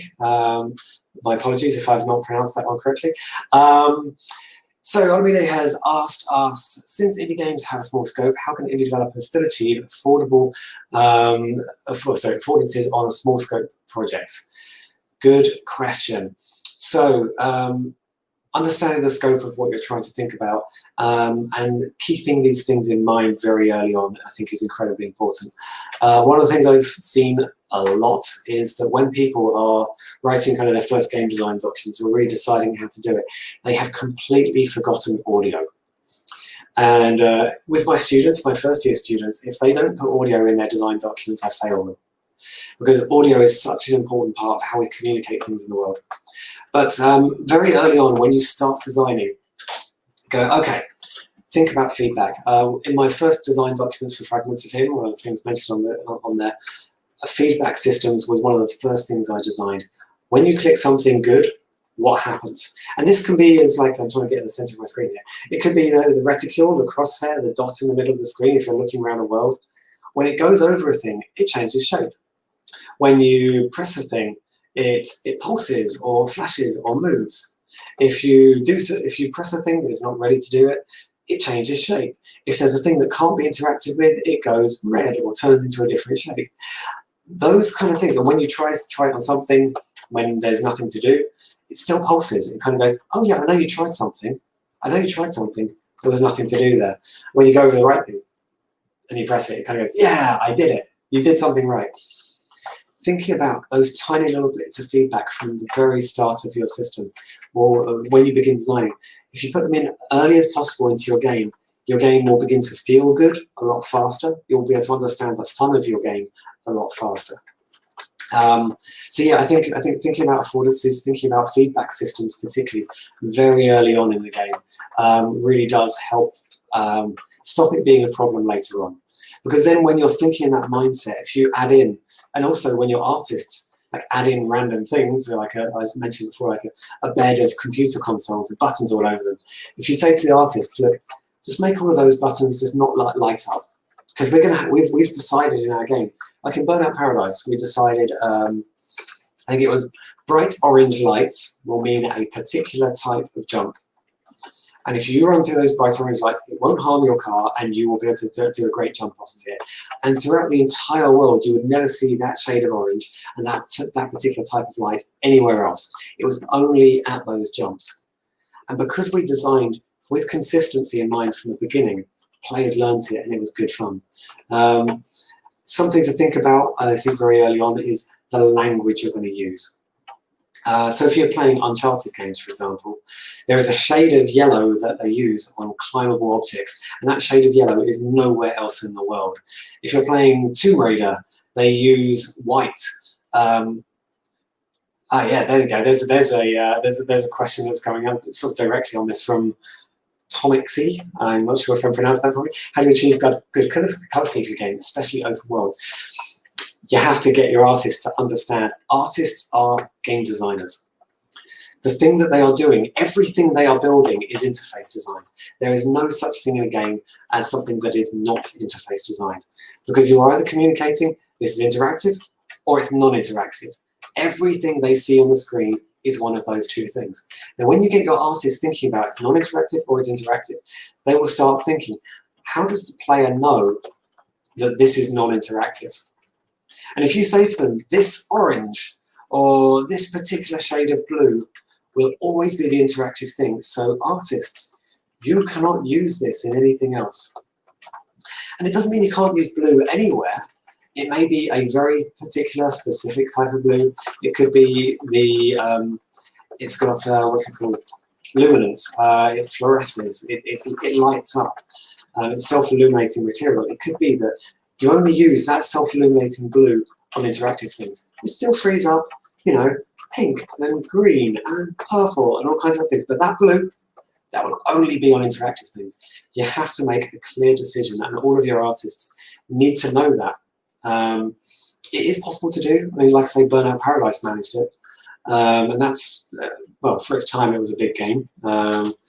If you look at Uncharted have done a great job there. You've still got all these oranges, all these reds, all of these kind of lemon yellows and stuff like that, but there's one particular yellow which only appears on ledges. And yeah, while they were making it, they would sometimes kind of go, oh, artist has made that pipe yellow, but that's non-climbable. And then the artist would have to change it, because they understood that the player's experience and the readability of that world was a key thing to that game being successful. And that's really what we're talking about here. We're talking about successful games. You need your game to be readable. You need people to be able to understand what's going on with it for it to be good. It's as simple as that. If people can't read it, if people don't understand it, it's not good. And an artist is absolutely responsible for that, as a designer is. And they are designing interactions. Every prop they make, every scene they make, every background, every spinning object which falls from the top of the screen, all of those things are interface design. There was a game that I made from an African developer very recently, and it has grey spiky things spinning and falling from the top of the screen, and it has red blobby, bright red blobby things falling from the top of the screen. Now the grey thing, it's grey. Grey is not a dangerous colour. The spikes tell me it's dangerous, and I did learn those are the things to avoid. But I still find myself intuitively avoiding the bright red things too, even though they're good. Because bright red, that bright red, really dangerous red, actually seems more dangerous to me than the grey spiky thing. So this is something where the designer could go back to the artist and go, okay, we're not going to have any collectibles, any positive things, which are going to be that bright red. And let's change that spiky thing to be bright red as well. And suddenly the game might be more readable and less frustrating when you first pick it up. I hope that answers your question. Cool. I think we've got 5 minutes left if people have any further questions at this point. If not, the admin is welcome to pop in and go, let's wrap up there.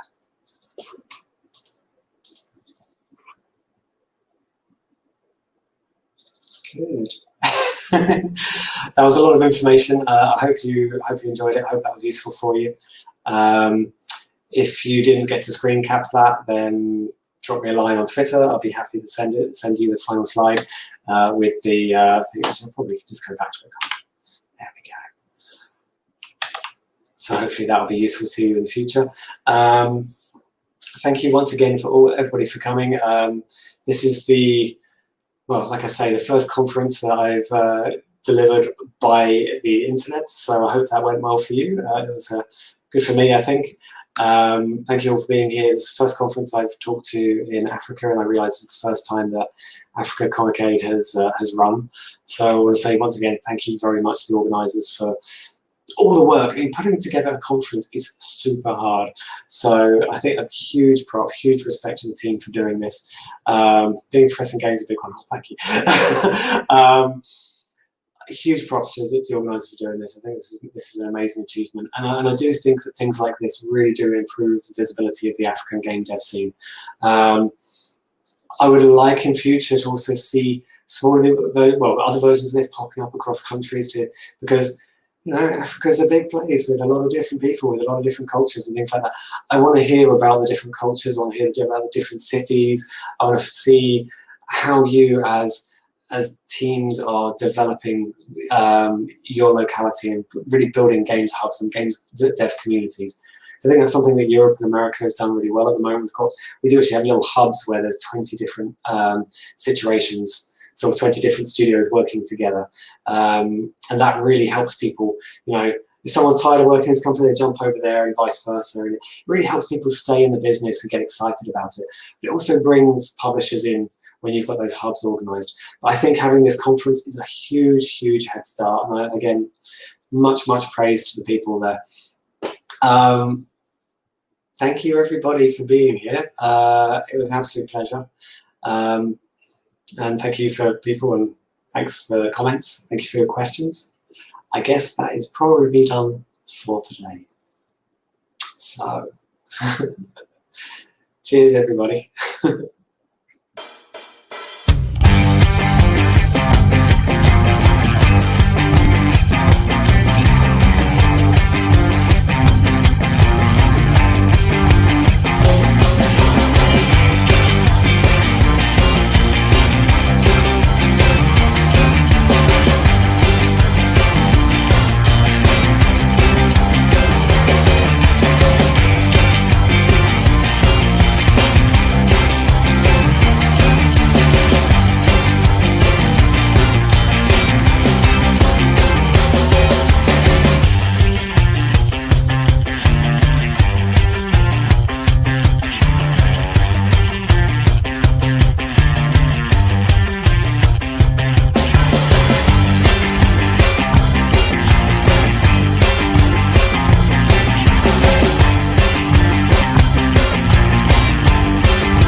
We play games to escape zombies, cast magic spells in Middle-earth, or just to pass the time on a commute.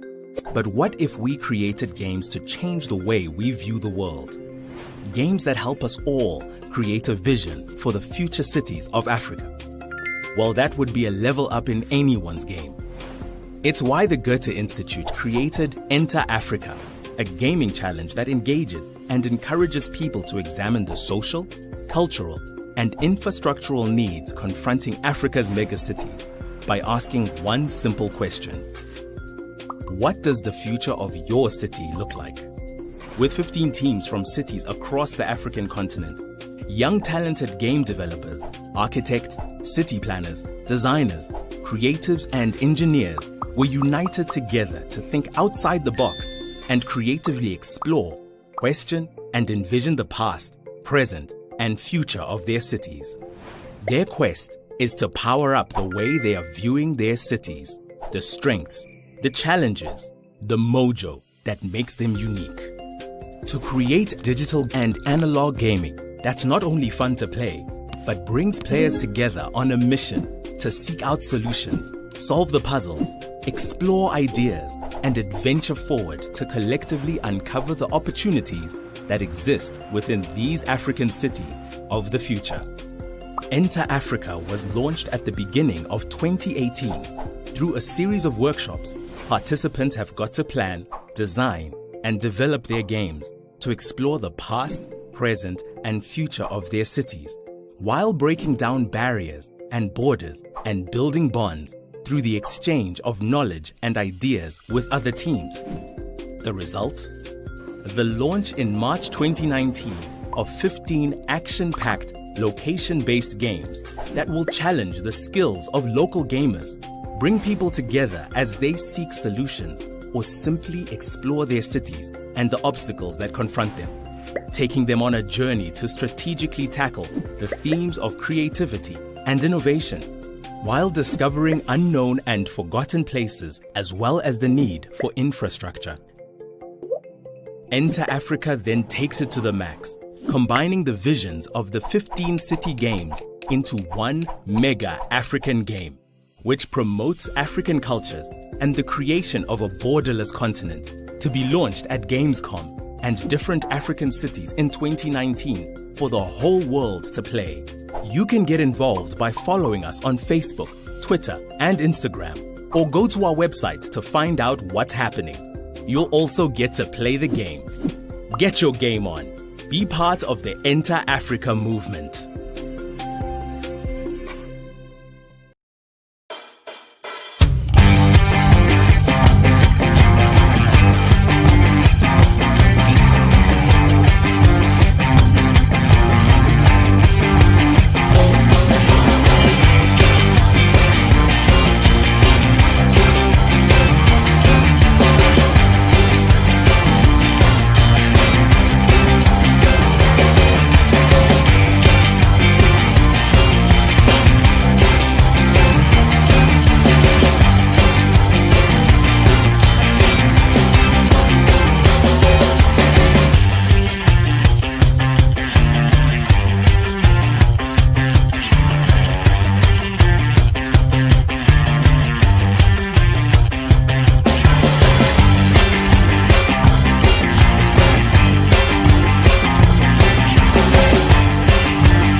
millions of users.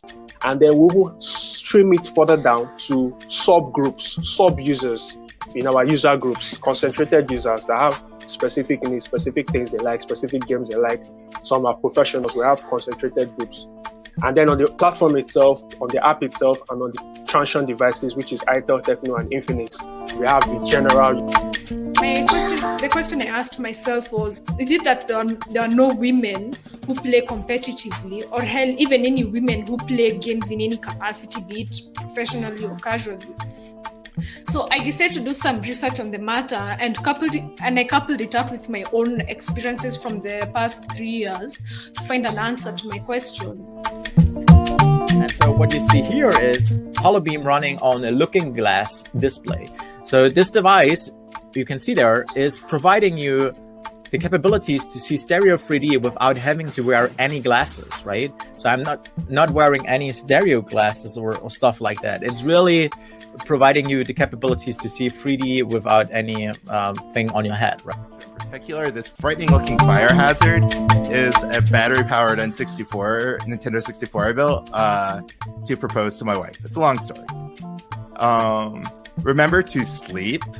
I've done game jams for 48 hours straight, and I've also done them taking 2 to 4 hours to rest. And you'll be very glad that you did, and your game will actually be better, somewhat counterintuitively.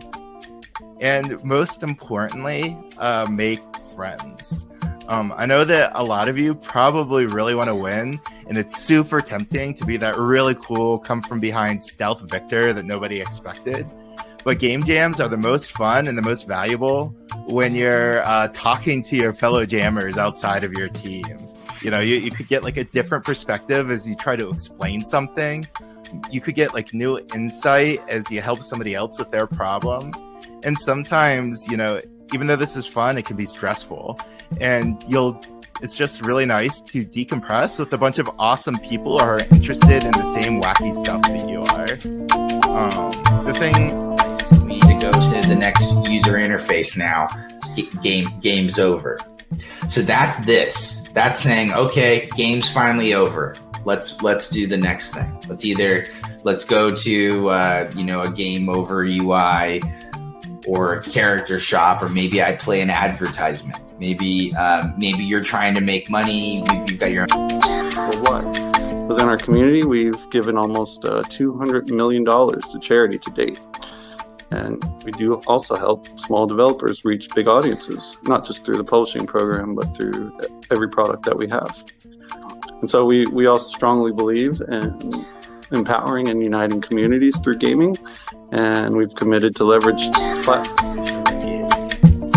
Games with a customer education background, so that games can be used to create changes in the way people think, people reason, or even behavior. So I would like to encourage people who are delving into XR, or people who are already experts there, to see,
about skyfest.com. This is an app that you download, and when you download it, you just want to answer a question and you win.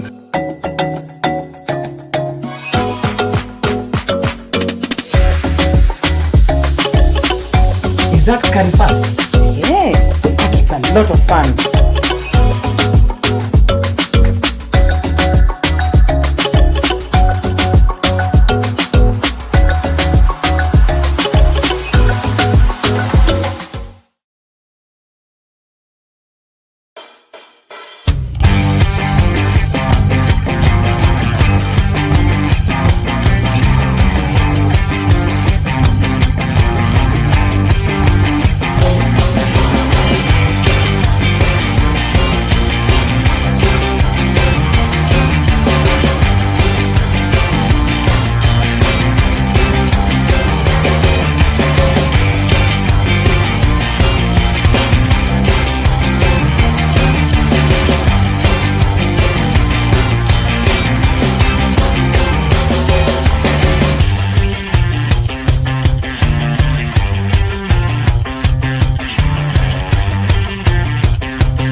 meat. It has tomatoes in it.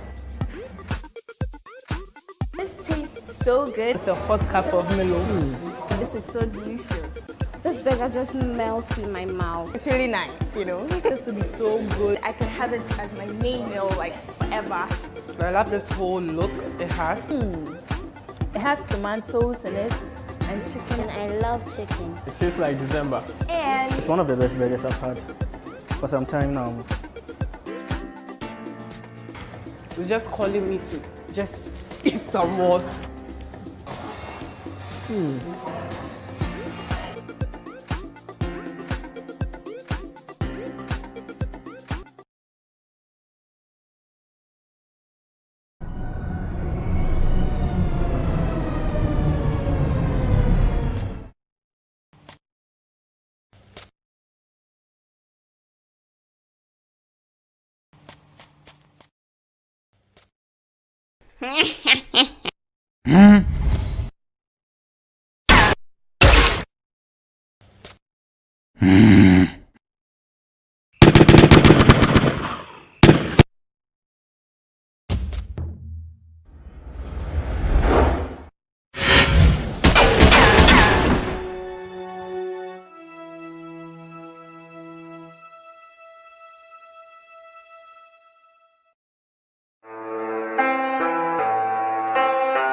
Hey, hello everybody. Apologies of being a bit late. There was some minor technical difficulties, but you know, on game jams, get used to those technical difficulties. So, welcome to the show.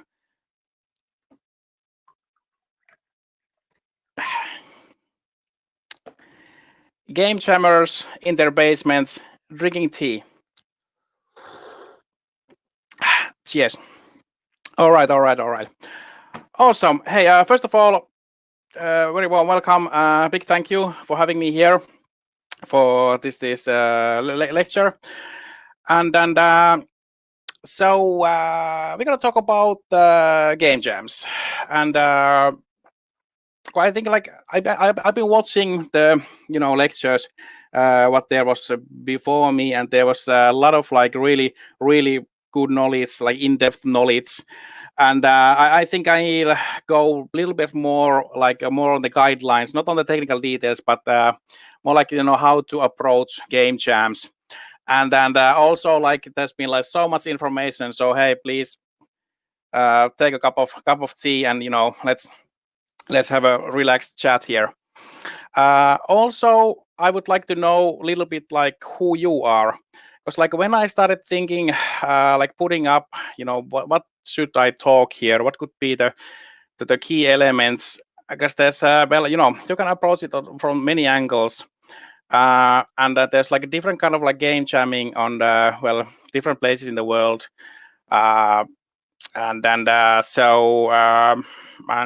yeah, it's like who you are. Like is this your first game jam? Have you been jamming? Are you a professional in the games industry? So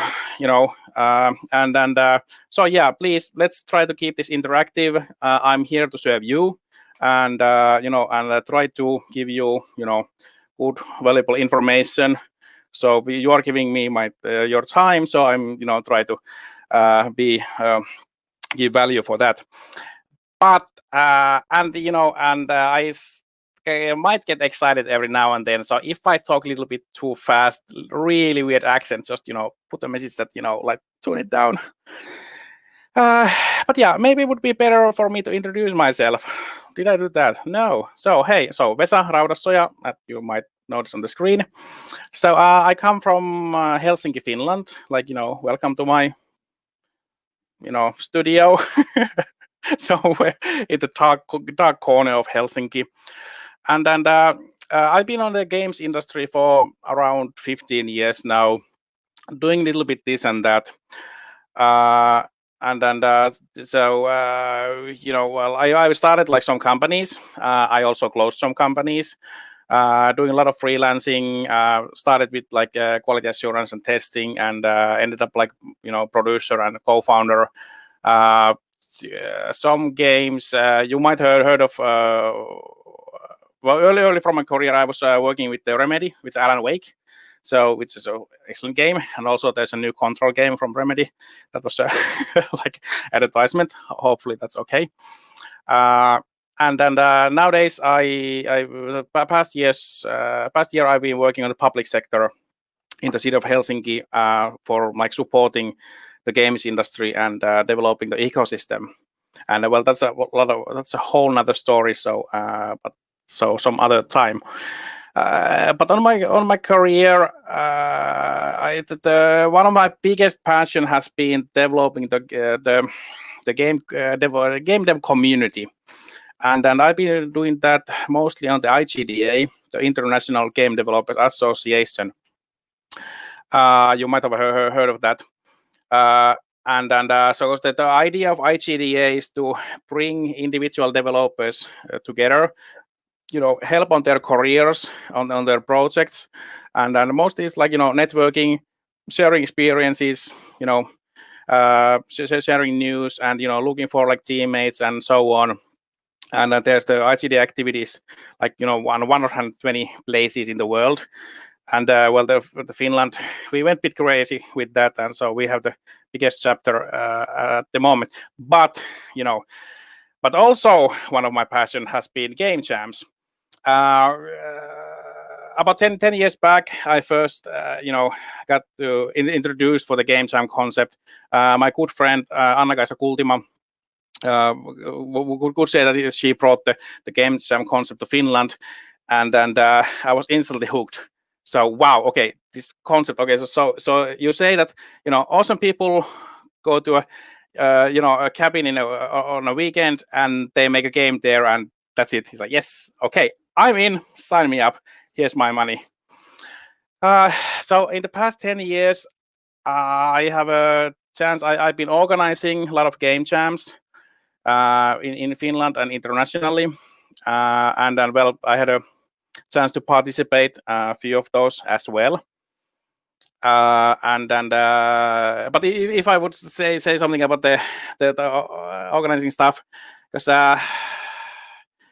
there's we started of course, like we have the first games as for like in schools or offices and these kind of things, and then we went a bit wild and we started thinking as like, hey, what you could do with the game jams if you go like outside of the office. And like once like 5 years back, we took a bus. We were doing games in a bus the whole weekend, and we went through the Finland, and then we stopped every now and then to get the electricity and to sleep somewhere which isn't moving. And it was great fun, and really interesting games came there. And and once one of the most interesting game jams I was participating actually was the train jam, which we hop on a train in Chicago, USA, and went to San Francisco. It took like 50 something hours. So working games in a moving train, really interesting experience. But yeah, the latest one.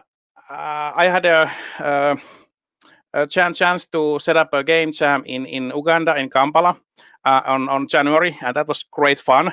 Really awesome people and really awesome games. So, but that was that time when we went places, we met people. I don't know how this world situation is affecting you, but I miss places. I miss people. I miss you guys. Oh man! By the way, drop a line. Are you there online? Like to hear something of you. Okay, so but game jams.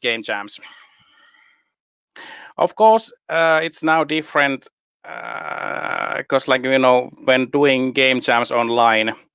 So So, but the thing is, like you know, you can have the same approach, but yeah. Hey, King. I miss also the locations. So, but let's start from the the beginning, the principles.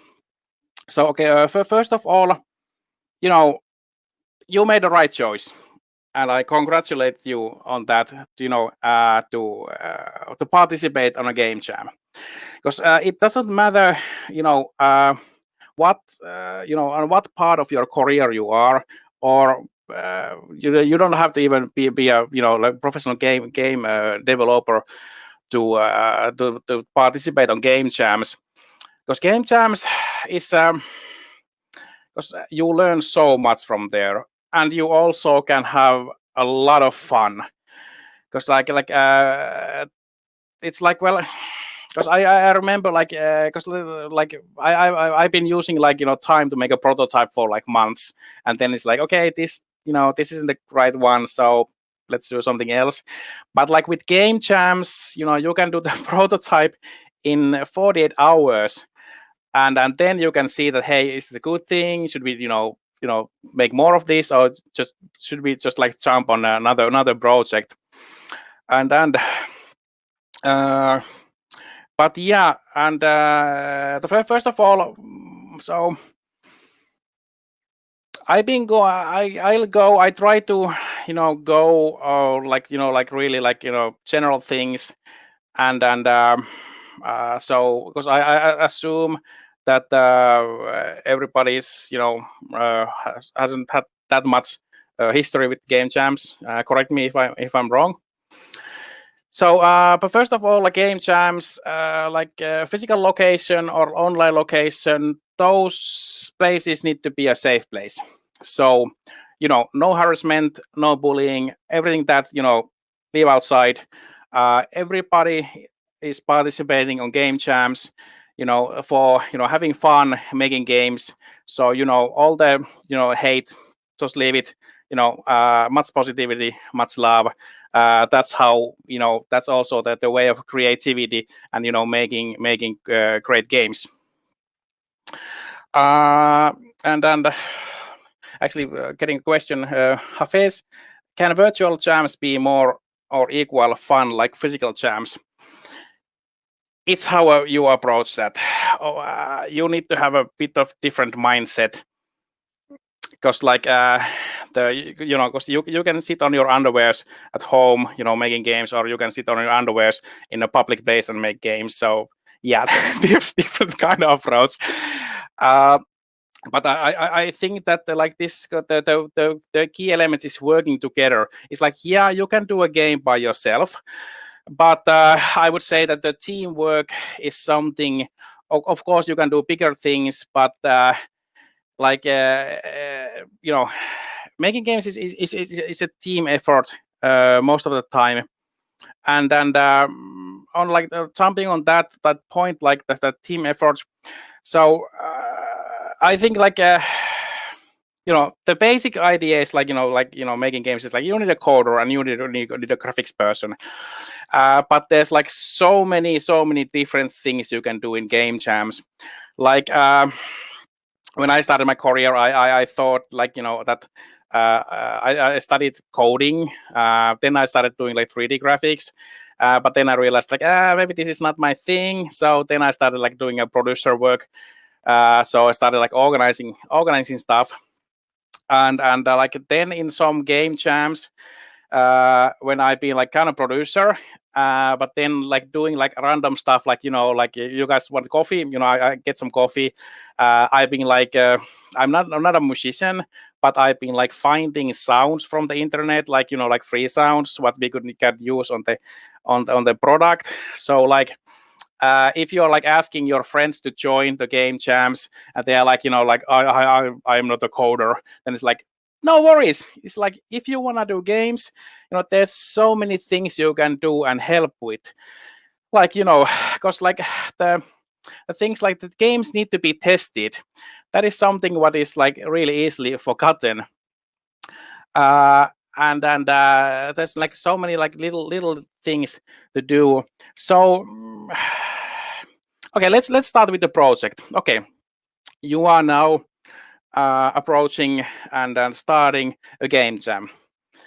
You get your topic, theme, then you have a team. Many times, like in Finland, in global game jams, we tend to like build the teams with like random people that usually there isn't like a ready-made team, so everybody's a bit new to each other. And then also the funny thing with game jams is that you don't have you don't have that much time to start like thinking. It's like, hey, how you doing? It's like, you got brothers, sisters, how's your family? But it's like, okay, let's start working.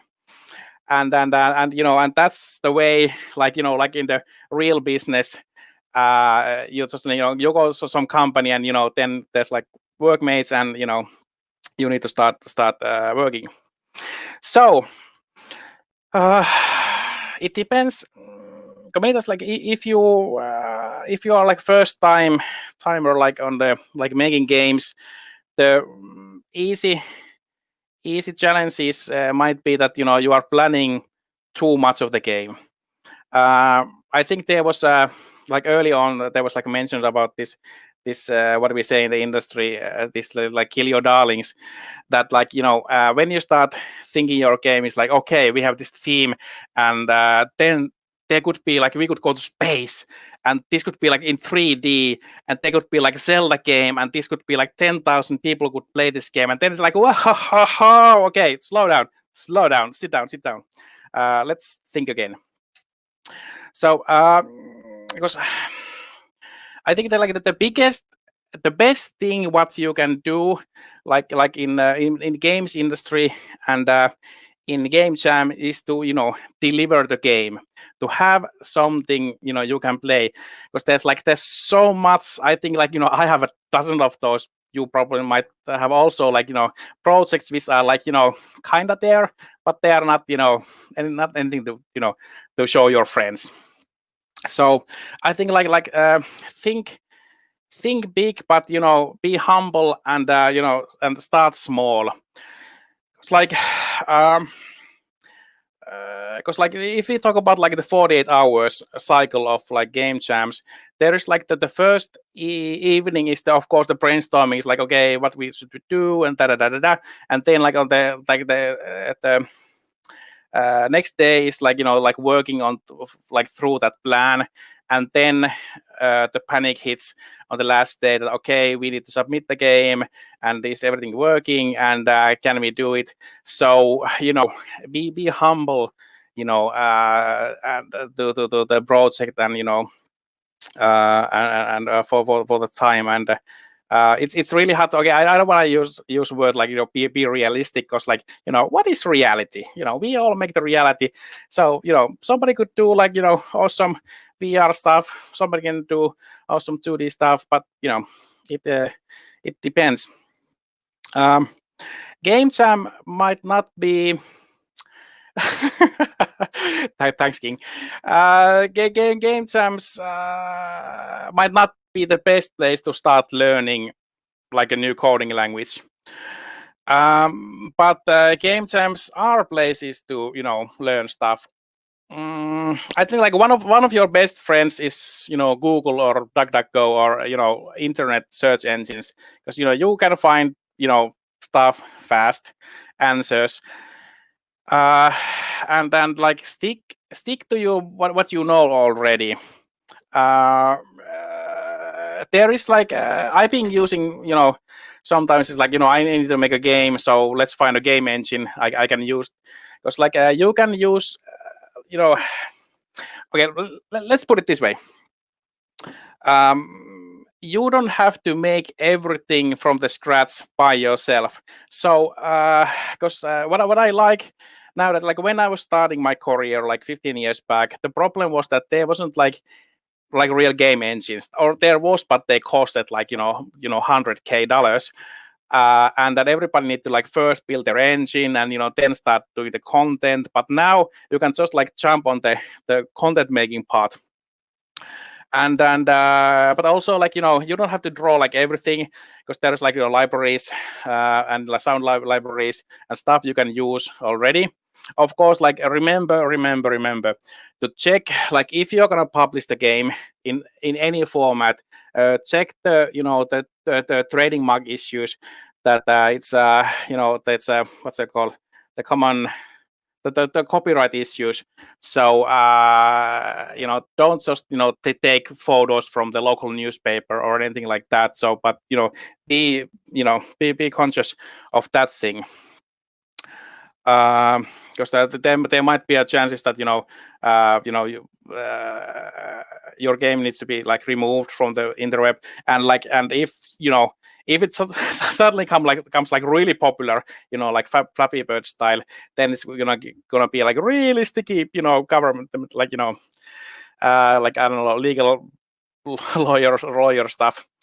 But yeah, so okay, you don't have to do everything. You use engines, use Google. Yeah, and just commenting on King. So yeah, I think it was like I think like Unreal Engine or something like that was what was the it was something like 100,000 and because also that they okay. we could talk actually about the old days on some other time, but let's try to keep for the topic. So how to approach the projects. So you don't have to do everything by yourself. Then there is one thing I think many times we forget to talk about, that is the keep good care of yourself and your teammates. It's really tempting. I know it's really tempting to like start the jamming, and then it's like I don't need to sleep in 48 hours because I can sleep on Monday or whatnot. Well, yes, and actually no. Because like the thing is like give yourself the chance to sleep, and eat healthy or light, because it's like also like the how your brain works is like when you take good care of you, your body and your brain is like they taking care of good care of themselves. So creativity and effective things, like because I know, because like you can spend your time like just like watching the keyboard for like 2 hours, and if you're like really tired, like nothing happens. But if you sleep that 1 hour and then work on another hour, it's completely different thing. So remember to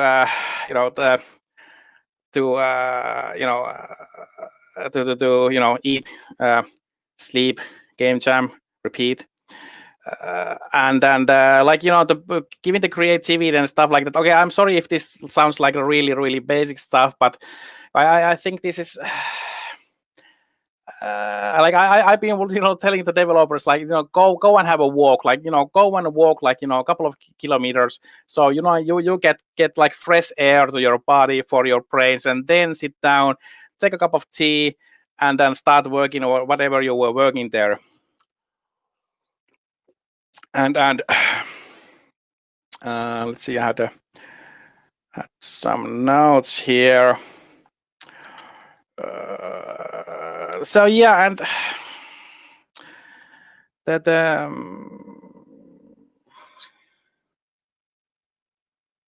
yeah, and just commenting, Olamite, David.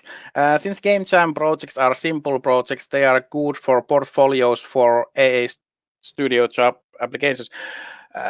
Yes, because like this is like if you like to have a job in a company, at least like in Finland, it seems that okay, it doesn't like we don't really care. It's like what is your background?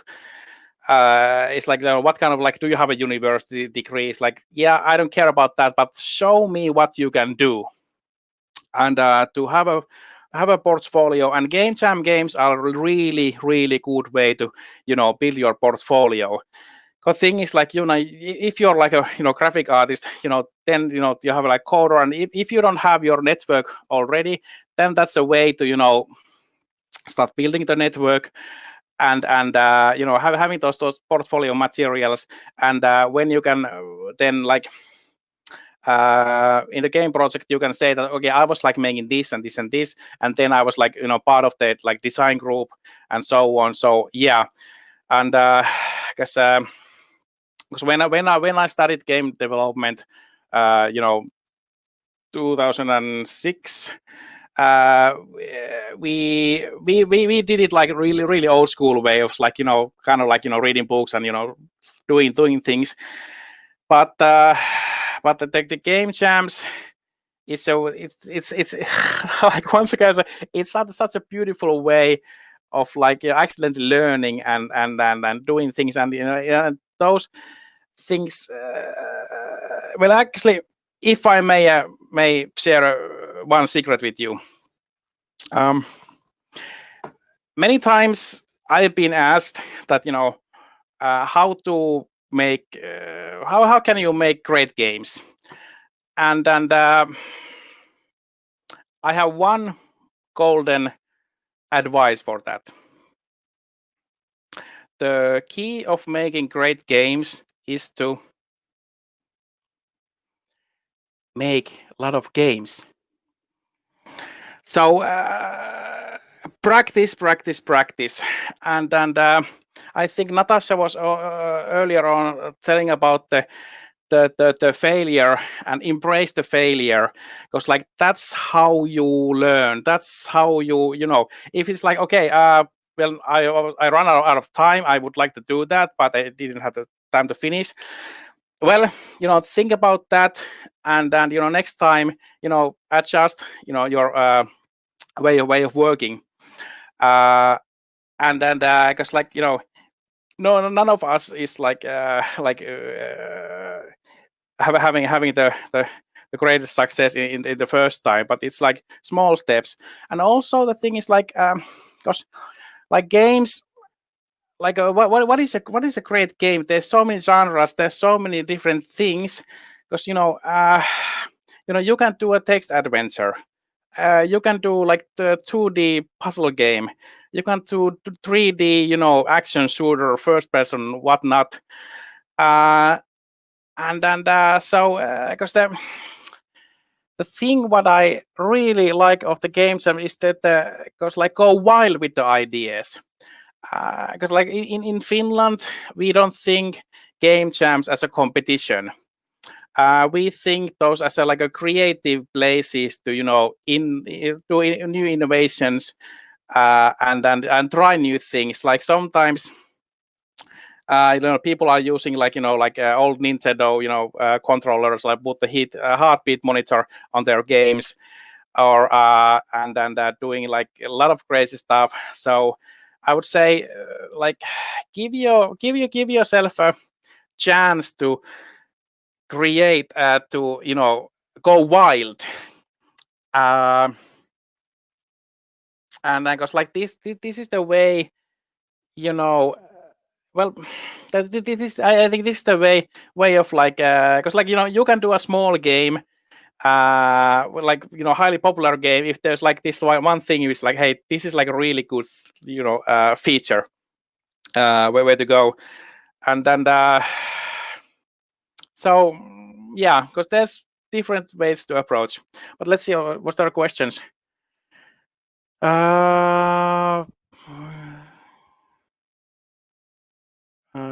Kofiro, Vesa, I usually don't finish my game jams on time.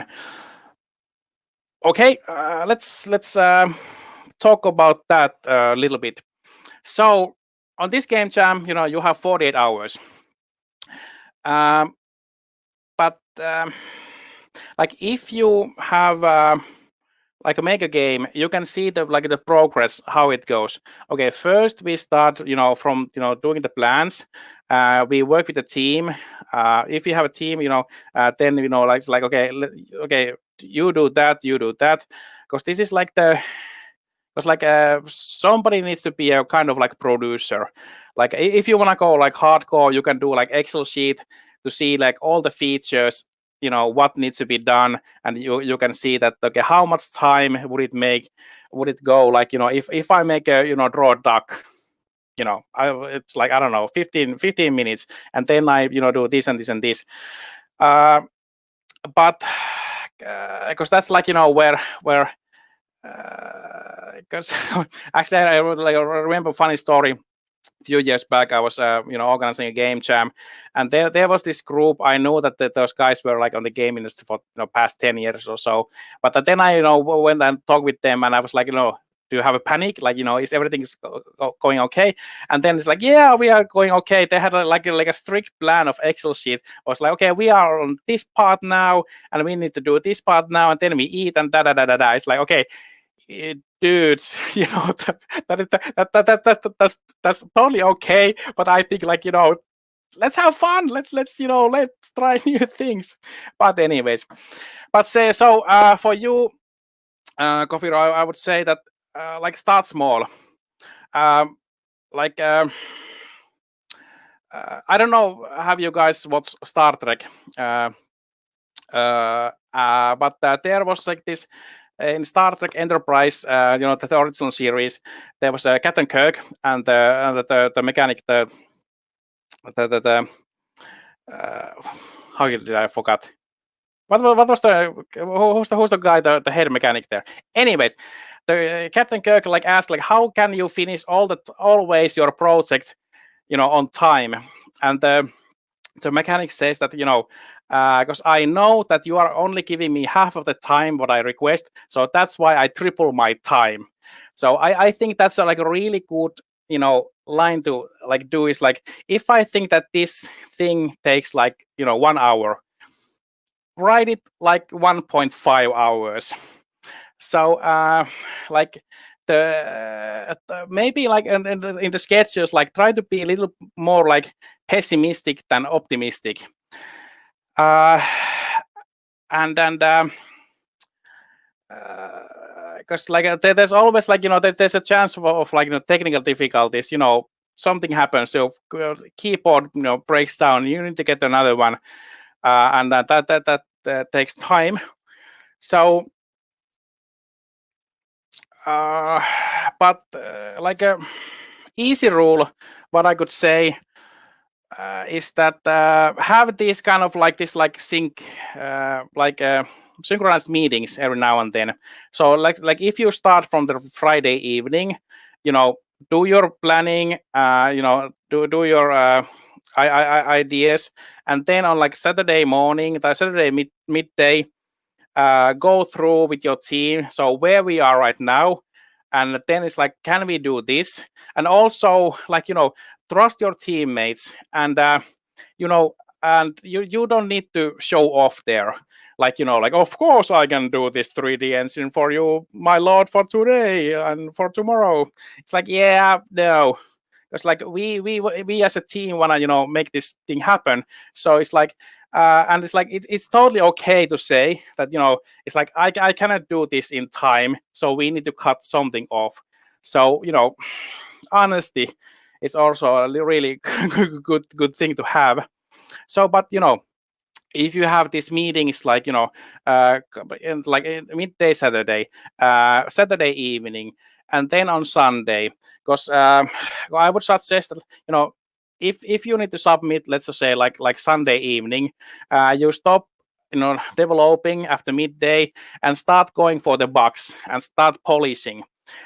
And with what I mean with that is that because if there's a major thing that when you try to start the game and it's just like crashes, well, nobody can play it, so that's need to be fixed. But it needs to be like realized that there is this kind of bug, and then like a graphic person or like sound artist can listen those and see those things and put this, okay, this needs a little bit adjustment and so on. So with game jam games, you don't need to have like hours of like gameplay. I think like if you have fun, like 5 to 10 minutes, then that is a good game. And also like one advice is to go and play other people's games. Go and play game jam games. There's like it's.io and the globalgamejam.org and these kind of places, and look those games. There's also like YouTube videos. You can if you want to play, watch those YouTube videos and look like what kind of games there are. And then you can see that you can have a lot of fun with a game, like with a small game. And also the thing is like the games doesn't always have to be like fun or that or have a joke. You can go like really like in dark topics with the games as well if you like. So that's the freedom of creativity. Of course, try to be politically correct and these kind of things. So like let's not offend anybody, and so let's keep it like nice on that way. Let's see, there was questions. Okay. There's a question: how important is play testing during the jam?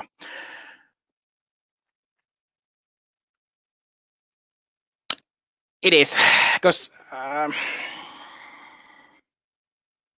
the thing what you want to do or have is that the game is working, and the only way to make sure that your game is working is to play that game.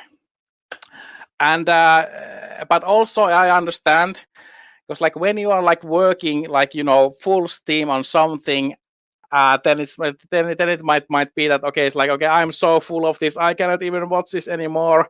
So then it's like, hey, friend from well now from the interwebs, hey mom, can you play my game? And then mom plays this, hey, and I cannot get forward on this screen. And then it's like, okay, there's a bug, thank you, I'll fix that. So and yeah, please test the game, like start it like a couple of hours before, and of course you need to test it like, okay. So sorry, there's once again there's many ways to do this, but let's go with this. It depends of your team, how in are you like, how do you like make the game? Is everybody doing like one piece and then you just put them together, or is there like like a level designer or like how that goes? So it depends a bit of that, but okay, if I try to say it in short, what I mean with the game testing is that make sure that the game works, that it's playable. Because I think you would like that. I think like people who play that would like that. So yeah. Hopefully you got my idea from here. And let's see, was there more questions I missed? And then copyright issues. Yeah, Victor, you're right about that. Make sure that the thing what you create is yours. And so yeah, but did I mention? So yes, like this is like a good way to ask friends to join like game jams, like like musicians. Like usually musicians are like not like coders, but every now and then I ask like my musician friends is like, hey, can you come and play guitar? Just like make like random song, and you have a song for the game, and then this way there's like, well, collapsing like different elements. It's not just like us nerds, but there's like cool musicians. Okay, that sounded terrible. Okay, what can you expect? It's Friday night, so excuse me, dry Finnish humor. And then so how much time do we have? Oh boy. Okay. So after okay, the game jam, the like 48 hours, it's a long time, but it's also a really short time. So one thing what I would like to underline, once again, this sounds so simple right now, is like upload your game to wherever it goes. Give people a chance to find it. Because I know like many of you probably are like driving yourself to the limits, and then when it's like it's like I'm so tired, I will upload this later on, and you might forget and something happens and never do that. Do it instantly, do it right away, so it is there and your friends can see that. And so after the game jam, you can think through, it's like what worked, what not, what is there something I can learn and and do better next time. And so many times like this kind of like feedback session is good with the team, and don't be harsh on yourself. It's like this is all everybody's here like kind of like having fun. But of course, if it's like a really competition, it's like there's 10,000 euros, $10,000, whatever is the main prize. Now we need to do this. Of course, then it's a bit different approach. But the thing is like complimentary every now and then, because like your team is like working hard. So it's like thank you. This looks nice. Thank you for delivering this. So because let's keep it nice. And then after that, there's a lot of game jams happening around the world. Of course, the global game jam is the biggest one, happening in January. And well, let's see where the world goes. Can we see real actual people to touch? And then but you might know like was it like itch.io? There is like online game jams all the time happening. There's different topics. Like one of my favorite jam is the Game Boy game jam. So I don't know, do you remember in the old days when we had this like gray screen Game Boy, and so people are making like game jam games for that device, and all kind of like crazy stuff. So this is like the way of the keep your skills developing alive, and this is because the networking opportunities here is this like because like the online games, online game jams, to get get to find new people the similar interests. And so that is like one of the I've got so many good friends from the game jam scene, and so just take every good bits what you can get from there. But let's see, did I have something on my tricks? Questions still, if you got some. I think we have around 10 minutes time here. 10 minutes time, so be nice, wash your hands, and then develop game jam.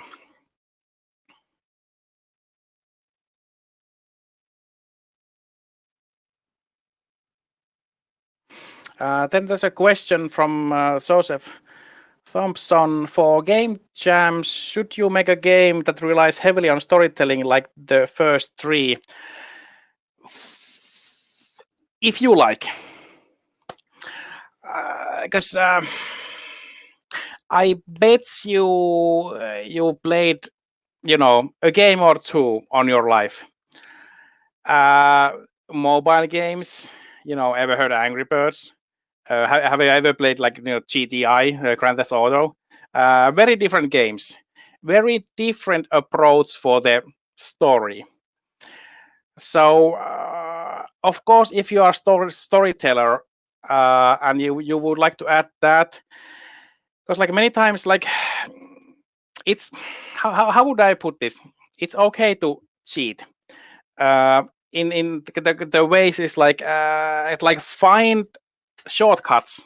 Like if there's like things you can do like technical wise, then try to find a shortcut how you can deliver your message. So what I'm saying here is like, if you have a storyline that you don't have to do the animation like acting the story and cameras there and stuff like that. You can write that, it's like, and then there was a boy and then there was a dee and da da da da. So you get the story in front. Also, well, actually on that part reminds me that we were talking about that how to use the time. So I think it's okay. One way of approaching doing games during game time is like if you think that the game is like finished like on Saturday night. The thing is like it's so much easier, I think, like because like if adding stuff, then just like start cutting like major stuff. So once again I'm saying like thing is like if you design like 3 levels, like let's say that you are doing a platformer, so start from the the first level and think of the 3 levels, and if there's like okay, we have so much time and things are working, so let's add a couple of levels there. But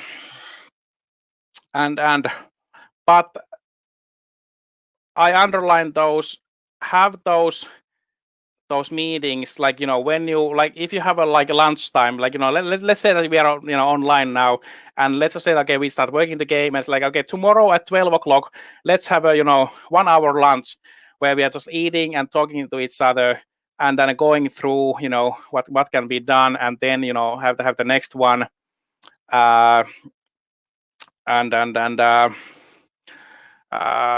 that there's because like nobody likes producers, but producers are like really handy to be around. But in these kind of projects, you mostly don't have a producer. But be aware of the time. But yeah, okay. Now I'm going in circles with this thought. But just try to keep it real, like a couple of things in your mind. Let's see some questions here. Do we have?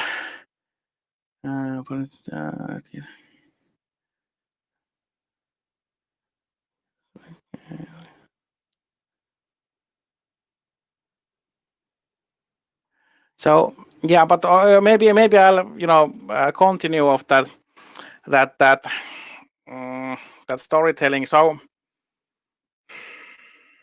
it depends now that what you are looking for with the game. Because I might repeat myself, but I would say that a working Flappy Bird game is better than Grand Theft Auto, which is still on the on the designer's table, which isn't like happening.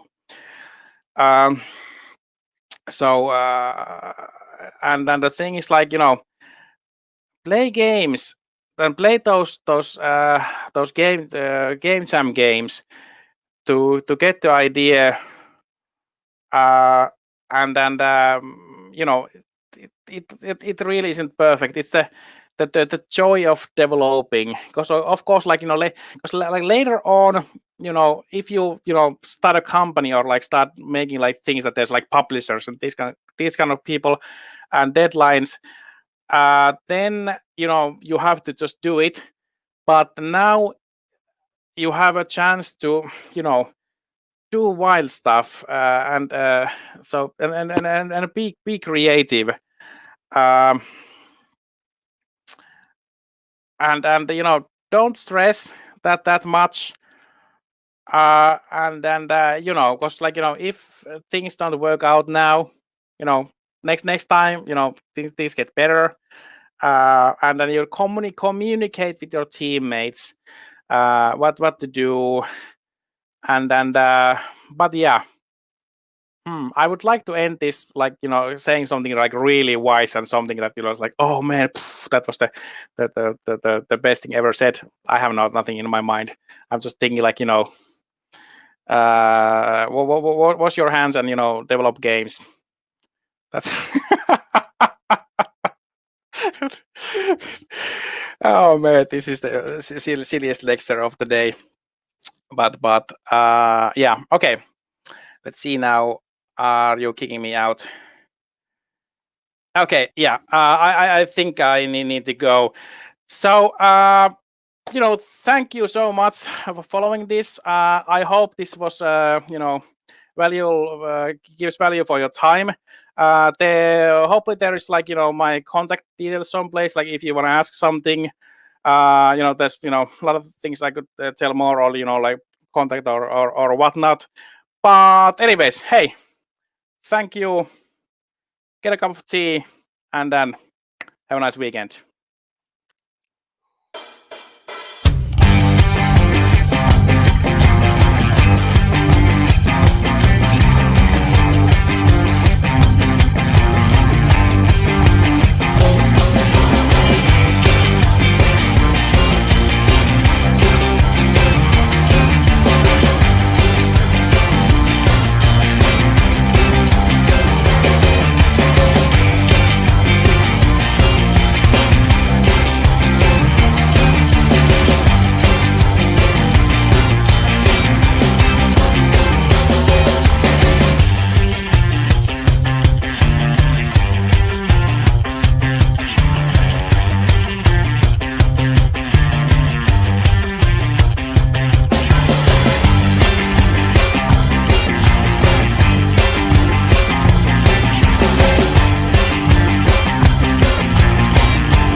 Hi guys. Hi everyone.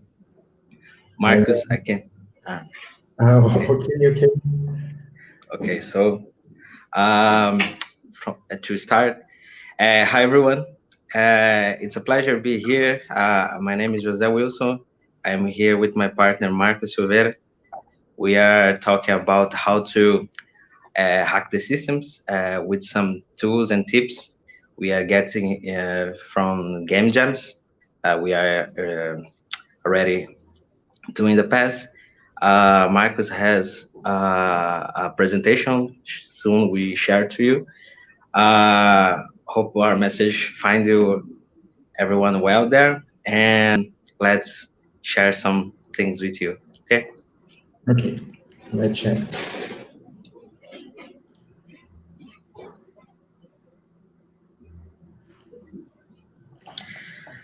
Hope everyone can see this. This is our presentation on this event. We want to add, it's a pleasure to be a guest of this amazing initiative.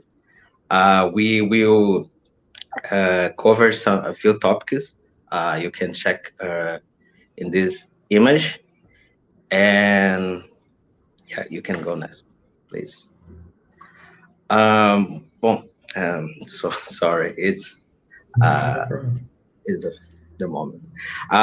So for everyone who know us before, we are part of the Suda Rio. It's indie game studios focused on Afro-Brazilian narratives. We are from Brazil, currently located in São Paulo.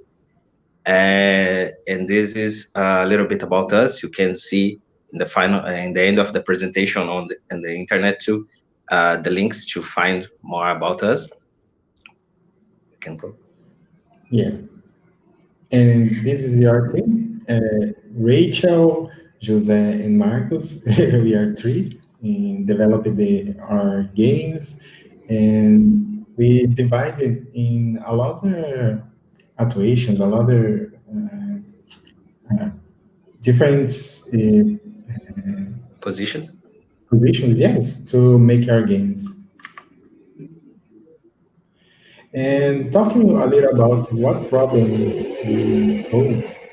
When you create the Suderio Studio, we think a lot about the gap of black representativity in video games, because we didn't have a reference to black culture inside the video games. And when we see a little of a little presence in about black people in gaming industry, always can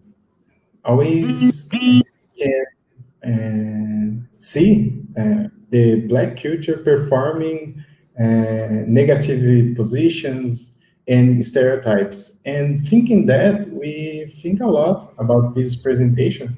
What stereotypes is common to another places have about Brazil? And the three pictures show a lot about us, but it's very important to say that Brazil is not resumed in the three pictures. Brazil is a huge place and have a lot cultures, and one bridge we can make with Africa continent. The another place we without out of Africa have a stereotype about this place, and the same happens in Brazil. Okay, so this is just a artwork that I did to introduce this huge topic that we have. Brasilia, it's a huge country. We have a lot of mix and people and culture mix. So mostly of the Brazilian identity, it's a complex thing. You can see the privileged pictures and have idea, but we have much more to to show and hear as a culture and as a art too. You can go next, please. Yes, one compliment. Maybe the people don't know, but Brazil is the biggest country with African people out of Africa. In the same time, is the biggest country with Japanese people out of Japan. And this is very contrast interesting to show about Brazil. Yes. So the last information that Marcus told is to introduce how diversity the gems here in Brazil could be.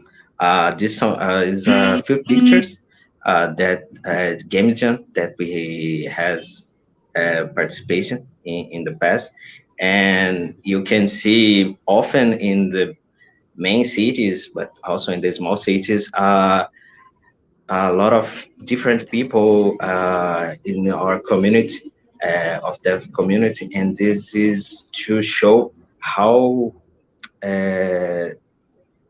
it's how could be interesting. It has different people with different have different backgrounds doing games, and how this is important to we make different projects, so this is just an overview with some pictures about. I mean, and thinking about our games specifically and about game agents, we learn a lot in game agents. We always go to game agents thinking what kind of things I want to improve, like abilities, programming, art, and technical skills. But when we go to a game jam, we have opportunity to trade informations with people's in another context of our context. We have a little of difficult to start in make games because course or information about is not accessible and mailing to the poor people and I think the game just save us and help us to hack the system and learn a lot of things to make our games. And thinking that we get all concepts we learn in game jams and apply in our game, Angola Jenga. Talk a little about Angola Jenga. Angola Jenga is Angola Jenga Path of Dreams is a 2D game based in Angola Jenga Kingdom of Runaway Slavery, is created by Marcelo Saletti. It's an incredible book. And yes, in this book, it talk about Quilombo dos Palmares has nowhere to Angola Jenga. In translating is a little Angola, and this is basically is a part of our history in the slavery system in Brazil in talk about one place the slaves oh José, can you help me? Yeah, sure. To end this talk. No, can you help me to explain the What is slaves? yeah, okay. So about the background of the game and what the book talks about. In the first years in Brazil, mostly of the hard work and the systems were built by black people, slaveless, and native peoples from Brazil, uh, made by Europe's. So when the the uh, the black people start organize inside itself, they the first one who can run away, they build this safe place to help others runaways to survive, to provide healthcare, and start from this point. They build more large communities like Palmares, one of the large communities of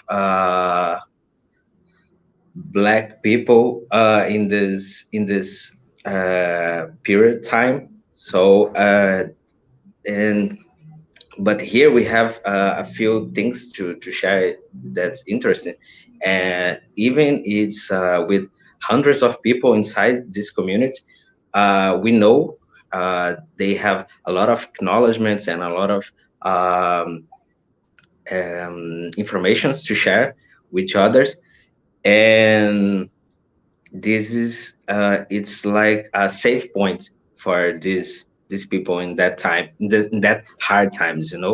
So Yes. the book it's show a little bit about the culture inside this community, how they treat each other, and show also how they are different, because mostly of them are not from the same place, you know. So the book it's uh, have this massive culture about this community, this age, and so yeah, this is a little about Yes. the book. Oh, thank you very much, sir. Thank you. And think that I can show for you.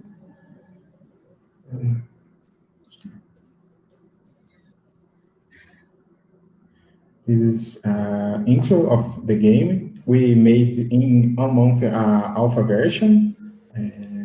And the most important to us is show another things about this history, because this in Brazil is very common to have stories about this time in their history, but it's common focus on the violence or the slavery system, and have an erasement of black people always in the culture. And we are very preoccupied, we get very attention to show the the things common not showing, common not presented to the people. Yeah, it's interesting because this is a era with a lot of informations we don't know so much, because we have some informations in in the schools, you know, in the graduation, but we don't have yet much of uh, games, and I think I will close only in the games for now. At the moment, who are showing this topic, this culture, you know, these moments, who are important to bring us until this moment as a society here in Brazil. And this game, this project, also the original comic book, comes to show our history is important, and we have a lot of things that we don't know yet about. So Yes.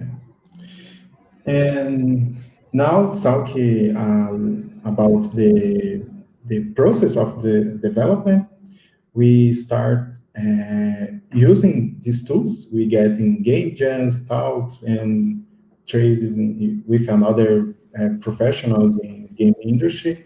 And this is a mood board reference. This is a very good concept to start create things, because we have a lot of ideas, and when you put in your one frame this image, you can get one direction about that.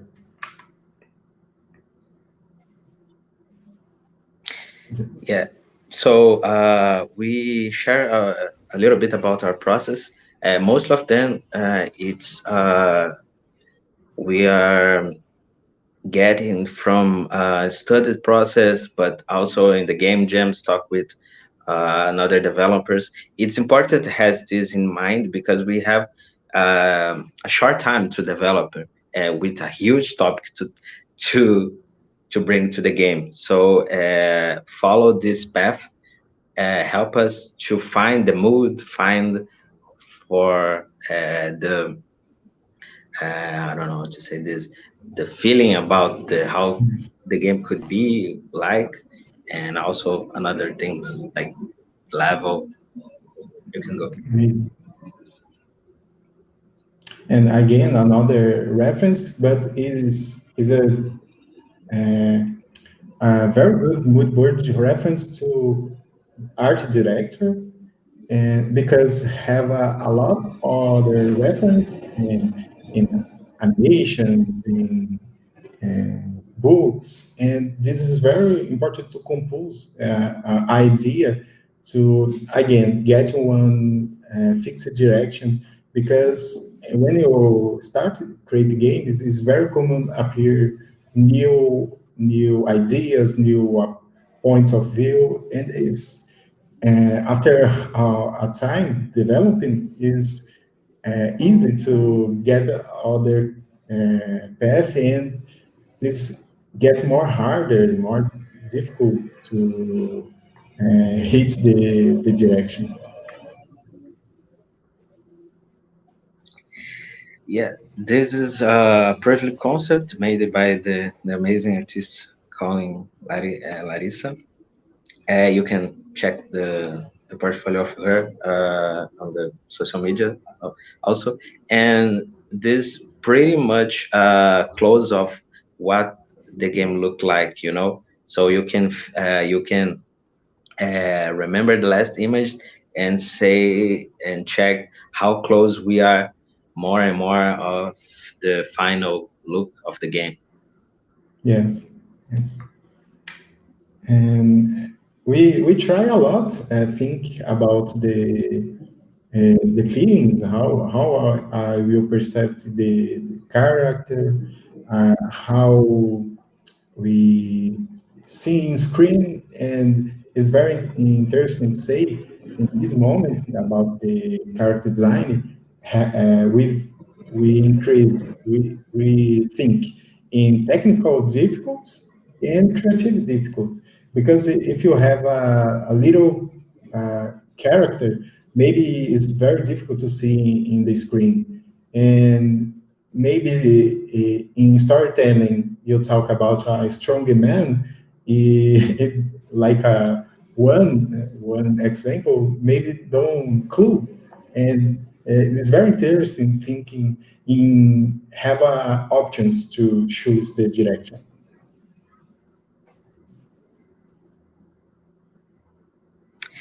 Yeah, it is something important because when you are talking about the game, as a game designer, you need. Um, it's interesting that you have the process to follow, but in this process, you can uh, need put a spot on where your game will be played. You know, if you are doing a digital game for PC, maybe you have some size of screen. For a mobile phone, you have another. This information is important to optimize the information that we want to show in your game. You know, like Marco say, we have a lot of concepts to find the mood, but we need to transport this to the final platform. You know, you find the final Yes. version, and this is something that you need to think about not only in the aesthetic way, but about the controls, maybe about what the things you could be do, and it solves in the level in the game, no matter what mechanic you game will be. It is, but it's important as a game designer think how will be the experience that the final experience that the people the players will have with your game on the hand, you know. And this is more than just playing in the level, is think about the projects, you know what I mean. Yes, yes. And these decisions is appear in a lot of concepts. Here is a color key reference. We need to show the player different feelings, and we choose the specific colors to make that. And the first part of game, we want to show the urgency, the fast informations, and we use colors more Warm colors. and when you the game was more specific, we use color more cold, and this is a good to uh, get Guide. a tone to the storyteller to. Oh, this is a prototype version. is one thing very important to say here. We don't need get a final art. We can use blocks or shapes and Placeholders. yes, here you use flowers and vegetation because we have assets and we can download free assets, have a lot of assets free on the internet, and we use it to help us to show the volumetry, the sky size, and a lot of another things. But we can block only to test the part of functionalities. Yeah. You can talk about. Yeah. This is a little of production.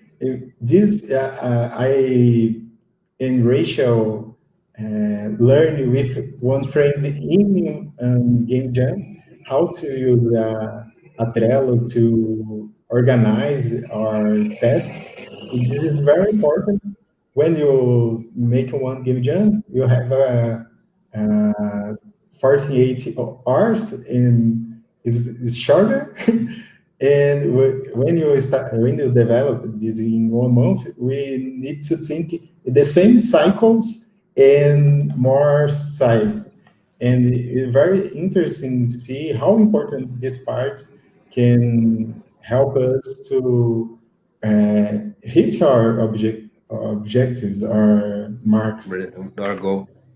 No, yes. A few more assets that we have in the map of Atlas.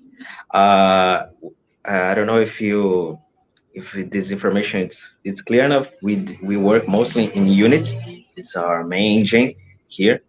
But we know other developers who works in the friendly engines free, like RPG Maker, and I know I have a few others on the internet. But no matter what engine you are using, it's important maybe have your step process in Gems. It's a nice environment to try a lot of different approach, as teamwork, as producer work, so just this. No, I mean, another thing about props is very interesting to say. We have a short time and shorter research to develop it, and we think, we need to reply the props to Much as we compose. can. Yes, this part is the most important for the environment. How one tree can he utilize it, and very important. Yeah, as a 2D game, we choose work with the straight ahead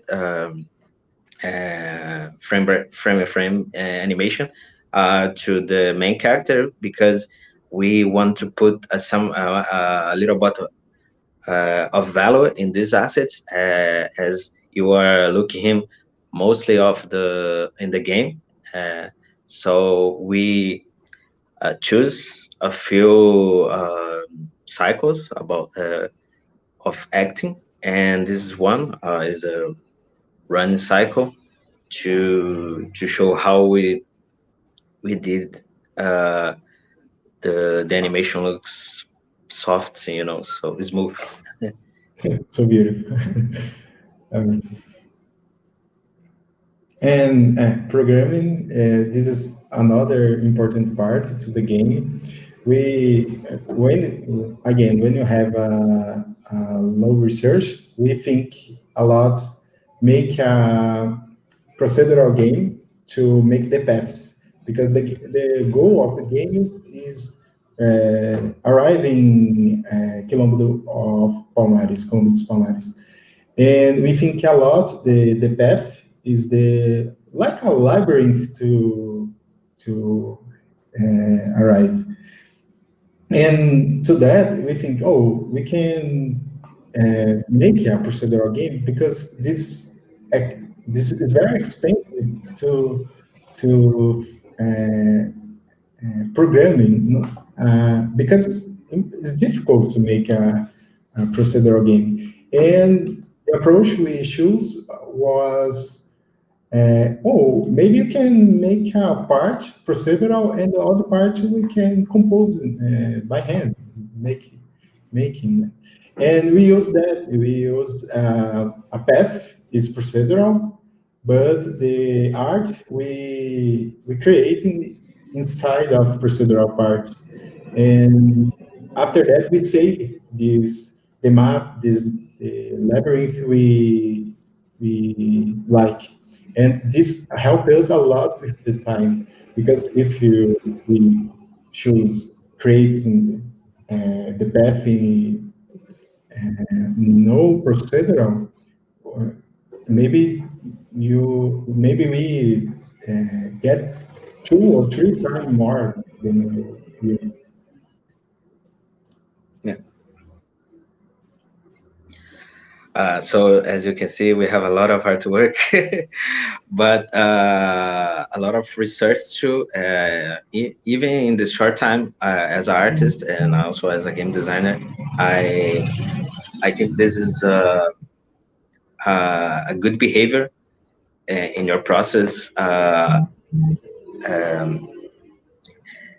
Take a little bit of time to research. As artists, it's important to find maybe a mood or art guide direction for programmer.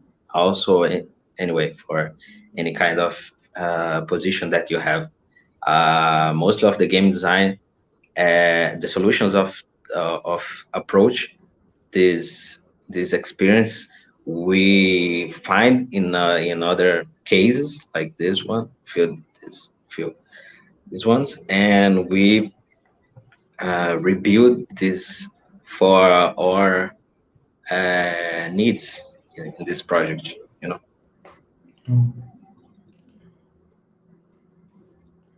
And now we can talk a little about to combine, to invite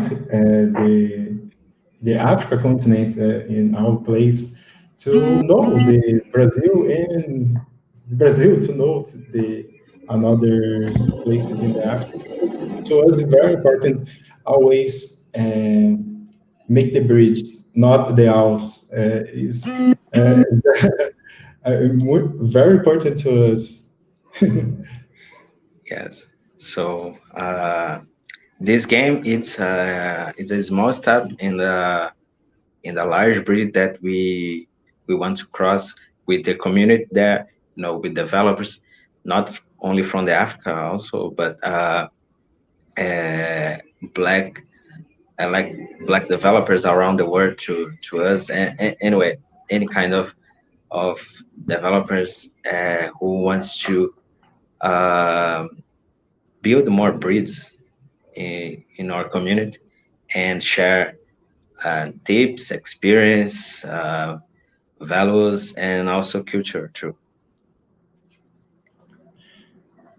And one bonus, this is another invited to know more Brazilian games. We have a 3 example, but they have a lot. We have more.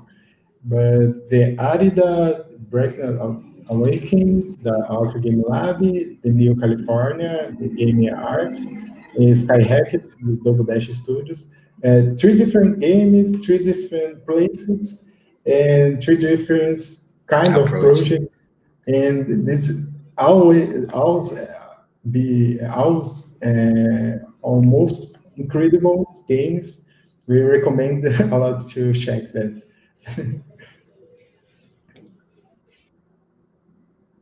And Peter Anderson. Yeah.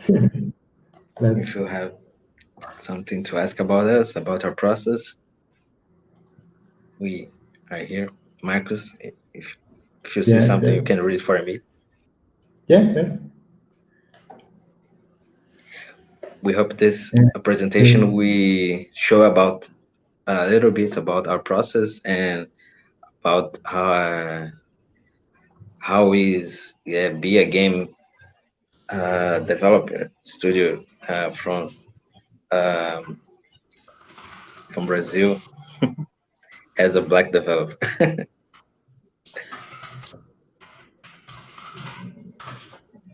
I checked them. Okay, and yeah.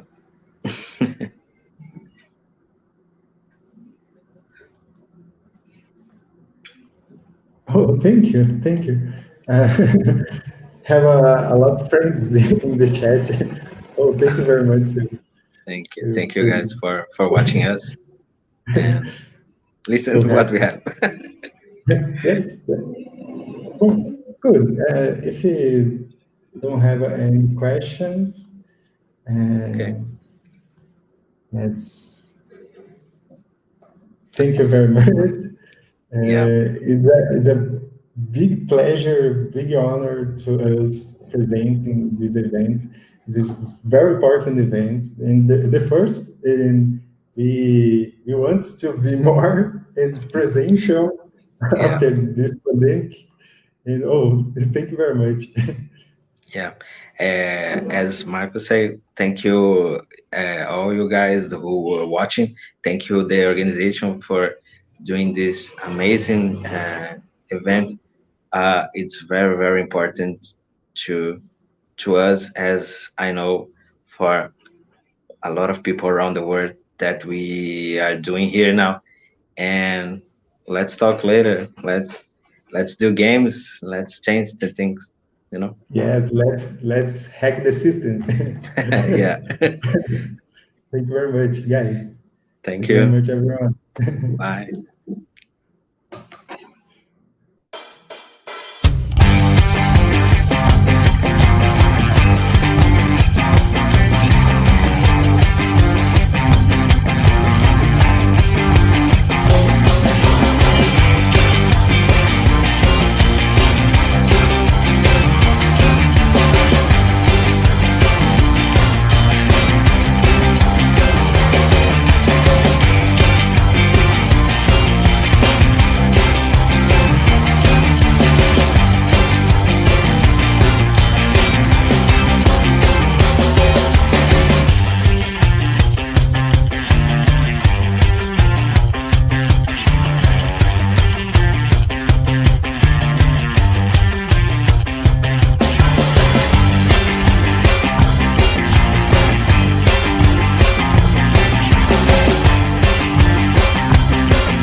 not carryfirst.com. This is an app that you download, and when you download it, you just want to answer a question and you win.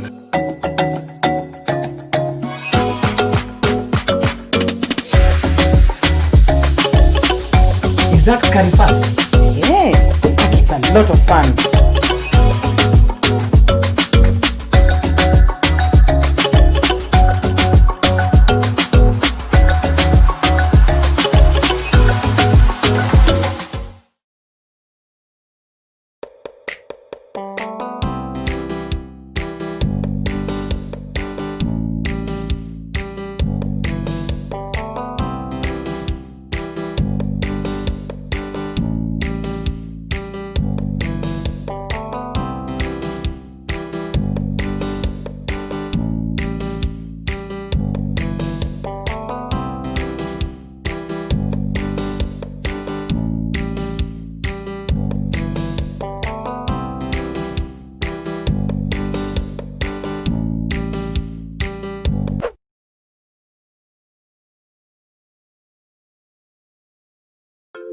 We play games to escape zombies, cast magic spells in Middle-earth, or just to pass the time on a commute.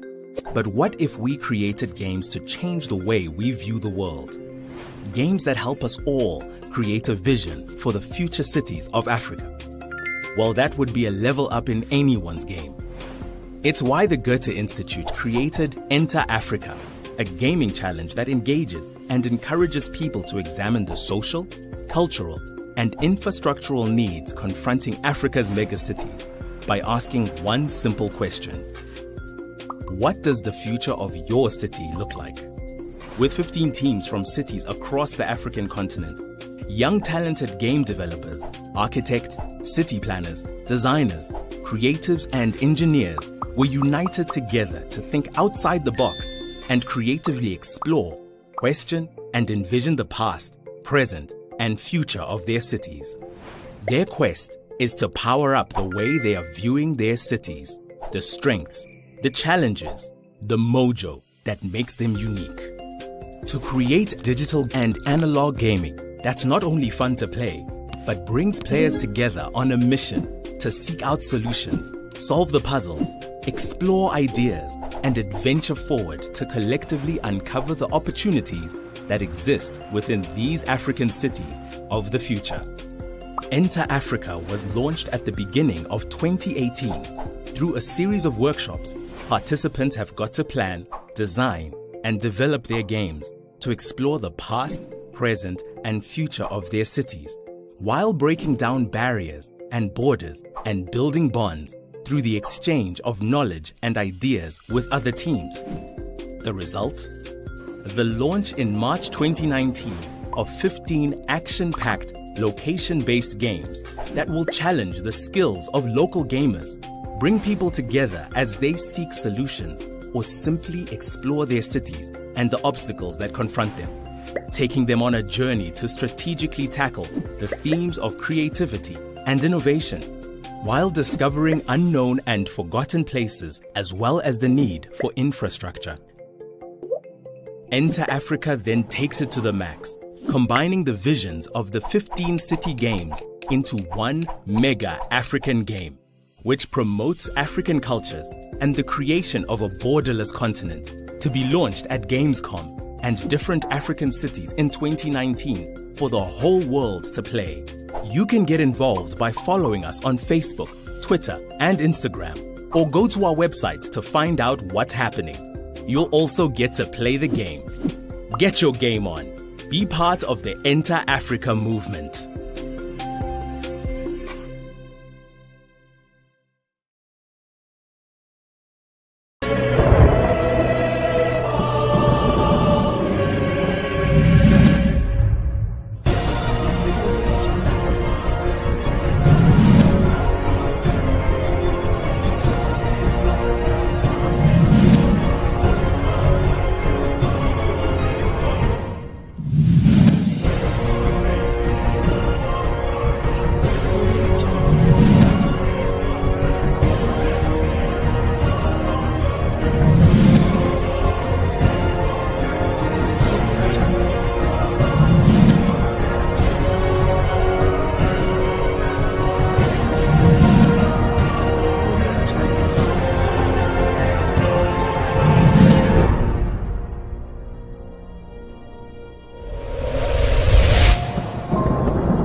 John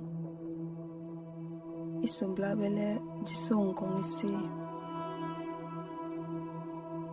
Tora ambong bilonge di tobiwa. John higimur alamaying jel isulinyengem. Higimur binam anyenyenje aye. Higimur anyenyi hen kong isi uke. Lanyeng jelu yung iye. Jelu kena iye. Inyulale Zinda betel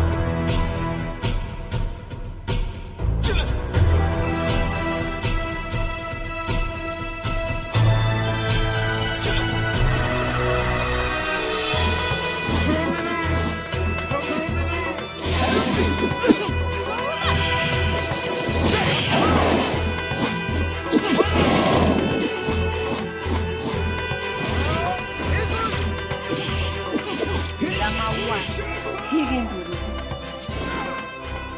Higi manorna Higi sam Le ikena bis Homa ba sugo Babi yigle bis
pop. So that sound pop is at the lower part of your throat, right? That sound pop is at the lower part of your throat.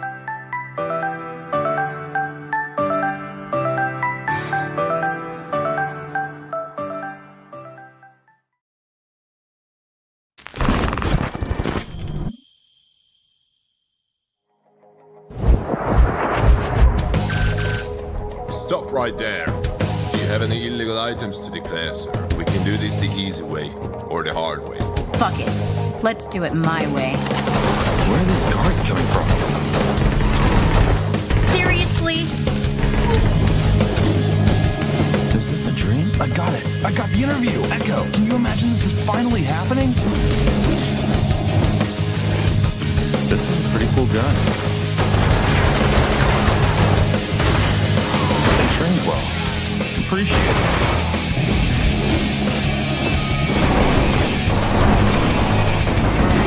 Even more?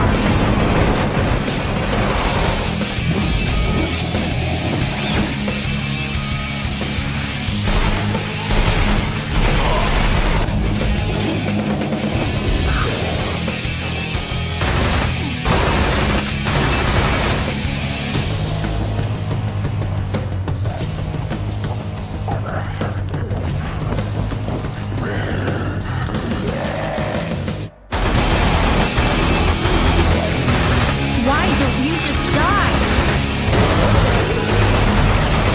You killed them. What got into you? First, I will get to you. By then, you will understand.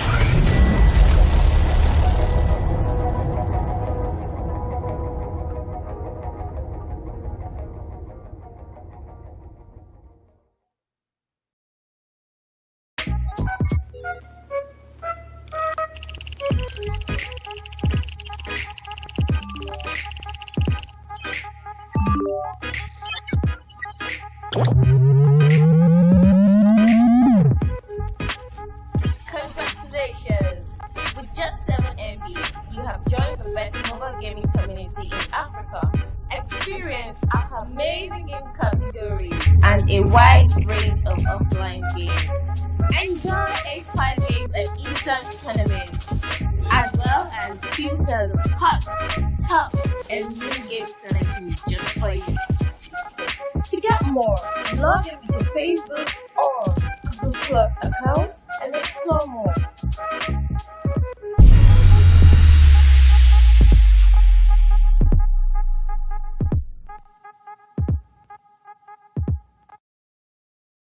About skyfest.com. This is an app that you download, and when you download it, you don't want to answer a question and you wink.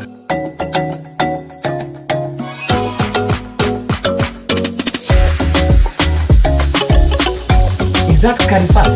Yeah, it's a lot of fun.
We play games to escape zombies, cast magic spells in Middle-earth, or just to pass the time on a commute.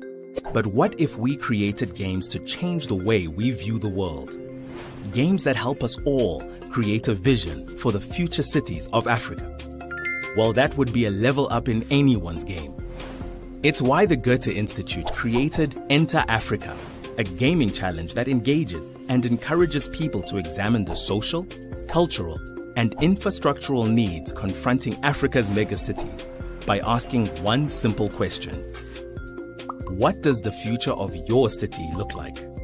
With 15 teams from cities across the African continent, young talented game developers, architects, city planners, designers, creatives, and engineers were united together to think outside the box and creatively explore, question, and envision the past, present, and future of their cities. Their quest is to power up the way they are viewing their cities, the strengths, the challenges, the mojo that makes them unique. To create digital and analog gaming that's not only fun to play, but brings players together on a mission to seek out solutions, solve the puzzles, explore ideas, and adventure forward to collectively uncover the opportunities that exist within these African cities of the future. Enter Africa was launched at the beginning of 2018. Through a series of workshops, participants have got to plan, design, and develop their games to explore the past, present, and future of their cities, while breaking down barriers and borders and building bonds through the exchange of knowledge and ideas with other teams. The result? The launch in March 2019 of 15 action-packed, location-based games that will challenge the skills of local gamers, bring people together as they seek solutions or simply explore their cities and the obstacles that confront them, taking them on a journey to strategically tackle the themes of creativity and innovation, while discovering unknown and forgotten places as well as the need for infrastructure. Enter Africa then takes it to the max, combining the visions of the 15 city games into one mega African game, which promotes African cultures and the creation of a borderless continent, to be launched at Gamescom and different African cities in 2019 for the whole world to play. You can get involved by following us on Facebook, Twitter, and Instagram, or go to our website to find out what's happening. You'll also get to play the games. Get your game on. Be part of the Enter Africa movement.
just carry first.com. This is an app that you download, and when you download it, you just go and answer a question and you win.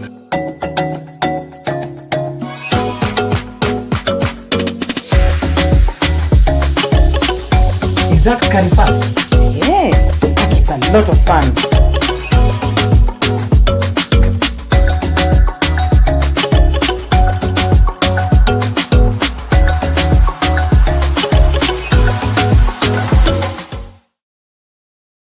The meat, it has tomatoes in it.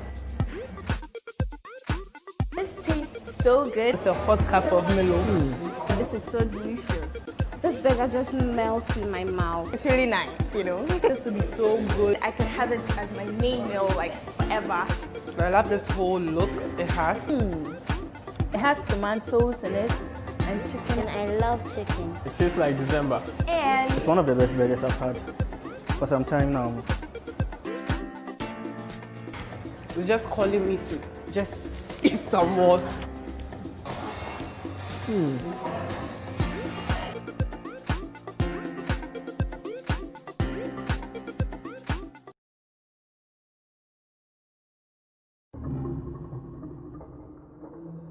John isumblabele jisung kong isi Tora ambombe longe ndi tobiba John higimur alama yingel isulinyengem Higimur binam anyenye aye Higimur anyenye hen komisi uke lanyen jelu yongiye jelu kena Inyulale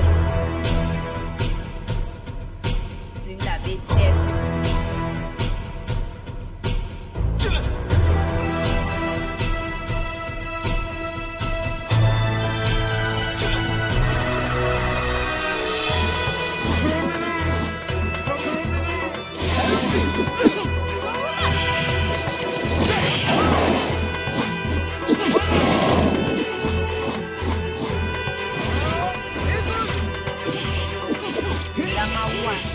Higi nduru Higi mandorna Higi sam Leike na bis Homa basogo sogo Babi yigile bis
About carryfirst.com. This is an app that you download, and when you download it, you just want to answer a question and you win.